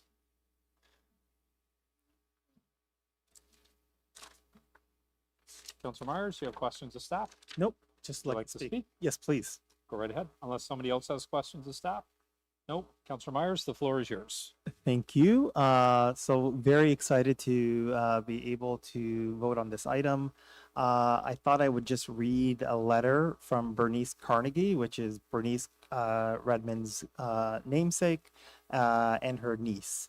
I think it sums up the person that we're going to be honoring today. It is with great pride that I represent the Carnegie Redmond families in support of naming the new Scarborough long-term care home in my aunt's honor. She certainly made an amazing breakthrough by being the first Black registered nurse, not just in Toronto, but in Canada. We are often quick to celebrate significant achievements without recognizing the implications and sacrifices required to attain them. Naming this building after Bernice Redmond honors the courage it took to overcome many barriers and acknowledge her determination, strength of character, and resilience in the face of emotional and mental pressures and loneliness. Born in Toronto in 1917 to Jamaican immigrant parents, Bernice Redmond was the fourth of 7 children. After having her tonsils removed at age 8, she declared she wanted to become a nurse. She could not have known how many obstacles stood in her way. At that time, systemic racism was widespread, including in Canada, where nursing schools refused entry to Black women. Determined not to give up, she pursued another path by crossing the border to attend St. Philip's School of Nursing in Virginia, only to encounter a different type of racism, overt segregation. Isolated from her family, but committed to her goal, she knew that there was no room for failure. She graduated with honors and earned 2 scholarships during her nursing studies. On June 23, 1945, Bernice Carnegie Redmond became the first Black registered nurse in Canada and later began her career in Nova Scotia as the first Black public health nurse. I wish I could say her path was smooth, but it was not. Despite her outstanding credentials, she still needed legal help to access work in her field. The colonial system was alive and well and resistant to accepting Black nurses. However, by 1948, nursing schools opened their doors to women of color. She was at the forefront of change. Few stories show courage in the face of hardship more clearly than Bernice Carnegie Redmond's. Her life and legacy are now shared nationwide through nursing education sites. This past year, she was selected for the 52 project at the Museum of Toronto, which recognized 52 women who changed the face of Toronto. Although she was no longer here to receive these accolades, it is not too late to pay tribute to this nursing pioneer. Having her name on this long-term care home would serve to inspire new generations of dreamers of what is possible with a positive approach, hard work, determination, and a committed goal. Respectfully, Bernice Carnegie. So I just want to say there has been overwhelming support for this initiative. We are up to 1,039 signatures on the petition to name the new long-term care home after Bernice Redmond. I'm so grateful that this will be in my ward, and not only are we naming this after Bernice Redmond, we are working to make sure that this long-term care home provides culturally appropriate care for Black, Caribbean, and African seniors. It will be open to everyone, but we'll be offering specialized care on site as well, and we'll be working with our partners at Taibu. This is a great initiative, and this will be a great addition to the landscape of healthcare in Toronto, and particularly in Scarborough North, which has a history of inclusive healthcare for seniors, with Montchong and St. Peter's and Paul, which serve specific communities. I also want to just give a quick shout out to Anshul Nigam in my office, who's been working hard on this, and particularly on getting the petition going and just seeing her success. And with that, I would like to call for a recorded vote. Thank you. Okay, thank you, Councillor Myers. Councillor Thompson? Mr. Chair, I'd like to basically support my colleague, Councillor Myers, with respect to the naming of this building, Bernice Redmond. The Redmond family and the Carnegie families are basically fixtures in the development of this society.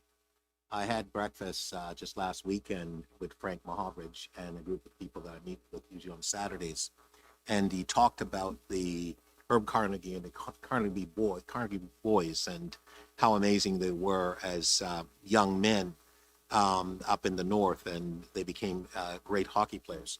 The Carnegie family and the Redmond family are intertwined. In our community at Warden and Lawrence, the Redmond family, which Bernice is part of, were the first Black families to actually buy a piece of property from the farmer who actually owned the land in around Lawrence and Warden. Freeman Redmond was a gentleman who lived in the community, and he passed away, I'm going to say about 8 years ago. We named a street after him. It's a Freeman Redmond Circle, which is just on Warden Avenue, south of Warden and Lawrence, north of Bertrand. I say this just to speak to the fact that this family were absolutely stellar and stars in terms of a period of time where none of us in this room essentially existed for the most part, particularly people who are of origin from of the Black community in this city. They were a fixture and continue to be. Councillor Myers speak from a letter from Bernice Carnegie and Herb Carnegie. There's a naming of a arena in North York after him, and he was an honorary police captain with the Toronto Police Service and so on. My point is this, is that both those two families and their history are actually intertwined in such a fundamental way that they have sowed, in my view, the seed of success for so many people in the community. Let me be very clear. Freeman Redmond is related to Bernice Redmond. He was one of those people, and in fact, they had the first trucking company owned by Blacks here in Scarborough and probably in all of Canada, in terms of trucking, not taxis and other vehicles and so on, but trucking. They have been such a fixture in this community. They've done so much in a very silent period, where now we have an opportunity to recognize their contribution and their efforts. And I think that we should be honored, actually, that Councillor Myers, congratulate him for his tenacity and coming forward and asking that this particular building be named after Bernice Redmond. It's so fitting because so many of our buildings and our structures that are named do not necessarily reflect the full contributions that African Canadian have made to this country, this city, and this area of Toronto.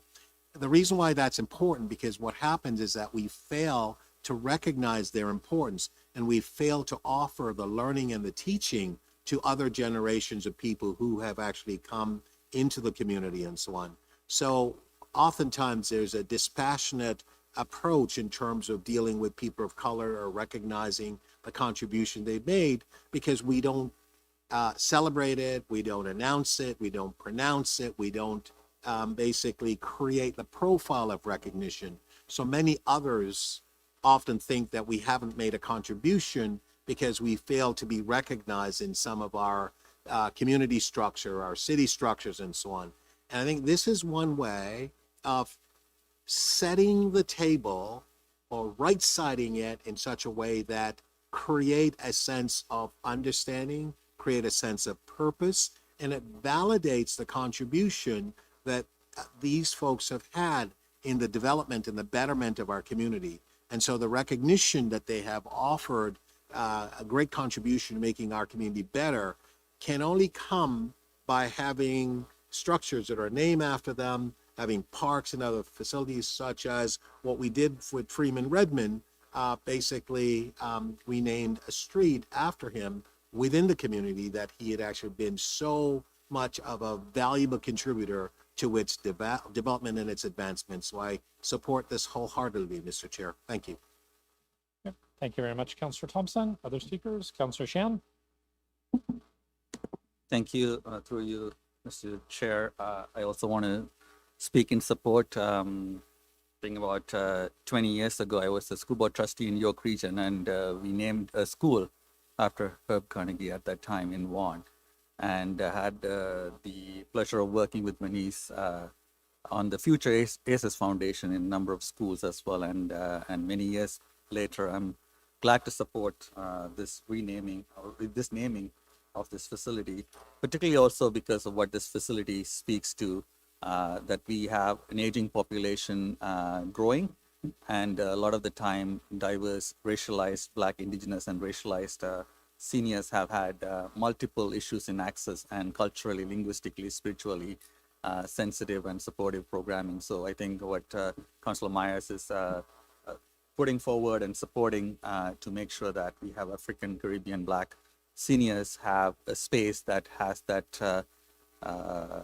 inclusive approach and reflective approach is something that is exemplary and will be something that will have domino effect and ripple effect to create more spaces like this. So I think it's very fitting to have this named after Bernice, and I'm looking forward to celebrating this opening soon. Thank you.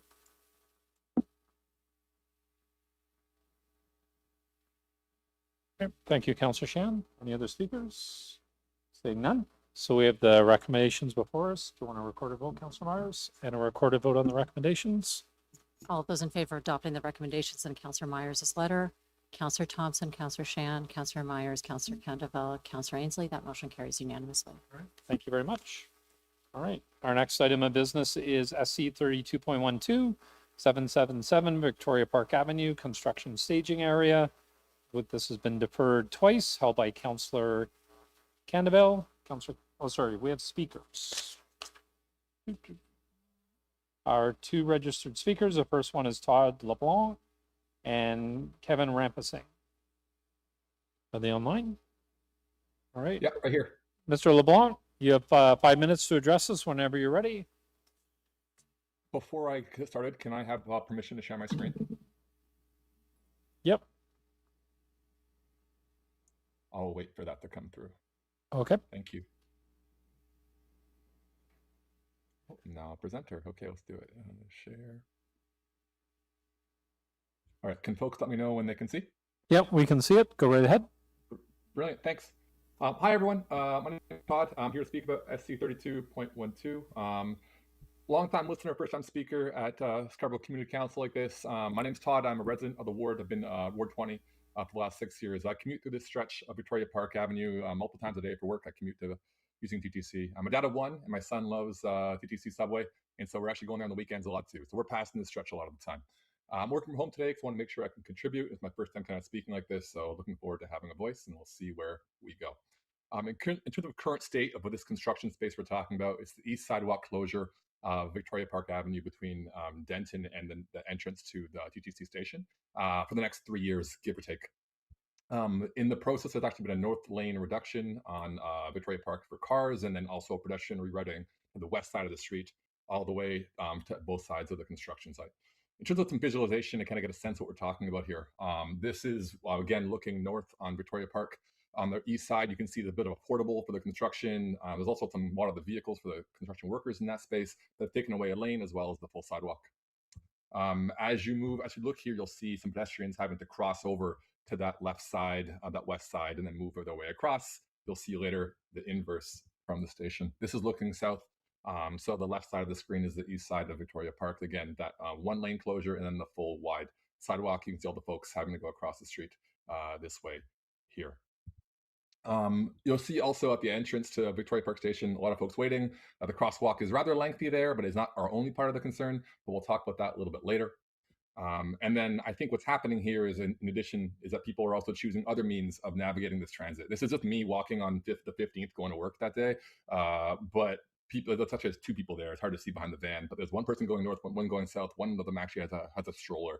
And this isn't an attempt to shame that person. It's more to indicate how people are choosing to respond to the particular, we'll say, conditions that have been implemented here. So my experience with this work really is saying that my commute is considerably longer because I'm having to wait for this crosses at each stage because I'm not the one necessarily crossing the street jaywalking or walking along the fence where cars are. I'm witnessing folks do really unsafe walking and cycling routes for themselves, whether that means jaywalking or doing what you saw there. I'm also seeing cars nearly being involved in accidents with one another. As you go north on Victoria Park, the lane abruptly ends and folks are having to merge into each other, a lot of honking and horning, that sort of thing. But particularly what resonated for me was the discussion I've been having with people on those street corners who are frustrated and concerned about the safety of themselves and others.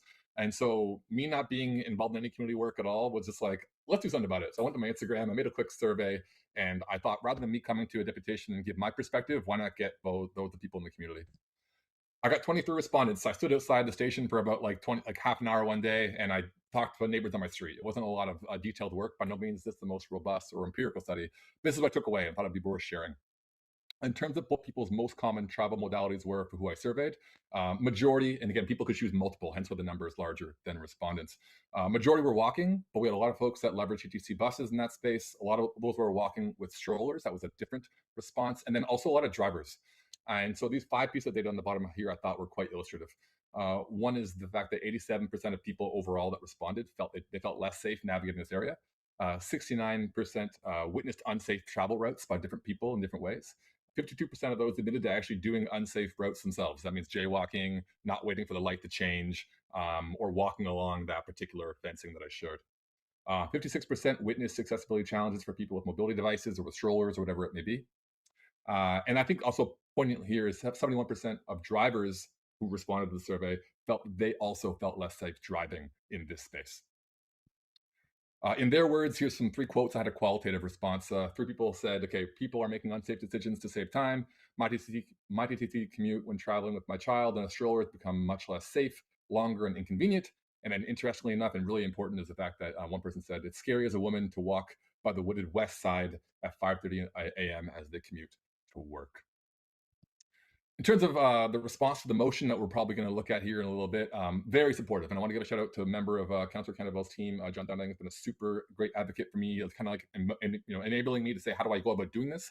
But last I'll say is one concern is just regarding the width of the proposed new sidewalk on the east side being 1.8 meters. And given that it's such a high traffic area and not a residential side street, that is actually smaller than what all new sidewalks are for the city right now, from what I could gather through a quick Google search. And finally, last before I run out of time here, is that the proposed or general recommendation for what I understand for high volume streets, which I dub Victoria Park to be, is between 3 and 5 meters. I'll yield my time and say thank you for the opportunity. Happy to answer questions otherwise. Thanks, folks. Okay, thank you very much. Questions for the deputy? Councillor Cannavale, go ahead. Thank you, Chair, and through you. Thank you, Todd, for delegating and participating in our meeting. I just wanted to appreciate your engagement with our office and wanted to ask you what we're putting forward as part of the recommendations. Do they meet your thoughts and considerations and provide some level of comfort and confidence for you and the community? Again, I'll speak for myself, and I'll take the feedback from others that were I was speaking to, but largely yes, and that's the biggest takeaway here. Things like lighting, I think, is really critical. The fact that it's a protected space that's both covered from above, but also from traffic on the side, I think, super critical. And so, I just want to express gratitude for the work from your office to do that. I called it the one piece about the width, but beyond that, like it's a long list, and all that work sounded to be really, really effective. When I mentioned that to folks that I was doing the surveying, like reaching out to, they were like, "Oh, let me read that," and they were like, "Oh, that would fix, that would help." So one, just acknowledge it. Yes, largely supportive of the work. Thank you. Thank you so much, Todd. I know John appreciated working with you. Thanks. Yeah, he's awesome. John's great. Thank you very much. Other questions of the deputant? Seeing none. Thank you very much. Our next deputant is Kevin Rappensing. Kevin, can you hear us? Yeah, you're able to hear me? Yep, you have 5 minutes whenever you're ready. I just need the screen share to be turned on, if that's okay. Okay. Do that first. Sorry.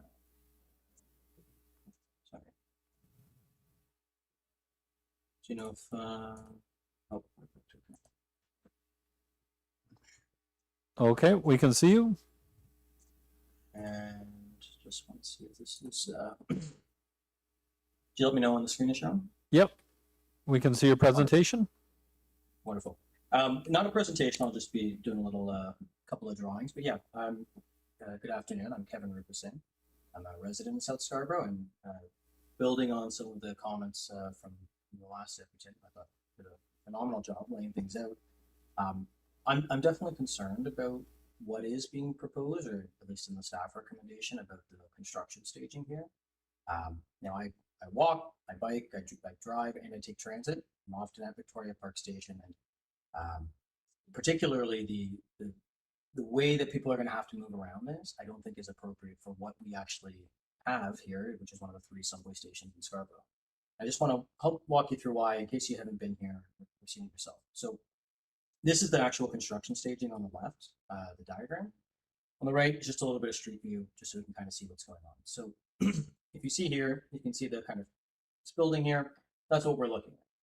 So the detour that's being proposed here for everyone to access the subway station is if you're starting right over here, it's cross this crosswalk and come to the south side of Denton. Right off the bat, we have a bit of an issue because those crosswalks don't actually exist at the moment. There isn't one here and there isn't one here. But even if those got painted in, it's not an accessible crossing. There is no curb cut or any way for people with wheelchairs or strollers or anyone to actually get to the south side. So even if that's getting fixed, at some point you then have to go west along the south side of Denton here. So if you look here, this is looking east along Denton. That's the sidewalk that everyone's going to have to come along to make it around the corner.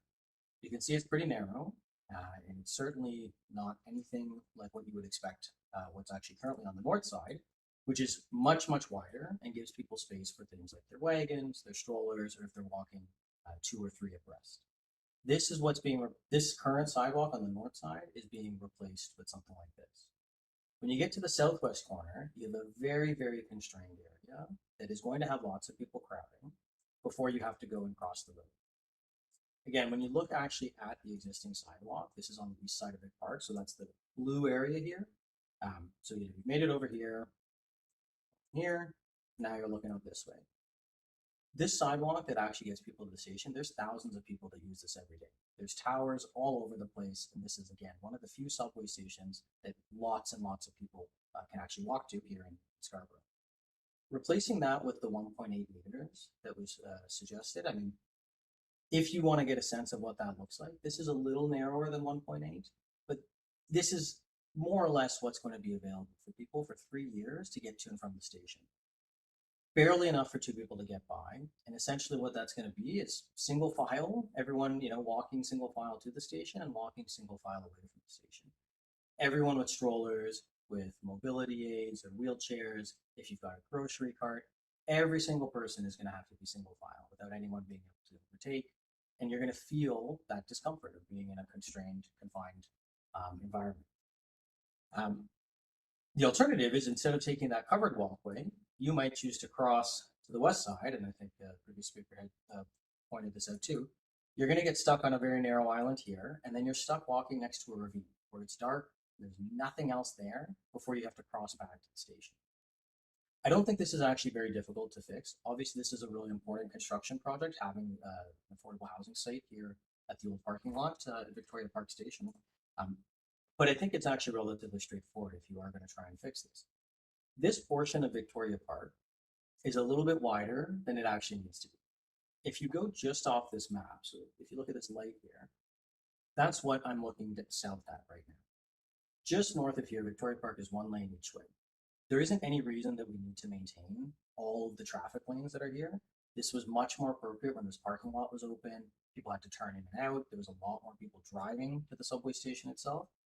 What we really should be looking at is recognizing that all of the traffic coming into this area is coming in on one lane.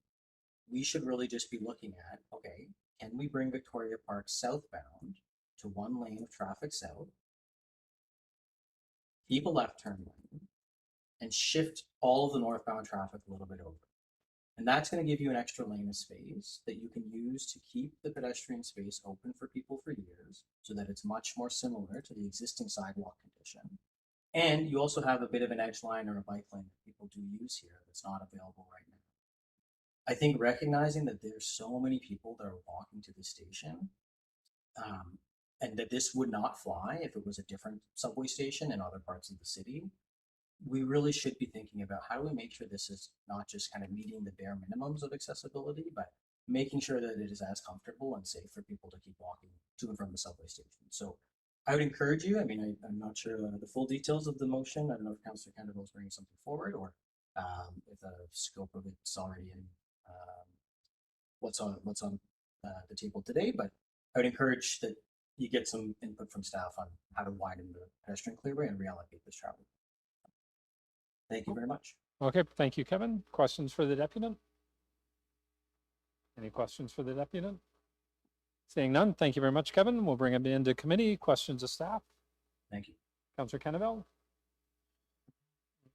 Thank you, Chair, and through you to staff. And I know our office has worked very diligently with transportation staff to make this as good as possible. Obviously, it's always challenging when you're doing such an intense affordable housing site on a constrained space. But just to address some of the concerns that were outlined. Along Denton, can we get confirmation if on the crosswalks that would be painted along Denton to pedestrianize and to make accessible or make it easier to cross at Macy and Denton? Through the chair, Councillor, we will instruct the development team to refresh the pavement marking and keep it refreshed as required. We will definitely look into having a temporary ramp put in that would allow for accessibility to the sidewalk that's not accessible at this point. As part of that work, would curb cuts be considered as part of the work to be done to provide accessibility? Councillor, I don't have that, through the chair, I don't have that answer for you right now, but I will definitely let your office know of that. That is certainly a possibility. Thank you. And in regard to the concern about the width of the sidewalk, what is staff's opinion on 1.8? 1.8, through the chair, Councillor, is AODA compliant. It allows for the passing of 2 wheelchairs. It is the minimum width that we in the city now allow. And what was the constraint that led to the 1.8 recommendation as opposed to, like, say 2.1 or something else? It was through the chair, Councillor, the turning radiuses of the vehicles that need to get into the construction staging area required movement within that area. Thank you. I think that's important context. Perhaps not as easily digestible on the first reading of the report. Secondly, I understand there was a challenge in terms of the idea was suggested that would close a driving lane. But I understand the median that exists north of Denton on Vic Park makes that a challenge. Is that correct? Through the chair, Councillor, yes, that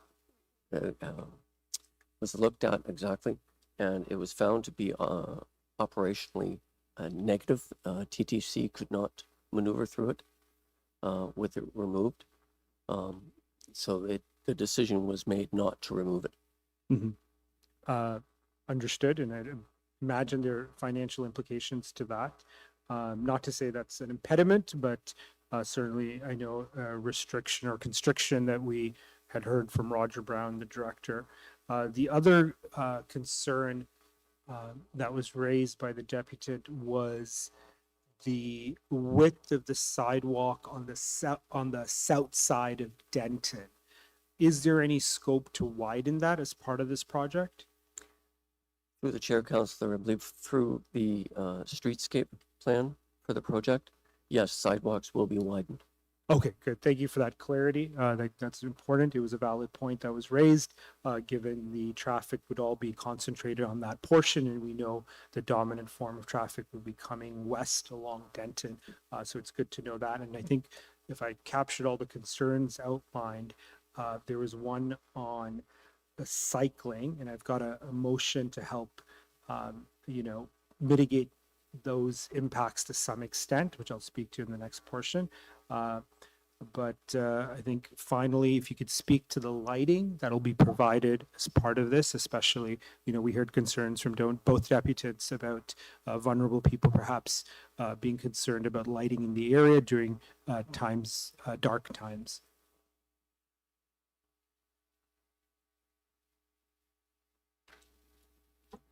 Through the chair, councillor, the applicant can be directed to provide lighting to the walkway to allow for a safe passage of all pedestrians. Is that direction currently part of the plan? Councillor, I'm not, through the chair, I'm not sure if it is part of the plan, but it is a regular instruction that city staff give to applicants when they are putting in a construction staging area. Okay, great. So we can ensure that instruction or direction is given. Thank you. Thank you, Chair. Thank you to staff. Councillor Thompson, questions of staff? Yes, through you, Mr. Chair. This matter has, I believe, been before us before. Are you aware?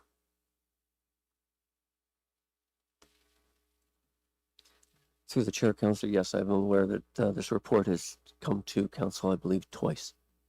Gotcha. It's the third time now here. May I ask what changes has occurred in the two times it's been here already to improve the overall safety for the community? So I kind of gleaned from the presentation for both the speakers that they're concerned about safety and also, I guess, the width of the walkway. What changes have been done since the start? Through the chair, councillor, the covered walkway will be put in as where it does not exist at this point. No. So just to be very clear, through you, Mr. Chair, I'm asking what has been done, not what will be done, because this is the second time. I think it was like 6 months ago this was here. Am I right? Is it 3 months? Okay, it seems like, but it's twice though. So February, it says, right. And The so report was written in February 2nd. Right. So what I'm trying to understand is, since that time, what work has staff convened, have you done to improve the issues that had been brought to your attention? Through the chair, councillor, during the time where the report first came to council, there have been traffic studies done to allow for a fuller view of traffic movement, pedestrian movement. Ideas of whether the median could be removed have been looked at. So over the last 6 months, there have been a few studies of traffic movement throughout Victoria Park. Gotcha. So in 6 months, nothing has been done other than to study the study.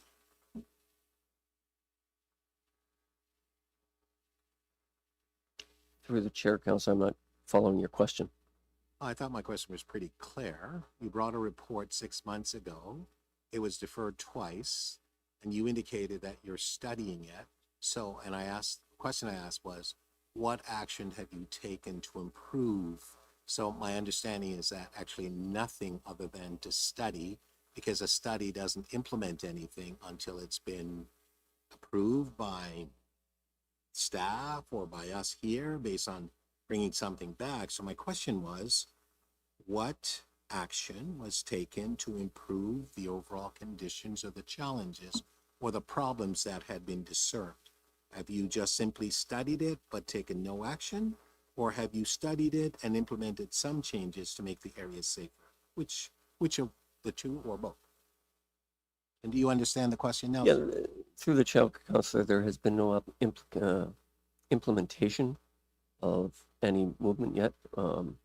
The original recommendation was to have a covered walkway, and during that time, over the last 6 months, there have been talk over having it, not having it, with the effects that it would have on traffic.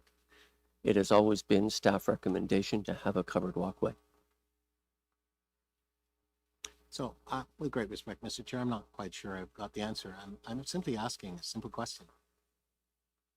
There is a requirement for some actions to be taken. Some studies have been done. So based on the study, has action been taken or no action been taken? A cover walkway has been desirable, but one has not been put in place. Why not? And when will it be put in place? What actions do you need? What do you need from us today to help you as staff in order to act to ensure that the area is safer? I hope those are really clear.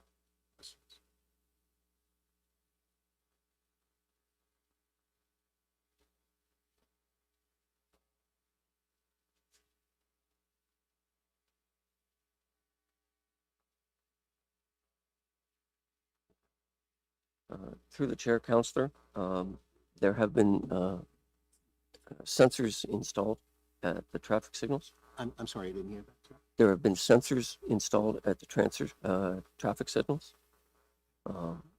However, to complete the walkway requires council approval.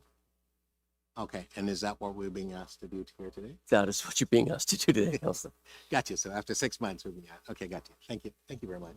Sir, those are my questions. Thanks. Thank you, Councillor Thompson. Other questions? Nope. I had a couple. So I'm trying to understand. So the report was written in February 2nd, 2026, and it came with 18 recommendations, and it's been deferred twice, I think. So this is the third time here. Have we added to those 18 recommendations or taken away? It's still the same 18 recommendations that were presented in the original letter. Through yourself, the recommendations are the same. I believe they're being amended to timeline. So an extension report will come at some point. But we haven't, so the original 18, it's still the original 18 we're looking at today. Through yourself, yes, that's correct. Okay, and that's 6 months to get here, and we haven't changed anything. Through yourself, that is correct. That's correct. And then in the report, it has a development timeline. Demolition from June 2025 to September 2025. Excavation December 25 to March 26. So if we'd implemented the 18 recommendations when it was originally here, that would have been during excavation and shoring. So by us not putting these 18 recommendations in place in February, has it affected the construction timeline? Through yourself, during this time, temporary permits have been issued because we were working on getting the walkway in place. But because of the initiative being a city-run initiative, we wanted to get moving. So 30-day permits were issued at that point. Sorry, have we slowed down the construction timeline by doing this? No, we have not.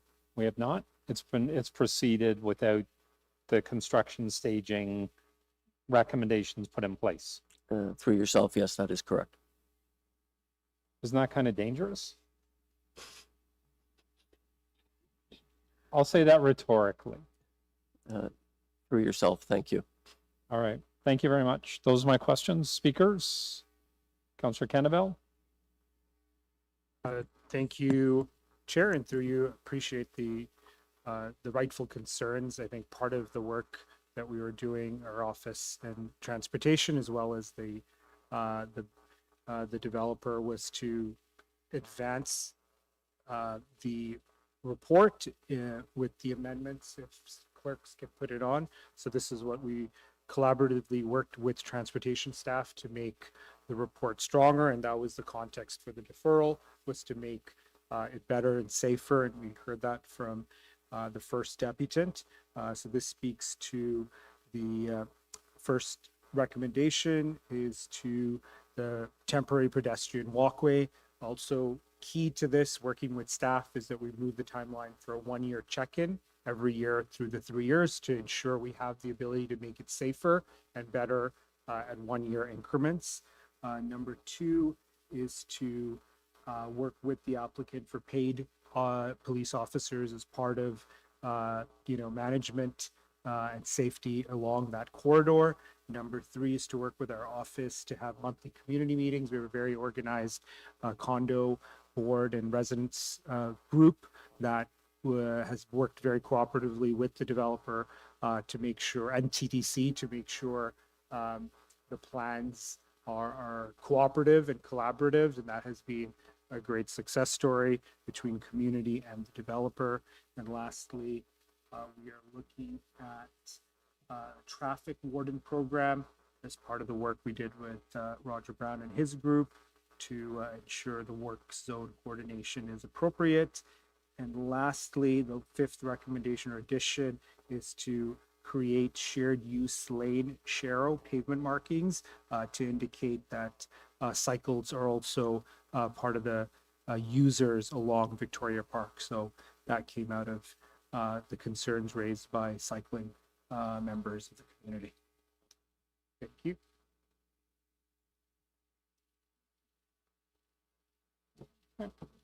Questions of the mover? Yeah. Councillor just Thompson? Through you, Mr. Chair, just through to you, Councillor. Yeah. I'm just wondering, there had been sort of mention about widening elements of the sidewalk.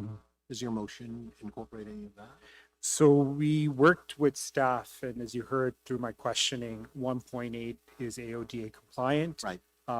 By going beyond 1.8, now you're taking into the driving lanes, and that, was the decision collaboratively to go from 2 driving lanes to 1 would have created more issues. I certainly encourage everyone to go to Victoria Park, and now it is a very busy intersection. So I understand the deputant's argument that north of the subway station, Vic Park goes to 1 lane each. Right. The sense that we all arrived at is that the 2 lanes from the bridge that connects to Vic Park subway station to Danforth requires 2-car lane. So we didn't want to interfere with that. I got you. I just wanted you to be able to explain that so as to address that issue. The other question, it's around the paid duty. So the hours of operation of the construction site is from 7 a.m. till, let's say, 6 or 7 till 7. Is it the expectation that paid duty would be there for the duration of the construction? No. Okay. Sorry, just sorry to interrupt you, but just the language is around when there's large scale concrete pours. Okay. That's when paid duty would be. So just on the pours, so it's to ensure directing folks to be able to travel safely. Exactly. Okay. Thank you. Thank you, Mr. Chair. Thank you, Councillor. Okay. Thank you, Councillor Thompson. Other questions? Other speakers on this? Okay, so we have the amendments by Councillor Candavel. All in favor? Carried. Item is amended. All in favor? And that carries. Okay. And our next item is our next item is SC 32.22 Eglinton-Bendale South Streets Plan, Ward 21, Scarborough Center. We have 3 registered speakers. The first one is Neville Brito.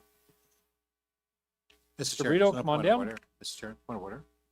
I wonder Thompson? if we could have a presentation before we have speakers. You want a presentation? Yes. Staff? I had asked staff to provide. Okay. Be prepared for a presentation. For staff, Before with the we have presentation? speakers, we'll have Okay. a presentation. Sorry, Mr. Brito, we're going to have a staff presentation first.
Can I go?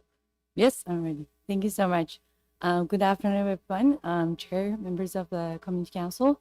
My name is Aisuda Nirman. I'm the project manager for Eglinton-Bendale South Street Plan. I report to Michelle Berquist, who's the staff contact on the report that is before you. Michelle sends her regards, her regrets because she had to attend another community council meeting. But today I'm joined with Adam Veneman, the program manager for program for neighborhood street span. We would like to thank Councillor Thompson for providing staff the opportunity to present our work alongside the report that is with you. So this report that we have today presents the recommendations resulting from Eglinton-Bendale South street span. The goal of this work was to improve the road safety and make it easier and safer for everyone to move through the neighborhood, whether they're walking, cycling, taking transit, or driving. Staff reviewed existing condition. We carried out consultation with residents and had chats and meetings with interest groups and completed a technical assessment to, based on that, recommend a package. Staff are recommending approval of the package of changes that is shown in the report. To take a quick step back about the program, the program for neighborhood street span is a new service within transportation services.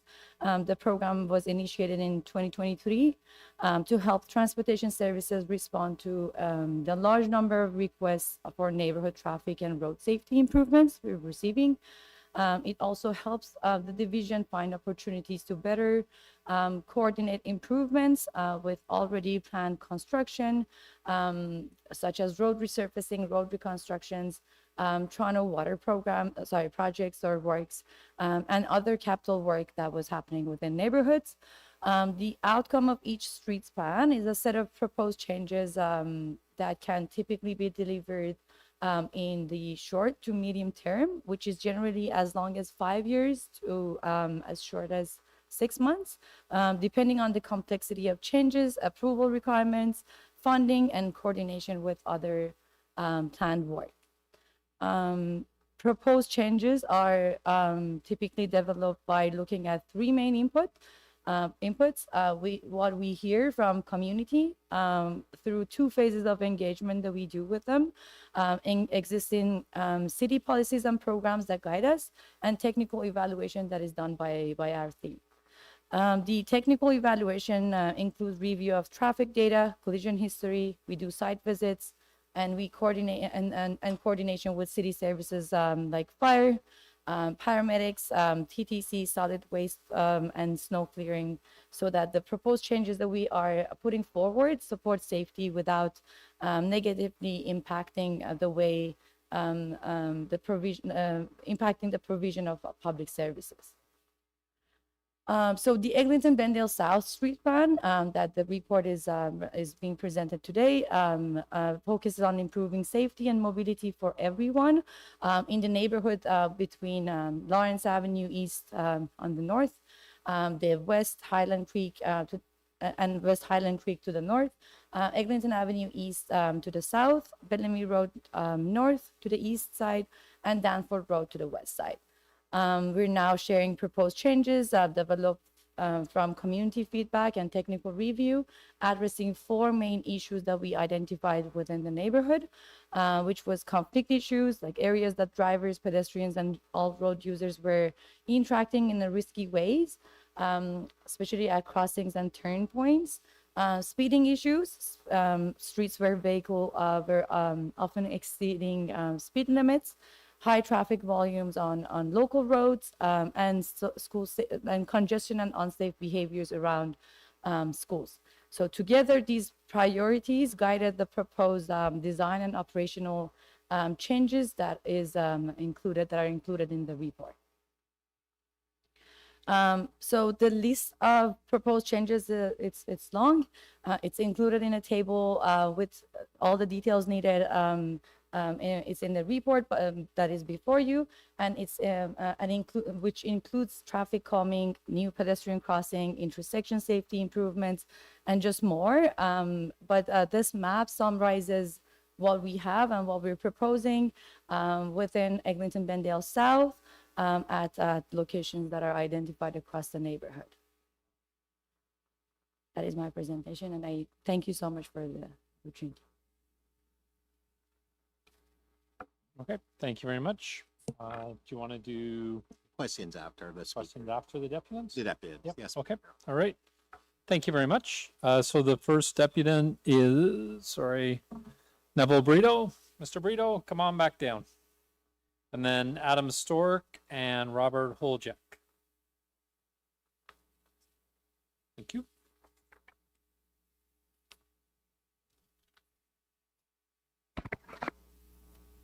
So good morning, members of, first through you, Chair. Good morning, members of council. Members of council, we're seeking a simple amendment to remove and delete item 1D, the 10 speed humps on Perryvale Crescent from the agenda item. My name is Neville Brito. I've lived in this community for 35 years. I'm also the director of research for the broader Bendale Residents Association. I am a cyclist, I am a pedestrian, and I am a driver in this community, and I run through it almost every single day. And in that time, I have not seen a single incident on this street. I want to make it very clear, we support the broader Bendale Streets plan, but specifically object to the speed humps proposed for Perryvale. The reason for this request is this is the sole emergency access route to residents on Dignam Court. For decades, we have had issues with the blind curve, steep grades, snow stacking issues. In addition to that, we are currently facing issues due to the Scarborough subway. The street is already facing significant pressures with turn prohibitions, lane closures, and constrained access at the primary, at the Danforth and McCowan access point. As the report to council proves, it is a low volume street with less than 300 or about 300 trips per day. The other streets in the plan have bypass routes for emergency services and other complexities. They do not have the same complexities as this street.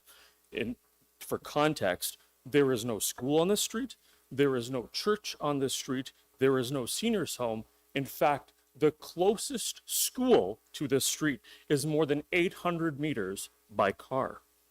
So, we're never one to make broad claims without data. We check the data. In the information package that I believe was distributed to you, on page 6 of the pack, if you look through it, we actually pulled a screenshot of the Vision Zero data. And in 20 years of data, there hasn't been one significant accident on this street. In addition to that, we did our due diligence. We called 43 Division. We talked to our neighborhood community liaison officer and asked them, is this a hot spot priority neighborhood for you? Do you guys see lots of complaints? The answer to that was, not really. We talked to several longtime residents, dating back to 1957, and not one person could think of a significant issue on this street. Both lived experience and data confirms this is a very safe street. In addition to that, over the last 2 years, we have seen 4 EMS calls on Dignam Court alone, and a 2-alarm blaze in 2022, as the pictures on your package prove. The data in the report to council, the report says, we consulted with emergency services, and this may increase response times. When you look at the package, you will see it didn't say may, it said will increase response times. The community, so we also took it to the community and acknowledging Councillor Thompson. Councillor Thompson had an excellent idea that we went to the community and asked for feedback. We knocked on doors, we gathered opinion, and the majority opposition was clear. On Dignam Court alone, the opposition to this measure, in specific measure, was 87%. In addition to that, we looked at the encatchment area. 63% of residents said they did not support this measure. Oddly, that data was omitted from the council report. We followed the process. Residents wrote in, they did the surveys, and not one person said, yeah, we support this. It was mentioned in the report, but it was pushed in anyway. This is a matter of proportionality. The preferences and complaints of a few do not outweigh and should never outweigh the operational risk of the many, particularly when response times are critical in moments of greatest need. On this item, the community is engaged, they are concerned, and they are watching. Seconds matter. This is a sole access route. There is no do-over here. If we get this wrong, there are very real and very tangible consequences. For this, the residents impacted most, we are asking you to vote today, along with this community, with conscience and common sense for a simple amendment for 1D, Perryville. That decision is now yours. More than happy to answer any questions. Okay, thank you, sir. Questions for the deputy? Councillor Thompson? Yes, thank you. Through you, Mr. Chair. Mr. Burrito, thank you so much for being here today. So you and colleagues have done a lot of work with respect to the overall assessment of the work that staff has actually done. And you've come to the conclusion that while this is a very good report, there is an area, Perryville specifically, that you don't think warrants speed humps. Is that correct? That's absolutely, the community was very clear. There were two separate surveys done. The staff survey was done. And then independent of that, we also did that. The importance of the staff survey is actually quite clear. And the reason I say this, and if you look at the information packs, there's actually weather data on the back of that. The two consultation dates, so the humps were first proposed on February 3rd, 2026. There were two consultation dates that were held after that. There was one on the 11th and one on the 18th. If you look through your information pack in the appendix, it actually shows only 5 residents attended that consultation. Now, some may ask, why was it only 5? Well, it happens to be that they were both held on snow days. So we asked our community what they think. We knocked on doors, and the results were overwhelming. In other words, the survey data for this consultation was extremely critical because that was the only opportunity, realistic opportunity, to get resident feedback on this item. Thank you very much for that, sir. And you and your colleagues and associate went to as many of the consultation processes and the pop-ups as you could, correct? We absolutely did. We attended as many as we could. The ones that we couldn't attend, and the 2 that we mentioned, was because of the snowstorm. We provided written notice. We CC'd your office too, and we actually wrote into staff and asked that additional meetings could be held. No meetings were held. So, and you've collected data, which says since, was it 1957? Was that the date you said? There has not been any near or any issues around public safety on Perryville specifically, correct? In this particular case, there haven't been any accidents. We did call Toronto Police. We asked them. They went through their portal. The only incident they could find in that, that period of data, which doesn't mention on the Division 0 data portal, was there was a minor bicycle accident where a guy riding his bike in the rain hit a parked car. Yeah. That is hardly indicative of a unsafe street. Thank you. How much time you and your associates put in place to do the research and consult with your neighbors? Because we did talk, and we asked you and Adam to go out and actually talk to people, bang on those doors. You sent me a copy of the petition and so on. Can you help me to understand, and I ask you how much, so 2 parts to the question. How much time did it take you to do that? And by the way, thank you for that. You're most welcome. And then the second part of the question is, what was the question that you asked your neighbors who signed the petition? Well, so to both those questions, and feel free to jump in if I miss one, so bear with me.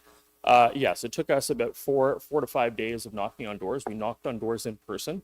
The methodology is actually included in the data. I can read that out to you. We exceeded. We looked at the city petition data results, or the criteria, and we exceeded those.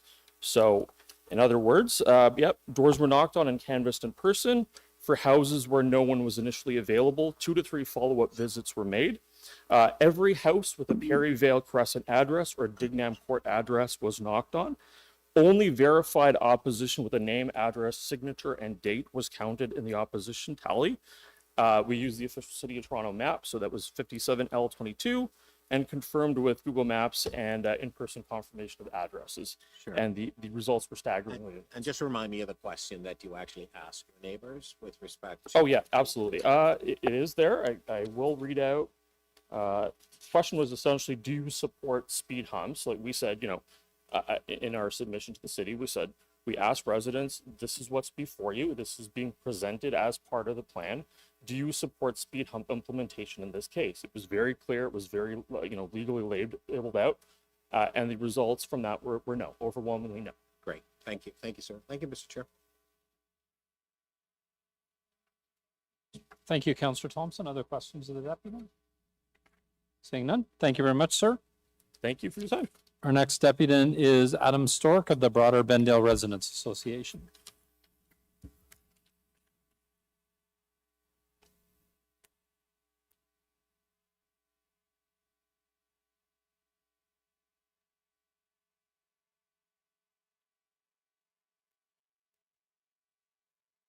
Good afternoon, Mr. Chair, members of council.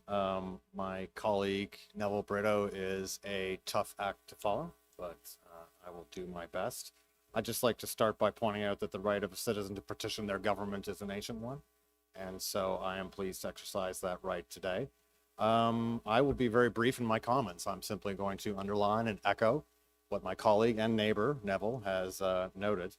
The plan as a whole is well judged, well considered, and enjoys the support of local residents, except for item 1D, which in our opinion, our view, is not particularly well considered and does not, as our canvassing indicates, enjoys the support of the community.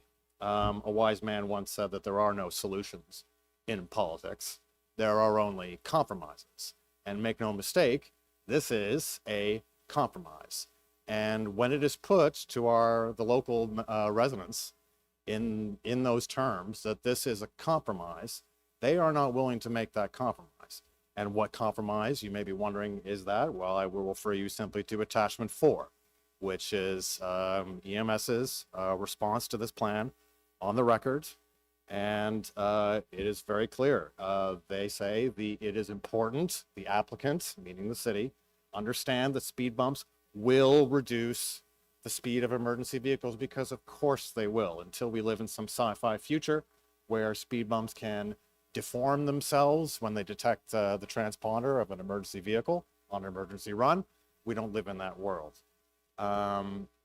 It's interesting. I find it interesting, and council can draw its own conclusions from this, but the very clear word will impact emergency response time somehow in staff report turned to the word may. So I'll just conclude my remarks by saying the question before you, councillors, is that are you going to make this compromise for us? And so we therefore simply request, again, I will reiterate our support for the plan as a whole, but that a motion be introduced to amend the plan to remove item 1D. And at that, thank you, Mr. Chair. I would welcome any questions. Thank you very much. Any questions of the deputy? Mr. Stark, Councillor yes, I do. Thompson? Yeah. Good afternoon, and thank you for being here, sir. So you've spent a lot of time and energy and your associates to do this work to validate whether or not this was something that was essential to make the community overall safer, correct? Correct. Got you. And you spent time in terms of participating with our staff and looking at the overall area in question. The schools, they have been addressed in terms of crossing guards and stop signs and other issues that you believe are necessary. Is that correct?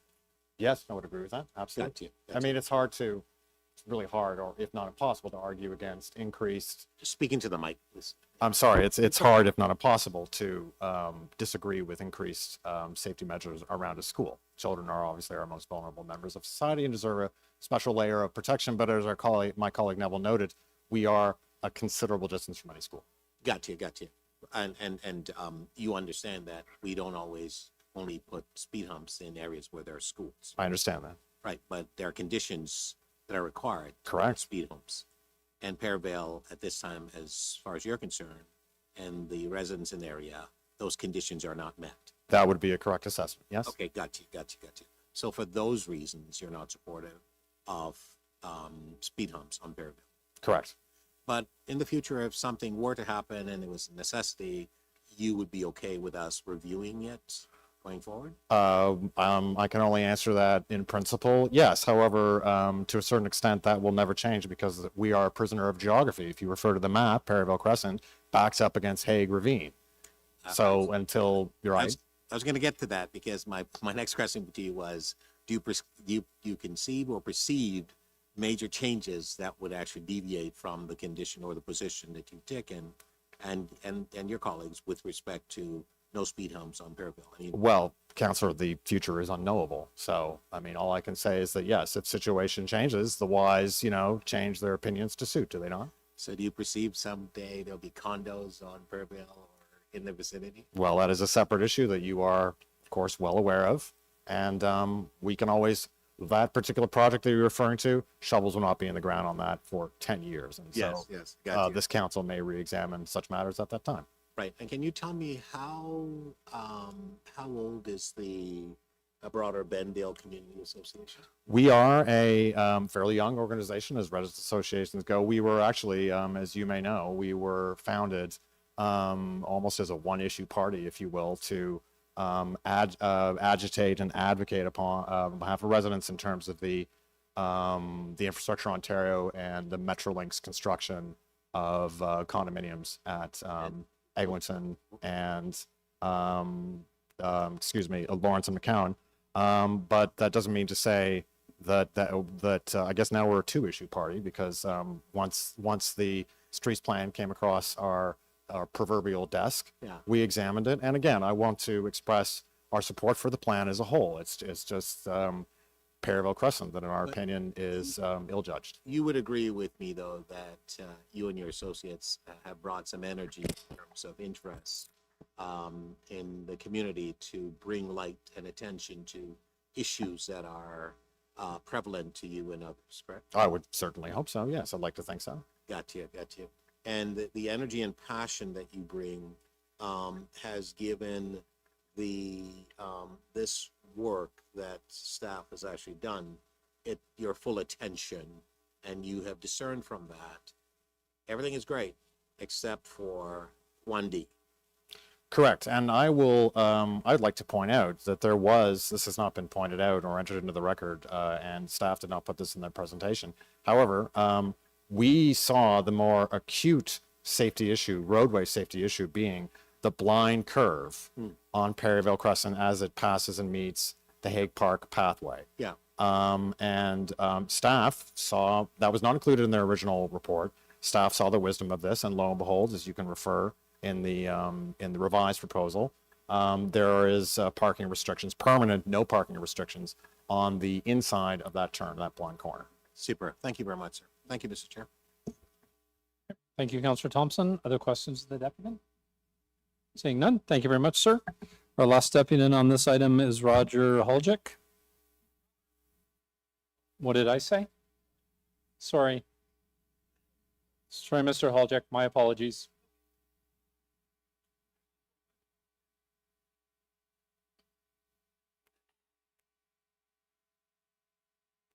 You have 5 minutes whenever you're ready. Okay. Want to thank you for the opportunity to speak today.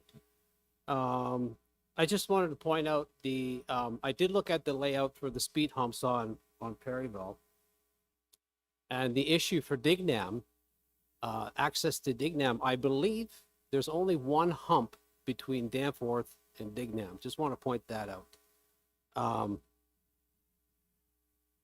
Just want to talk a little bit about the planned speed humps for Perivale Crescent. This is my family-owned home now in our 50th year. I am the current owner. Over the past many years now, speeding has become more and more prevalent. I welcome this wonderful opportunity, adding 10 speed humps to help remind drivers to follow speed limits that are posted and ultimately to slow down people. My experience with these speed humps, to me, are more of a reminder hump to follow the posted speed limit. I'll touch on that a little bit more in a minute. Regarding speed humps and their impacts on emergency response times, I spoke with a firefighter at Midland, just north of Florens Fire Hall recently, asking if speed humps affected response times, and he answered not at all. Fire trucks have no problems with them being slowed down.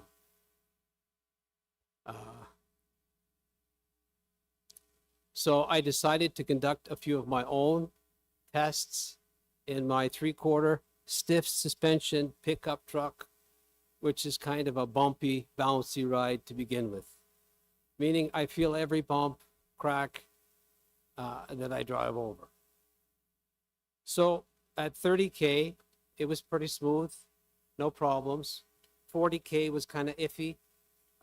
So where I think the science of these speed humps reveal themselves, if you try to go over them at 50, let's say, those who choose to drive even faster will certainly be reminded to slow down. That's why earlier I referred to the speed humps as reminder humps. I would just like to quickly make the distinction between speed humps and shopping plaza bumps. The characteristics are completely different. Speed humps are 12 feet wide. Shopping plaza bumps, they're 2 feet wide, oftentimes with bullnose shaped on both sides, designed to slow down, slow you down to a crawl, especially in high traffic pedestrian areas. These differences between the two were discussed with the firefighter at the hall during our conversation. Finally, yesterday I spoke with a gentleman on Burnview Crescent, just the other side of the ravine. He knew Perryville Crescent. I asked him how he liked the speed humps on his street. He replied, very happy with them. Speeding as well as traffic is significantly reduced. Traffic was now down 30 to 40%. Thank you for your time today. Thank you, Robert. Questions of the deputant? Sorry, Robert. Councillor Thompson has one. He Okay, can't get away quite yet. fire away. Thank you very much, Mr. Chair, and thank you so much, Rob, for being here today. You had a chance to participate in the study that had taken place? Which study? The study that you're speaking of. This is part of a study, right? Perryville is just one of the street involved in the. Can you be more specific? Can I be more specific? Like what study that I participate in? I'm asking if you participated in this study. This was a study that took place in the area. Did you go to any of the meetings? Yeah, I went to the McRae meeting. Okay. Yeah. Right. McRae is the school. It just happened to be. I there. went to that school. Right. Okay. But this is part of that study. I'm just asking, when you went there, you spoke to staff, you indicated. Right. So you participated. I did. Right. That's what I was trying to. Okay. Yeah, that's all I was Okay. trying to do. Misunderstanding. No, it's fine. It's fine. It's fine. And you mentioned Burnview and so on, and you asked something there about speed humps that we put in, which is great. But did you ask as to whether or not they were supported on Burnview, or just ask about whether or not they liked them? I just asked one person. and Okay, gotcha. I just seen one person. I drove by yesterday, and I just quickly asked him because I'm prepping for this big speech that I had today. And you were, by the way, you were great. So thank you very much. You were good. That's not my thing. That's okay. Do you live on Perryville? Or I do. 50 years. For 50 years, you mentioned that, right? And have you spoken to some of your neighbors about whether or not they support speed humps or not? Not really. No. You haven't? No. So we have a vast number of people who have signed a petition saying that they don't want them. You're one of only 2 people who have heard from who've said we'd like them. But of course, staff has put a report on because they've done an overall study of the area. Mhm. They have spoken to people and so on, and I guess there's an inference that they do like them. So my question to you is that based on the fact that a large number of residents living on that street have signed a petition saying they actually don't want them, what would your sort of response to those neighbors who say we don't want them based on your presentation here today? Well, I'm a little bit surprised. If one of the main points that the petition that went around discussed that response times would be affected, well, I don't know. Is that accurate? I did my own research. I went to the fire hall. I asked the firefighter directly, does this, and he said, we travel over those at a fair clip, verbatim. So if it doesn't slow them down, and there's only 10 humps that they're putting in, I think that they're just, they represent to people, hey, this is kind of a slower area, slow down a little bit. Now we've got construction. I built 2 subway stations, and I'll tell you, I worked with Ellis Don in the 90s, Young and Shepherd and Leslie. That's going to be a project for a long time to come. And people like to cut through. Maybe they think they're saving time, and then they realize, maybe I'm not. But I think speed humps will maybe keep that even a little bit quieter. Thank you very much, sir. Robert, Okay. thank you. Thank you, Mr. Chair. Okay, thank you, Councillor Thompson. Other questions of the deputy? Saying none, now you're free, Robert. Okay, thank you. All right, we're going to take it into committee for questions of staff. Councillor Thompson? Yeah, just a couple of quick questions of staff. So through you to staff, Mr. Chair, if we were to remove the speed hump that's being proposed as part of this plan, what is your concern? Through Chair, we looked at data when this item was first flagged to us. We collected a new set of data actually last year, just for the purpose of this study. The road is posted at 30, and the average, so the 85th percentile that everyone's driving is at 43.1. So it was an easy warrant for us to propose the speed humps on the road. Through the communication that we've had with the broader Bendale group as well, it was always mentioned that speeding is a concern for them. They just didn't think that speed humps are the solution. But from the toolkit that we have, technical items that we have to propose, we think speed humps are the most impactful tool that we have in the toolkit for that speeding concern. Got you. As part of the proposal, are you proposing a traffic light at Trudell and Cedar Brae Boulevard? Excuse me, at Trudell and? Trudell and Cedar Brae Boulevard. Yes. You're proposing, okay, got you. And can you help me with respect to the school zone in this area? What additional measures have you proposed through your plan? I've read the report, but I think there are people who haven't read the report who may be watching. So I'm just wondering if you would help us understand the overall proposal of, for example, of John McCrae in the area. What have you done as part of the proposal? Yes. Through Chair, we have worked with the schools that we identified in the neighborhood. I'll start with John McCrae. We work with their school committee, the parent committee. We also work with Green Communities Canada, the nonprofit that is working with the school on school travel planning. We conducted a number of site visits with them and walkabouts.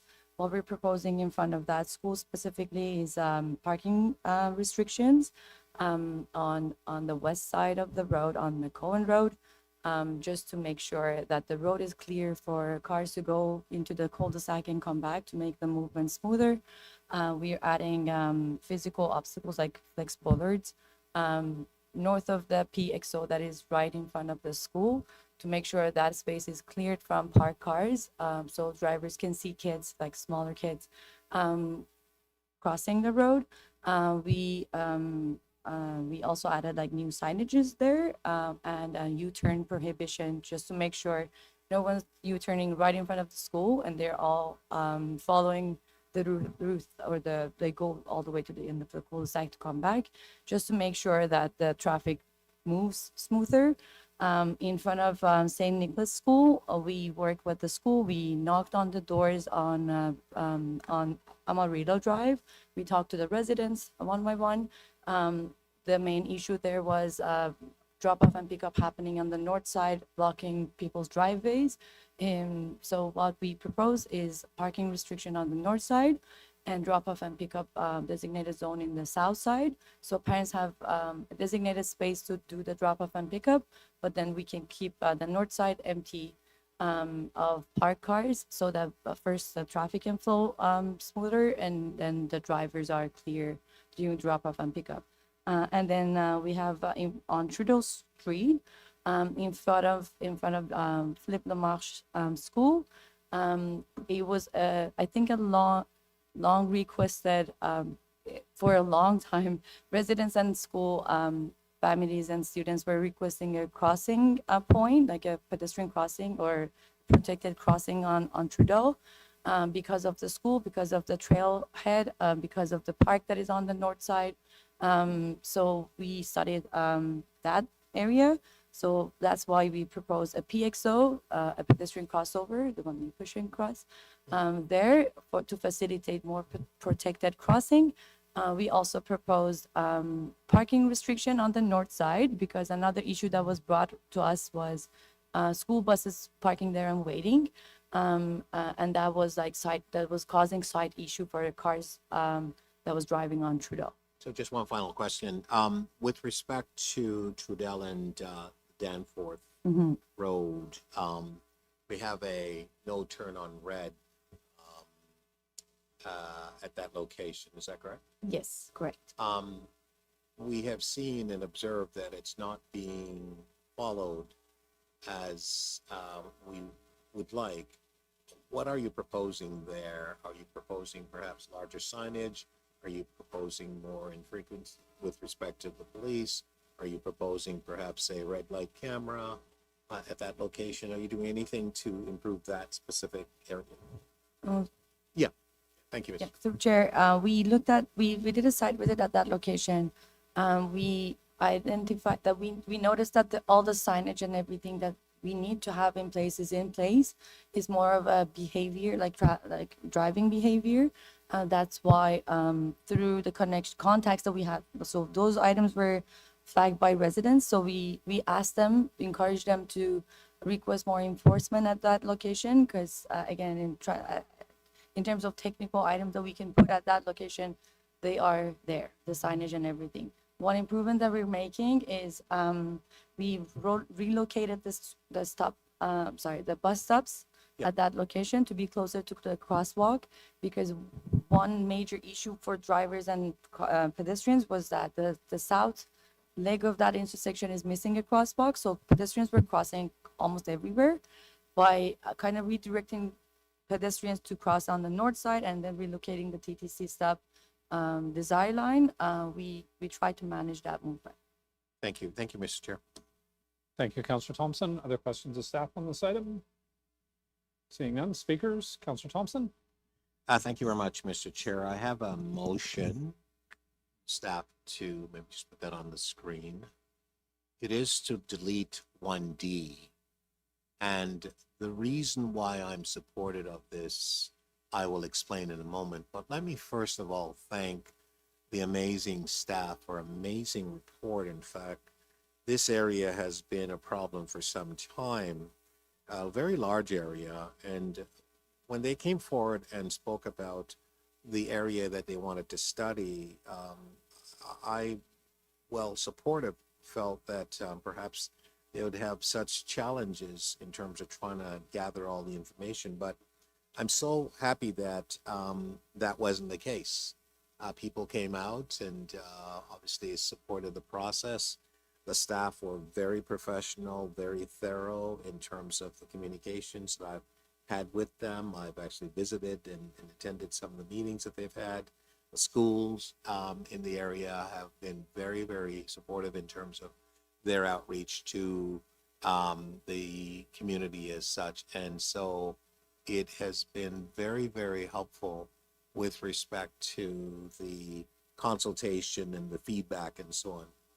I want to thank Mr. Stock and Bruto for their energy and their passion and their just doggedness, quite frankly. And I want to say I'm very encouraged by your thoroughness, and we've done a lot of work over the last 3-4 years in terms of what started out as a single issue is now broadened into an association that is acutely aware as to issues that come up in the community, and the energy that they have to obviously do the groundwork and do the detail work. I've actually challenged them when they came forward and said, look, we don't want the speed humps and so on. And I said, well, go out and talk to your neighbors and show me that they are also in the same position as you are. They have done so. I know Robert came and said, look, I don't support them. I normally support speed humps, and quite frankly, I actually like them. I don't have a problem, like Robert has indicated. And thank you, Robert, for actually being here as well, and thank you for taking the time.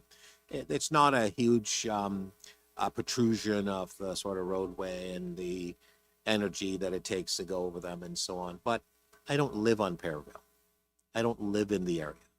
The people who live there say they don't want it. It isn't just for me to say, well, you deserve to have it, because you don't want it. And that's what a large number of the residents in Perivale have said they don't want. And I counted the number of houses. I went through the details in order to make the assessment and so on. I have spoken to a couple of people in there, and they said, well, they weren't really sure. They really didn't care, quite frankly. But based on the evidence, based on the information that you've submitted to me, I have to go with what you have. You've gotten appropriate signatures and so on. But I'll say the staff have made great recommendations. This area will be much safer because of the work that they have done. I want to thank Anna Kim and the whole team for coming forward with respect to this great work. And so I'm moving the motion, which is to delete 1D, because as you've heard, since 1957, there's not been one issue. Now, we don't ever want there to be an issue. And so the fact of the matter is, even with the speed humps, doesn't necessarily mean that there would not be an issue and so on. So at this point in time, I'm going to go with the residents who say they don't want it. Robert mentioned Burnview. Burnview is an area just in the vicinity, just to the north, closer towards Lawrence and the Bellamy area. It's a cut-through street from Lawrence onto Bellamy and vice versa, and people were screeching through. Many of the residents there came forward and said, we want speed humps.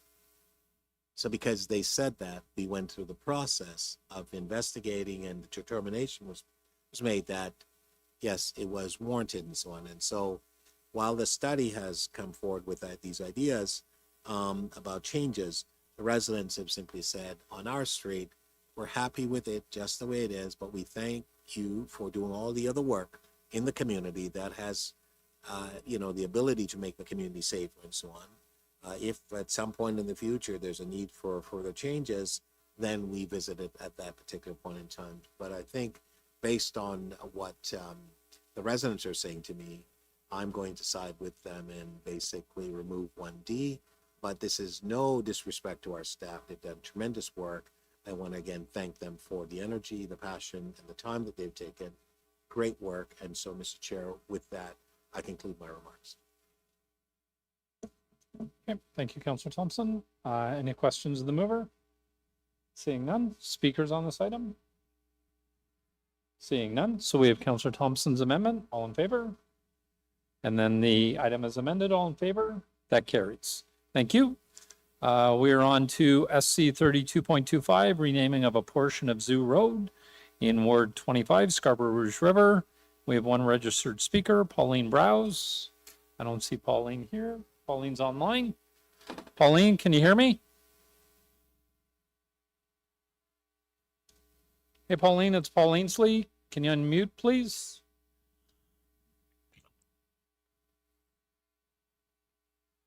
Pauline?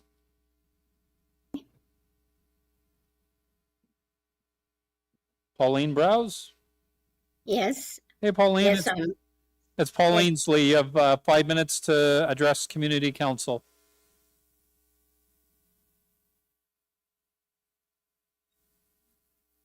Sorry, Pauline, I think you muted yourself again.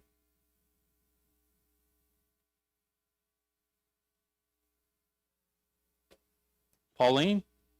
Yes, I've unmuted myself. Oh, there you go. We can hear you. You have 5 minutes whenever you're ready. Okay, I'm ready. Fire away.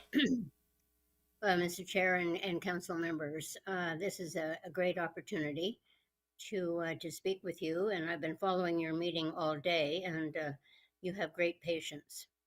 The Zoo Road that I'm speaking about runs east off of Meadowvale, and there are actually two roads, Zoo Road that runs east off of Meadowvale. And the first one is really the main entrance to the Rouge National Urban Park. The second one goes to a parking lot for the Toronto Zoo. I'm very happy that we've been able to get a lot of support for this. You have with you in front of you letters from the superintendent of the Rouge National Urban Park, Michael Desai. Also from Dolph DeJong, who is the CEO of the zoo.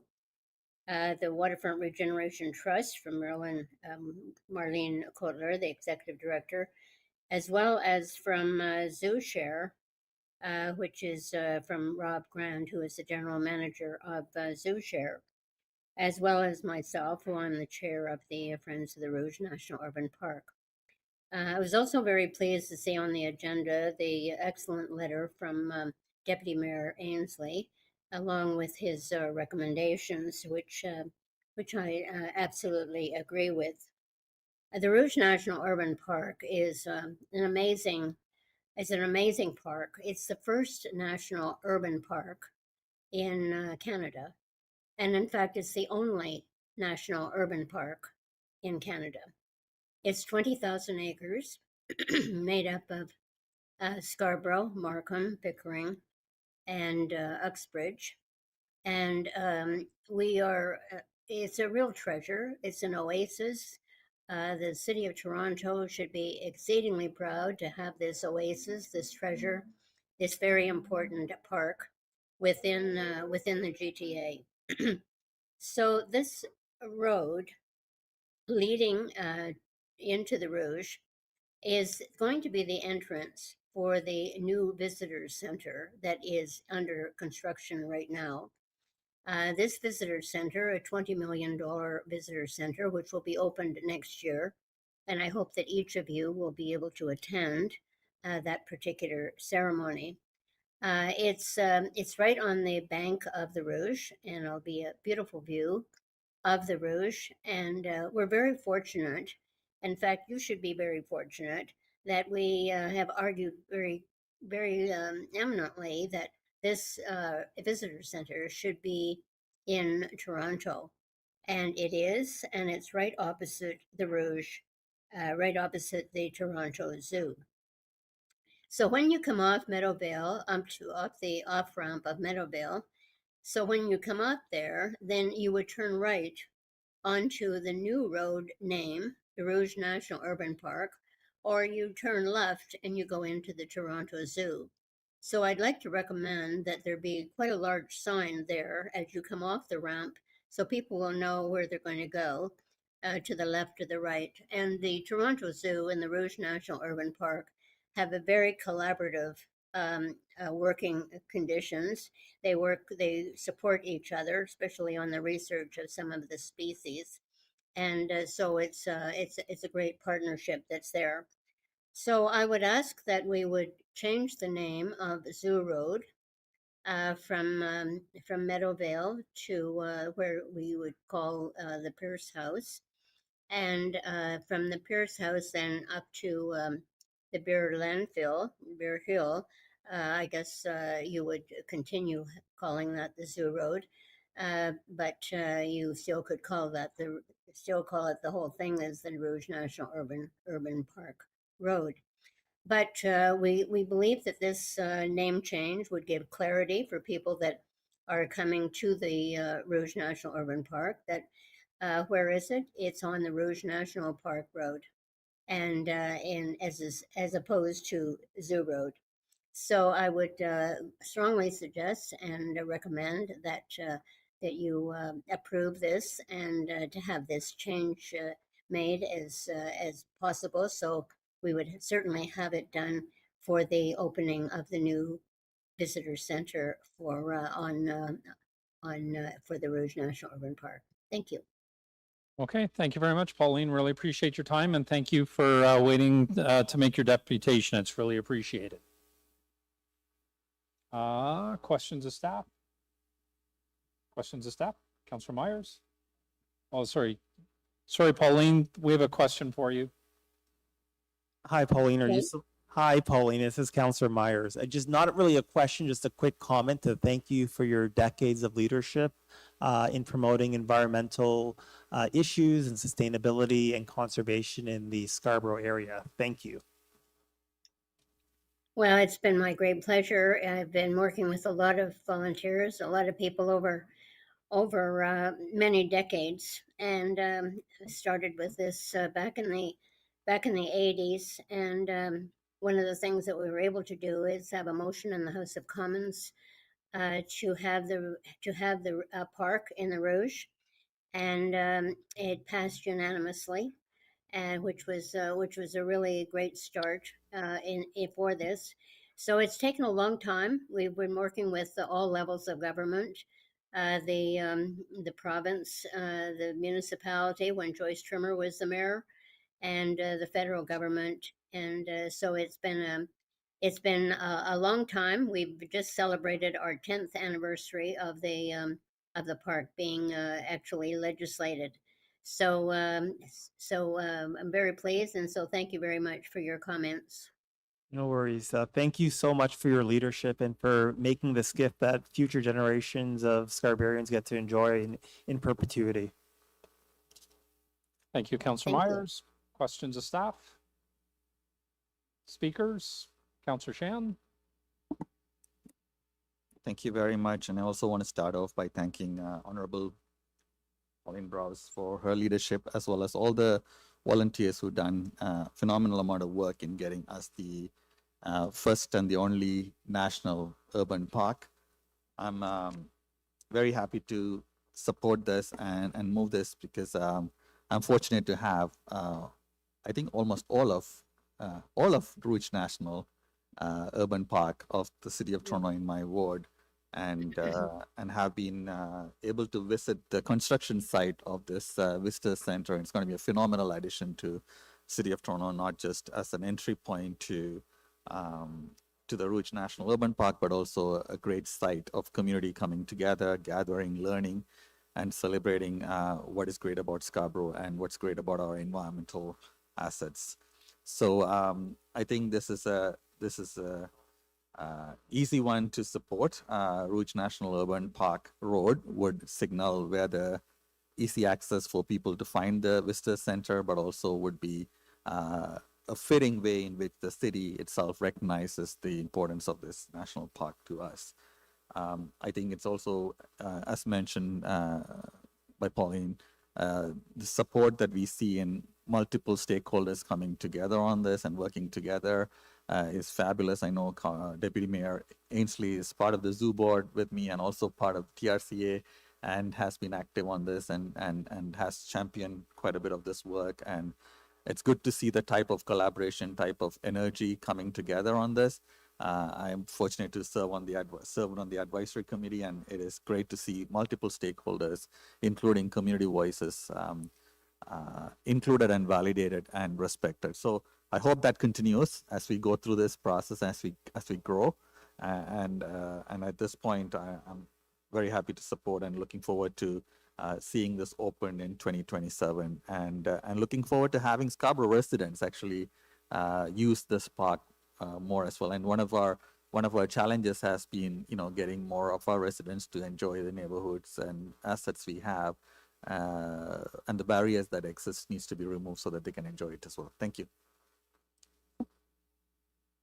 I will get a recorded vote on this as well. Thank you, Councillor Shan. Other speakers on this item? Councillor Thompson? Thank you, Mr. Chair. Mr. Chair, I'm only speaking because the Honorable Pauline Browse actually spoke.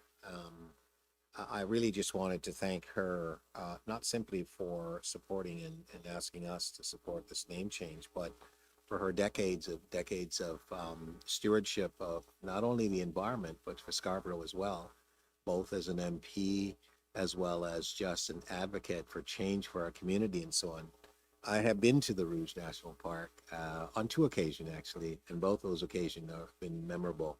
But I remember when it wasn't a thing, when it wasn't a park, when it was just a desire to have this. And I know that Pauline Browse and many others, former Councillor DeBaremaker, Jim Robb, and so many others, it's just to name a few people who were actively working hard to bring this. And we have this national park in the midst of Scarborough and I guess Markham, and it is something that we need to really cherish, and the investment that the federal government's actually putting into this park, a park within an urban setting. I mean, it's just a different opportunity for all of us in Toronto and beyond.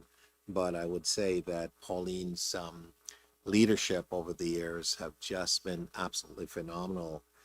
I'm not sure whether or not the local councillors in the area are going to name a monument after her yet, but I think that it is something that we really should be looking forward to, because she has been such a treasure, not only for our community, but for Canada as a whole, and serving in capacity in the national government and so on. And she has done it with just an energy and a poise without any aggression of voice or raised voice. It's just calmly and steadfastly been very focused on ensuring that we have the best opportunity here, and having a national park in our midst that, and of course the work in the Rouge as well, right? All of these things that she has led and has actually done. I just simply wanted to take the opportunity to say to her publicly, thank you, Pauline, for all that you have done for all of us. You have definitely made our community, our city, our province, and clearly our country a better place. You deserve to be celebrated, and thank you. And I wish you all the best as you continue to work and enjoy your life. Thank you. Thank you, Councillor Thompson. Other speakers on this item? Councillor Kennebell? I'll just very quickly thank you. Thank the Honorable Pauline Browse for your leadership over decades, and we stand on the shoulder of giants. Just wanted to lend my own appreciation for your decades of work, and at your age to stay through the meeting and delegate before us, remarkable, something we can all learn from and be inspired by. Thank you, Pauline. Okay, thank you very much. I'm just going to finish up with Pauline, if you're still listening. I just want to thank you for all the years of dedication and work on behalf of creating the Rouge National Urban Park and looking out always for its best interest. I'm thinking today we're going to put another piece of the puzzle in place. And I'm really asking for everybody's support today to rename the eastern portion of the Zoo Road to the Rouge National Urban Park. Pauline brought this to my attention about 6 months ago, which, you know, I'm, as the former chair of the board of, sorry, I am the current chair of the board of directors of the zoo.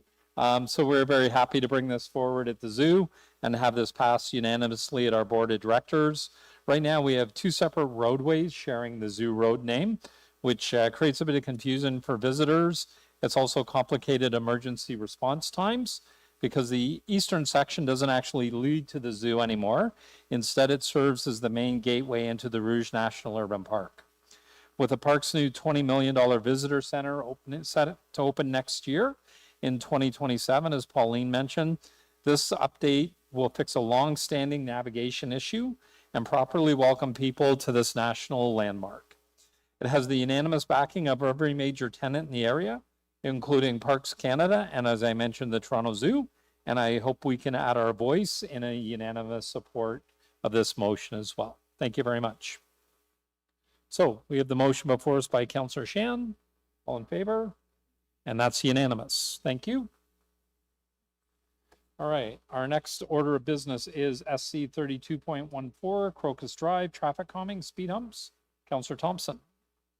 Thank you, Mr. Chair. It's late in the day. I can just move it and thank staff for this work. I just want to make sure I have the right one here because there was a second one as well. Just to make sure. Just give me a sec, Mr. Chair.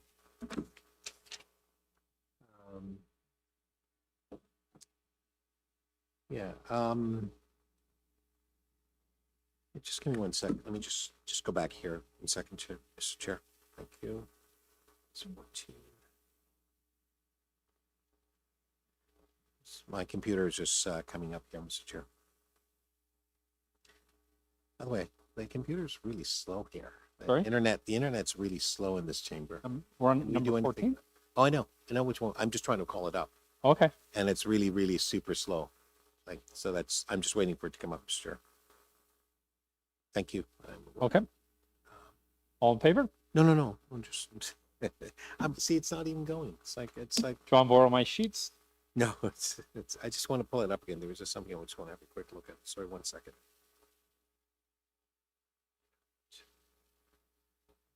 Is that the last one? No, you have two. You have number 14 and number 17. 17. Yeah. Okay. You know what? I'll just move that one. That's fine. I'll move 14. Okay.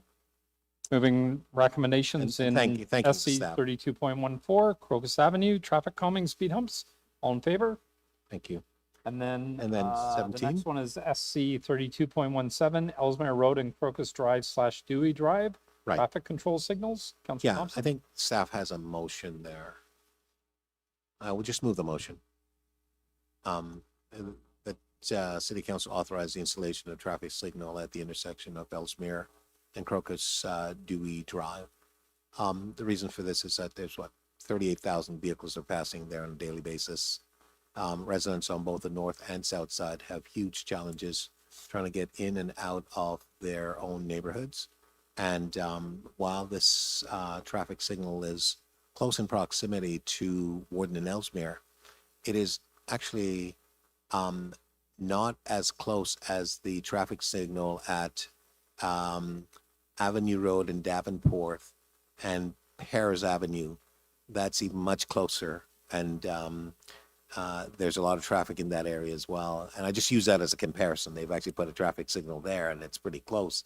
This one just much more of a distance, as well as the road configuration is quite different.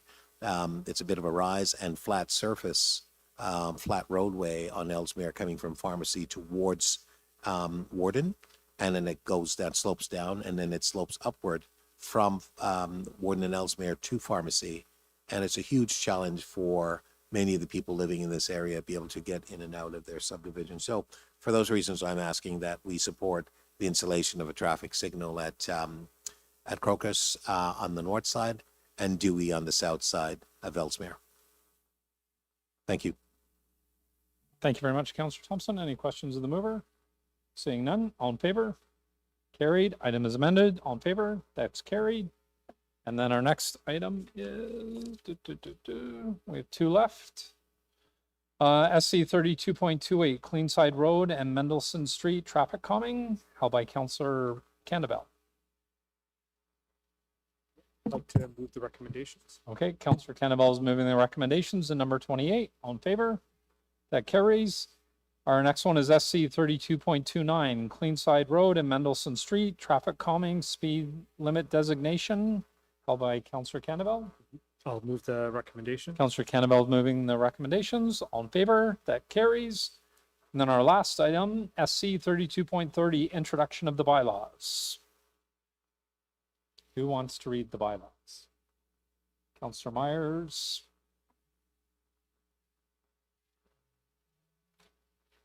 That bills 569 to 572 prepared for the May 28th, 2026 meeting 32 of the Scarborough Community Council be declared as bylaws and passed subject to section 226.9 of the City of Toronto Act 2006.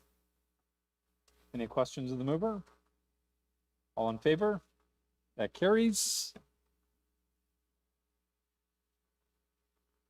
Are we done? One more. Confirmatory bills. Who wants that one? Councillor Canavelle.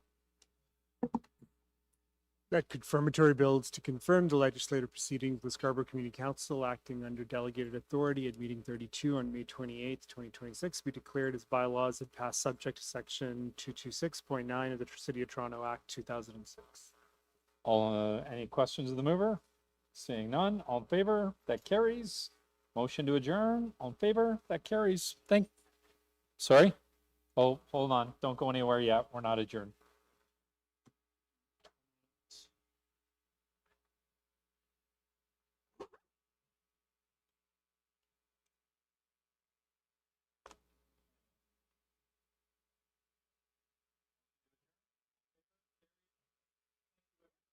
Thank you, everybody.